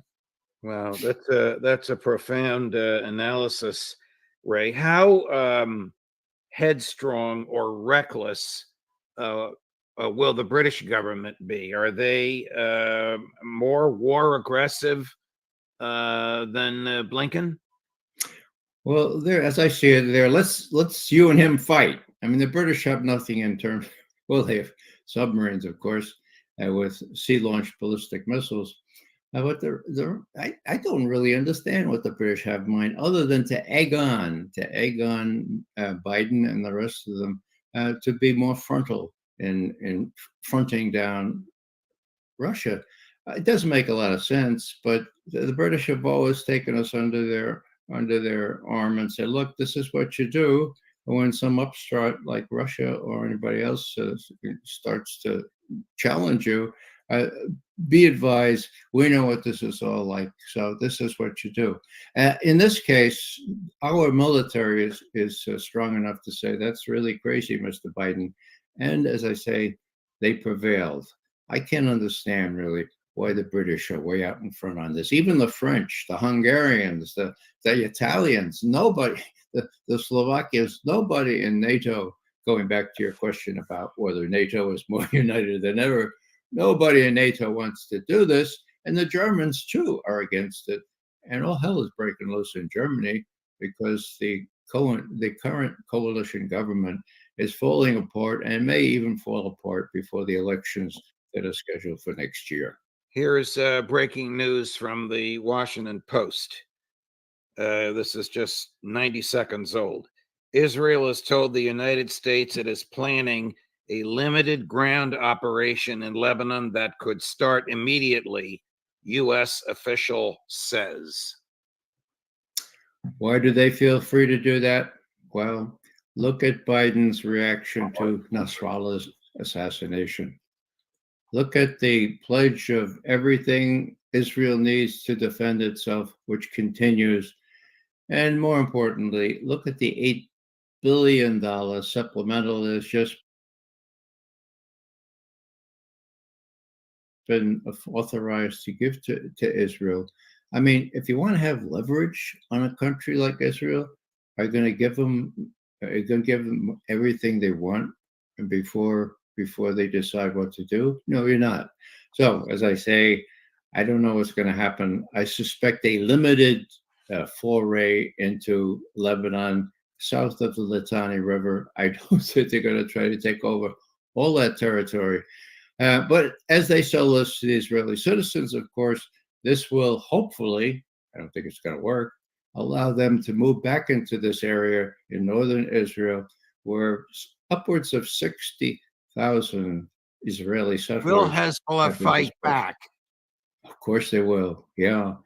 Now, they're a little discombobulated and have suffered a real embarrassment these last week or two. But they'll fight back, and they're ready to fight back, and they're in these tunnels, and they have missiles. And yeah, the only question is whether they will hit Israeli cities, which they can do now, and whether the U.S. and Iran, I dare say, and Russia and China can act as a brake on all this, because Russia is in this with both feet in defense of Iran, with which it's just about to sign a 10-year defense, well, treaty just short of defense. And China depends on this area of the Persian Gulf for most of its oil, for God's sake. So these people have strategic interests. That's why I think they'll be saying to the Iranians and others, look, can you just wait a couple of weeks? We're going to get together in Kazan.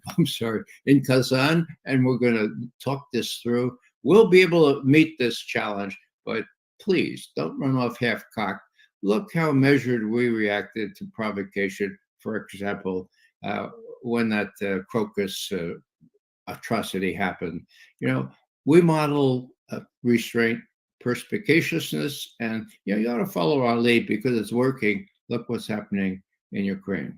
Here's Secretary Blinken just a few hours ago rejoicing in the death of Nasrallah, cut number 13. Hassan Nasrallah was a brutal terrorist whose many victims included Americans, Israelis, civilians in Lebanon, civilians in Syria, and many others as well. During his leadership of Hezbollah, the group terrorized people across the region and prevented Lebanon from fully moving forward as a country. Lebanon, the region, the world are safer without him.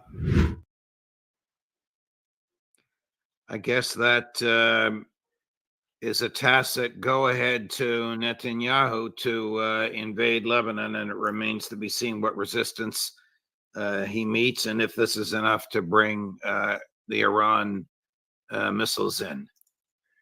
Yes, I believe that's it. I don't think it's enough to bring Iran in. It will fortify Hezbollah's resolve to avenge this martyr, and that's what they have now, a real live present-day martyr. As for Blinken, whoever believes what Blinken says is, sort of wet behind the ears. He's not told the truth on things like aid to Israel. He's lied to Congress. He said all manner of things that aren't true, and he says that without any danger of correction because the mainstream media is unwilling to hold him accountable, just as they were unwilling to hold war criminals like Dick Cheney and George Bush accountable. And I'm just waiting for George Bush to endorse Kamala Harris. My God. I don't know that that's going to win her a single vote, but rumors are that it's coming. Ray, thank you, my dear friend. We'll look forward to seeing you on Friday with that youngster, Larry Johnson. Thanks, Judge. Thank you, Ray. And the aforementioned youngster, Larry Johnson, will be here at 11 as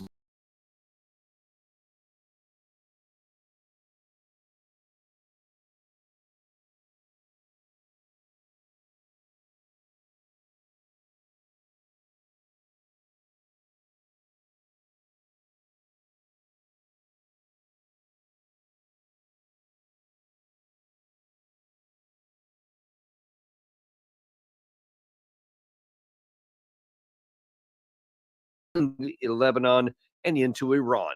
He said this just hours ago. Every day, their puppets are eliminated. Ask Mohammed Deif. Ask Nasrallah. There is nowhere in the Middle East Israel cannot reach. There's nowhere we will not go to protect our people and protect our country. With every passing moment, the regime is bringing you, the noble Persian people, closer to the abyss. But you know one simple thing. Iran's tyrants don't care about your future, but you do. When Iran is finally free, and that moment will come a lot sooner than people think, everything will be different. Now, he started off this statement by saying, I have a message for the people of Iran. Now, that is a little more noteworthy than it might otherwise seem because he gave almost exactly the same speech before he had killed Hassan Nasrallah by saying, I have a message for the Lebanese people. And then we know what he did shortly after that. So I assure you that similarity coming literally a week or so ago is not being lost on anyone in the region. And if anybody is doubting now whether or not Israel is going to go in on the ground in Lebanon, as I've been telling you ever since this current part of the crisis erupted, The Minister of Defense, Yoav Gallant, is trying to eliminate any confusion. The state of Israel has eliminated Hassan Nasrallah, the leader of Hezbollah. He was the murderer of thousands of Israelis and foreign citizens. He was an immediate threat to the life of thousands of Israelis and other citizens. To our enemies, I say, we are strong and determined. To our partners, I would say, our war is your war. And to the people of Lebanon, I say, our war is not with you.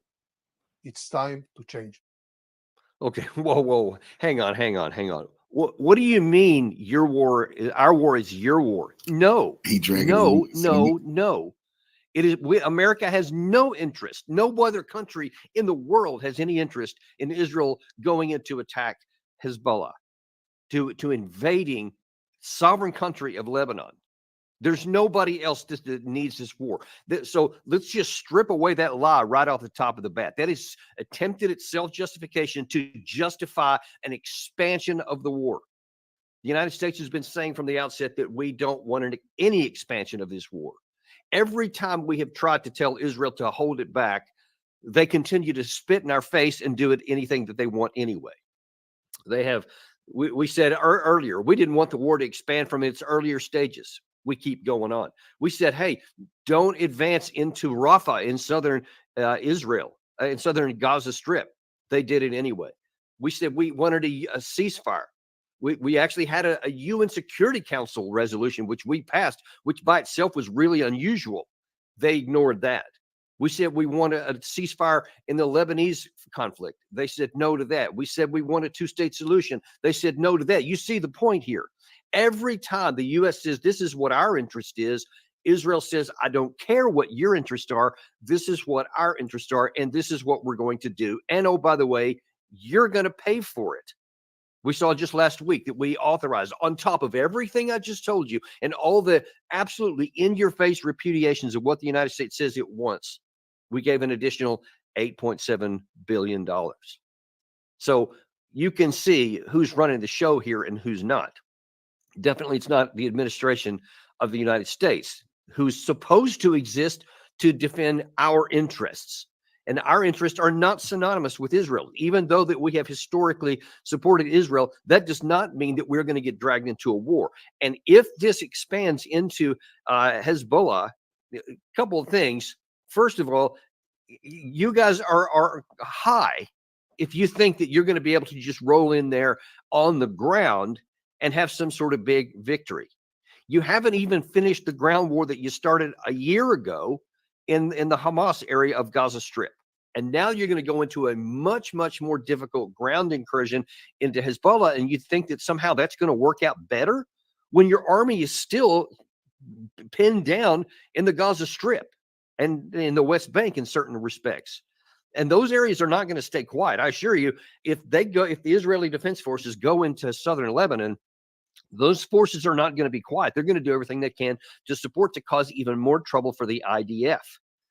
So that's the first problem here for them, is that it's one thing to launch a massive military strike. I saw one report that said up to 60 missiles were used to take out Hassan Nasrallah, that they said they want to make sure they got him. So they wiped out an entire city block in Beirut, and concerned about who else was harmed in the middle. That's what they wanted to do. But they have the ability to do that because Hezbollah has no air defense, zero. They have no air force. They don't have anything at all that can interdict on the other side. But that's not to say that they don't have capabilities, which we'll touch on in a minute. But we need to understand, though, that they, by all accounts, they are ready to go. This was just a few days before Gallant's comments from their chief of staff talking to their soldiers, telling them what they're need to get ready for. The goal is very clear: to safely return the residents of the North. To achieve that, we are preparing the process of maneuvering, which means your military boots, your maneuvering boots, will enter enemy territory. So you have it everywhere. You have from the Minister of Defense, from the Chief of Staff, the ranking general, and then you have, prior to this even, you had Netanyahu talking about how, here's a warning to the people of Lebanon. And now he's given a warning to the people of Iran before he's even gone into Lebanon. I mean, by all accounts, this guy wants nothing but war. Don't be deceived by any words that come out of any Israeli's mouth, any of them. If they say anything to the extent that they want a negotiated settlement, that they want to try diplomacy, those are only words for the American audience in particular to assuage them from being concerned about what is happening actually on the ground. Right now, as we talk, Israeli troops are massing on the border. Aside from the comments that I just showed you, they are physically moving more and more troops up to the border. They have mobilized brigades. They're moving them further up there. They're thinning out, it appears, some of the combat forces they have in the Gaza Strip to move them up to this area. By all accounts, they are getting ready to go. Now, we've also had overnight some spectacular explosions in Yemen, where Israel is continuing to going after the Houthis and their infrastructure in that war as well. So everywhere you look, so far, Israel is going on with air power and missile power against everybody they don't like. All the constraints have been taken off. And again, we got to call things what they are. And you can see graphic evidence. This is in Yemen, where they had a strike not too dissimilar from this 3 or 4 weeks ago, I think it was now. And this is continuing on, in addition to what the U.S. does to try to shoot down Yemenis missiles and other targets that were coming in from there, and sometimes even the infrastructure. It's been going on literally for months. Yemen has been suffering this kind of attack for a decade. First, it was from Saudi Arabia with our support and encouragement, and now then it's from us directly, and now it's from Israel. And listen, this is hurting Yemen without any question. Though you can't lose that kind of infrastructure and not have some impact. But it's just an impact. These people are just absolutely committed to what they're going to do. And by the way, they have said from the outset, from the time they started doing this, about a month or so after the 10/7 terrorist attack against Israel, that because of the Israeli response and their killing of so many innocent Palestinians, they said they're doing this in help in support of the Palestinian people. Hezbollah has said from literally day one that all the stuff that they're doing to the south was against the Israelis for what they were doing in the Gaza Strip against the Palestinian people.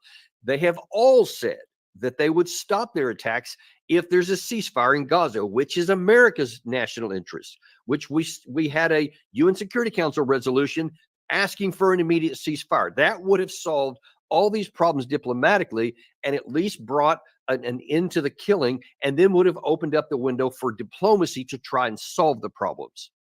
So just a ceasefire doesn't solve a problem, but it gives the space for it. But Israel doesn't want space. Israel doesn't want a negotiated settlement. They don't want a diplomatic solution. Looking at the facts on the ground, Netanyahu wants to solve his Palestinian problems with military power. He wants to solve his Hezbollah problem with military power, and he wants to solve his Israeli problem with military power. And it doesn't matter what the United States wants. Doesn't matter what's in our interest. That's what they want. And so they are taking every action in the world to spawn a larger war so that the U.S. has to come to their defense. Because I can tell you, it's almost as predictable as the sun coming up in the morning. If Israel gets into this and all of a sudden the Hezbollah side and or the Iranian side finally unleash this huge barrage of modern missiles that they have, and Israel starts getting pounded, and those images that Gary showed you a minute ago from Yemen, you end up seeing those kinds of images coming out of Israel. What do you think the prospect is that the U.S. is going to say, hey, you got yourself into this, you're going to get it out. We're not fighting for you. I think the chances are zero. I think that Netanyahu has concluded that the chances are zero that we wouldn't do that. And so everything is on track right now to get us sucked into a war that we should never fight. And I don't even know how we would win such a war. Look, even if we don't get sucked in, here's what you need to understand. With all of these extremely elevated numbers of airstrikes that are going in, and presume at some point fire is going to be coming back, and these interceptor missiles on the Iron Dome system are going to really be tested. Where do you think all that comes from, my friend? That comes from us. That comes from the United States. That's on top of everything. We just offered also another $8 billion to Ukraine for many of these same categories of weapons specified in there. Where are all these interceptor missiles coming from? Where are all these bunker busters coming from? Where are all these 2,000-pound bombs in every other category? Where is all that coming from? American arsenals. And we've already tried to accelerate our capacity to build them, and there's some progress in that, but it's minuscule compared to the need. This is coming out of our war stocks. How long do you think we can afford this? And if we get sucked into it, how much faster will we be depleting our actual war stocks? And this assumes that nothing happens in either the Indo-Pacific with China or in Europe with Russia. Neither of those are safe bets. Do you see what's happening here? We are allowing Israel to suck us into a war that could diminish significantly our ability to actually defend our country, should we need to. We don't have the capacity to continue doing this. And I've talked to you a lot. We have a lot of manpower issues as well. But folks, we should be running from something like this. But instead of running from it, we have guys like Jack Keane saying, let's run to it. This hands-off approach for Iran is getting us nowhere. But they're not going to do much of anything. They could easily take the Houthis off the board here by taking out Iran's spy ship that's helping them target, taking down their navy that's helping them transport the missiles and the rockets. But we're doing nothing. The Houthis have locked down the Suez Canal, backed by Iran, for months. They have fired at U.S. Navy warships using anti-ship ballistic missiles, Bill. And what are we doing? Nothing. It's appalling. Wow. Nothing? All that stuff I just showed you, that Gary just showed you there about Yemen burning, all this stuff about assassinating Hassan Nasrallah, and the continued hundreds of airstrikes each night against targets throughout Lebanon. And you call that nothing. And we need to be doing more, he says, oblivious to all the things I just mentioned about how it would cost America. And listen, this talk, I mean, the other thing that's shocking about what he said was it would be easy to take the Houthis off the map. They're really, you think it would be easy, but I mean, you see already because of these airstrikes, and so far there hasn't been a big barrage coming back from the Hezbollah side. We took out Hassan Nasrallah, which seemed to be off the table before, that you wouldn't take out the head of the other side there. That's been kind of a taboo, that people don't do that. And I'm talking over centuries, the wars, the armies fought, etc. But you didn't take out the leader because now who do you have to negotiate with or have any kind of possibility of diplomacy, especially in the case like this? We call the Hezbollah a terrorist organization, but in their view, it's a resistance movement which has a political head, Nasrallah. And we've been engaging in discussions, negotiations, and talks for quite a long time. And aside from the issue of the precedent set here, that now that's a taboo, another one that's been broken by Israel, there is still Hezbollah. Because consider this, that while this has been a devastating attack by the Israelis against the Hezbollah's leadership, they took out Nasrallah himself, but also a bunch of their top leaders. There is no question that they have been badly gashed. Their communication systems with the pager attacks a week or so ago has significantly impaired their ability to coordinate activities even within the country as they figure out the leadership issue. By every account, there has been serious damage and degradation done to the Hezbollah side. However, what you haven't done is you haven't destroyed hundreds of thousands of missiles. You haven't killed the somewhere between 50 or in some other cases, some other reports, 100,000 Hezbollah fighters who are in hardened positions in many parts of the southern part of Lebanon. You haven't gotten rid of those.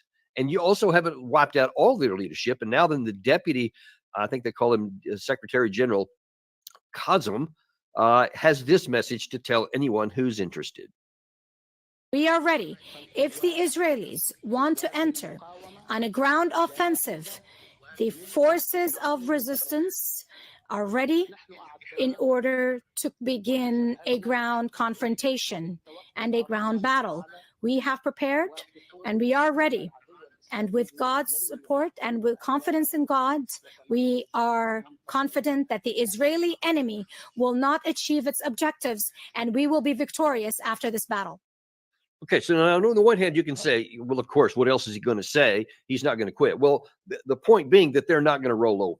So if anybody thought that by taking out all of their leadership and attacking these targets throughout Hezbollah in Lebanon, that's going to knock them out of the war, that was a fantasy from the beginning. I doubt that Israel had that fantasy. I think that they've always known that they were going to harm them and degrade them, but they knew that they had to go in on the ground because their stated objective, let me remind you, about a week or 10 days ago, was to push back all of Hezbollah to the Litani River, which is basically out of rocket range of Israel, so that their people could move back into safety. That's been their objective. You can't accomplish that unless they literally lay down their arms and quit, which ironically, perversely, is what Netanyahu has called for. He just said, I'm basically an uncontested surrender. If you just give up everything and stop, then everything will be fine. But I mean, literally, that's their very cause of existing. This is why they live, to resist, because they've been having this for nearly decades. And the idea that you can kill a few people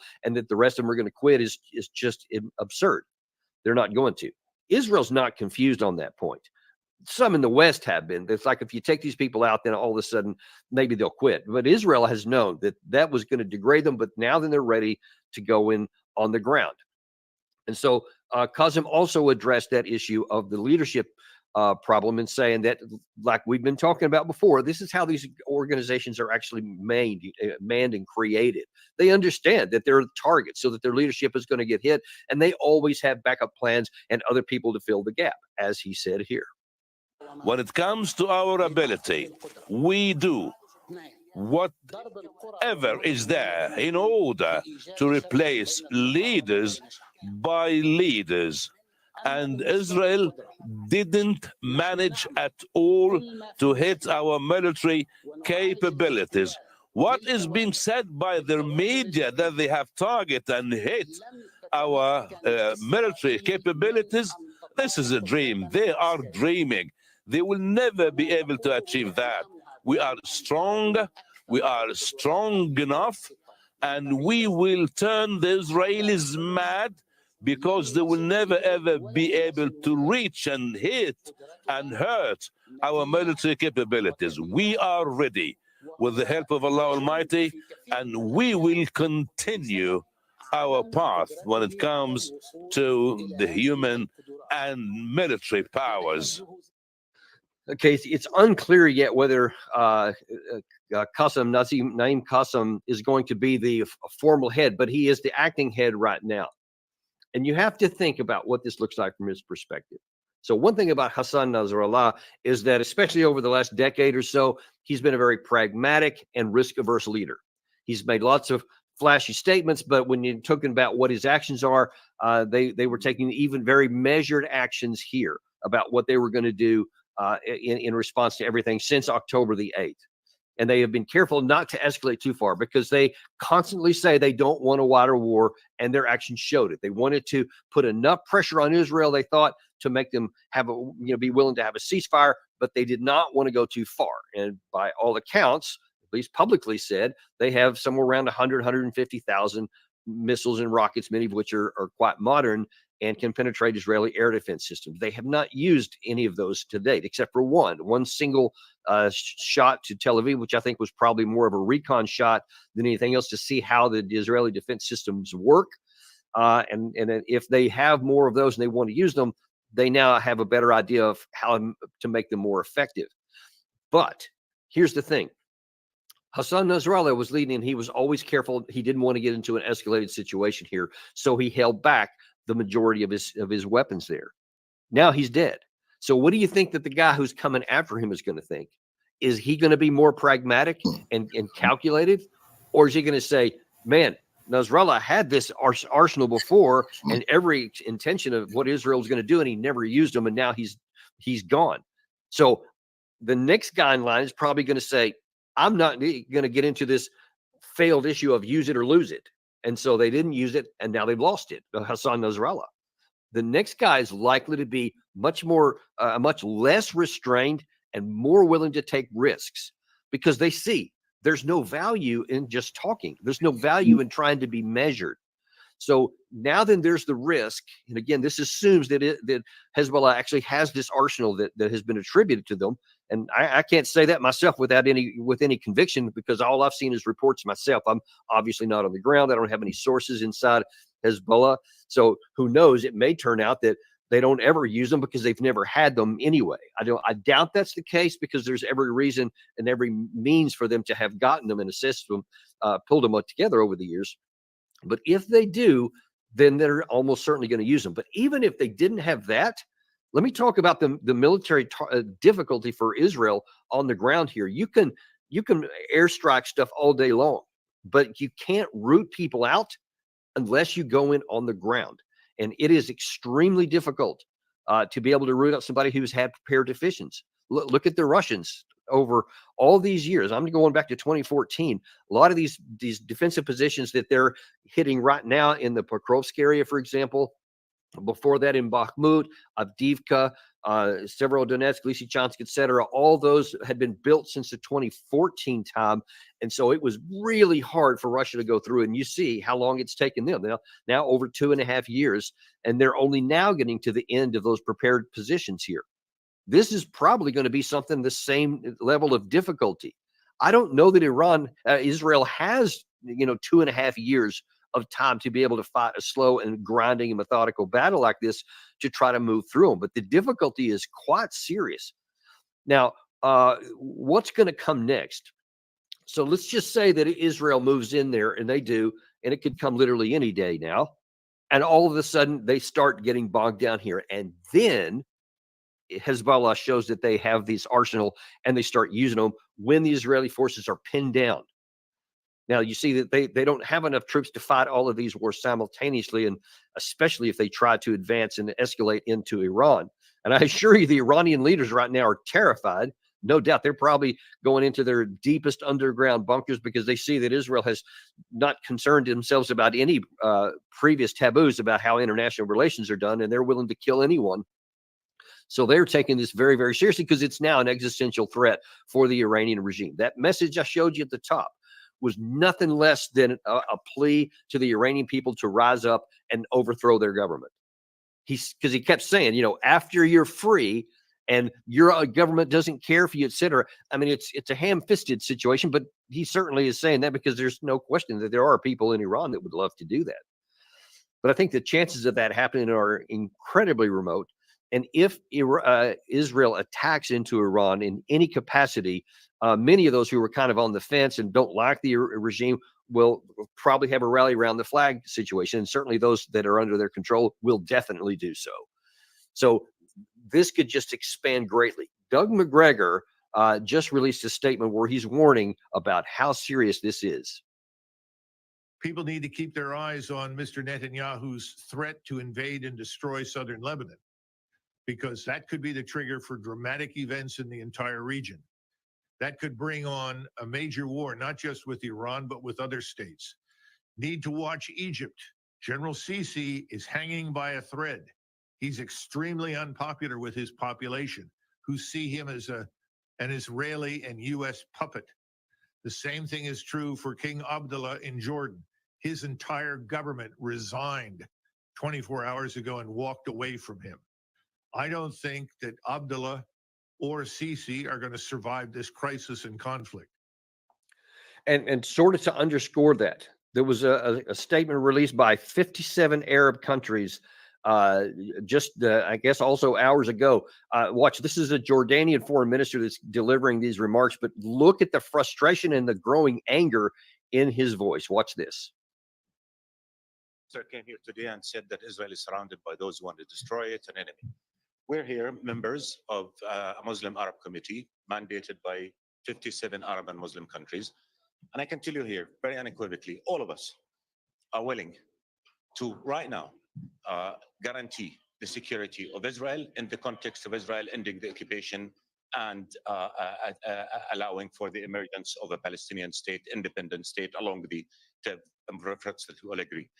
He is creating that danger because he simply does not want the two-state solution. And if he does not want the two-state solution, can you ask Israeli officials, what is their end game? Other than just wars and wars and wars. I'm telling you, all of us in the Arab world here, we want a peace in which Israel lives in peace and security, accepted, normalized with all Arab countries in the context of ending the occupation, withdrawing from Arab territory, allowing for the emergence of an independent sovereign Palestinian state on June 4, 1967, lies with occupied Jerusalem's capital. That is our narrative. That, and we will guarantee Israel's security in that objective. Okay, Gary, that's good enough right there. Listen, that just underscores the fact, what I've been telling you from the beginning. There is a diplomatic solution to this, if only Israel was willing to have any negotiations and any kind of diplomacy. They have rejected every possible means of negotiated settlement from us, from the United States. We have literally been begging them and pleading with them to have ceasefires in Gaza and up in now recently in Lebanon. And they have rejected everything we've done and totally spit in our face on especially on the assassination of Nasrallah, because just like when Israel assassinated the chief negotiator for Hamas when he was in Tehran, they did now assassinated this leader here. Do you see this? Every way that you can possibly imagine, Israel is destroying any chance for a negotiated settlement or any diplomacy short of abject and total surrender of all of their enemies. They are seeking a military confrontation, and they're trying to drag you and your country into it. And I, for one, am ready to say, oh, hell no. I am not going to, I do not want our country to just be played like a children's toy and so easily manipulated into getting sucked into a war. Because so far, Israel, all these things they've done have been through airstrikes, and that hasn't involved them getting their armies bogged down anywhere. And even the bogged down that they have in the Gaza Strip is something that literally can be sustained indefinitely, because the level of resistance and the amount of troops that they would need to maintain that can be handled a long time. Not this one. Not this one. You go into Lebanon and everything could change on the ground. Everything could turn in a negative way. And then we would be faced with the specter of saying either, yes, we're going to allow Israel to burn from all these rockets that are coming in, and possibly if Iran gets into it, or us getting involved in the war. And I think that's the dangerous place that we're on the very brink of right now. And if I were the leader of the United States, I would say that. And I would unequivocally say, first of all, privately, and if that didn't have any results, I'd say so publicly, that it is not in the interest of the United States to get drawn into a war. We have nothing to gain and everything to lose from fighting a war, no matter the source of that conflict, short of a Pearl Harbor style attack against us, which won't happen. Anything less than that, any kind of a war of choice to rescue Israel, I would not do, because I would tell the Israelis, if you do this, you will be on your own, because all of these Arab League people are screaming at you. America is screaming at you. There is a negotiated settlement where you can live in peace as long as everybody has a chance to live in peace. It would be hard. It would be difficult. It would take generations to actually accomplish, but it is at least something worth pursuing, as opposed to this, which has, in my view, virtually no chance to end well for Israel. This fantasy, this myth that some, whether it's Jack Keeney in the United States and his ilk, or those senior leaders in Israel who have this fantasy of thinking that with strong enough military and with enough killing power, they can kill their way to victory. They're just writing the epithet for their own, regime. Because I think in time, we just can't endure this. And I've told you there are very practical reasons earlier in this episode how we don't have the equipment, the ammunition, or the manpower to get sucked into another war, especially with all the other things on the global stage right now.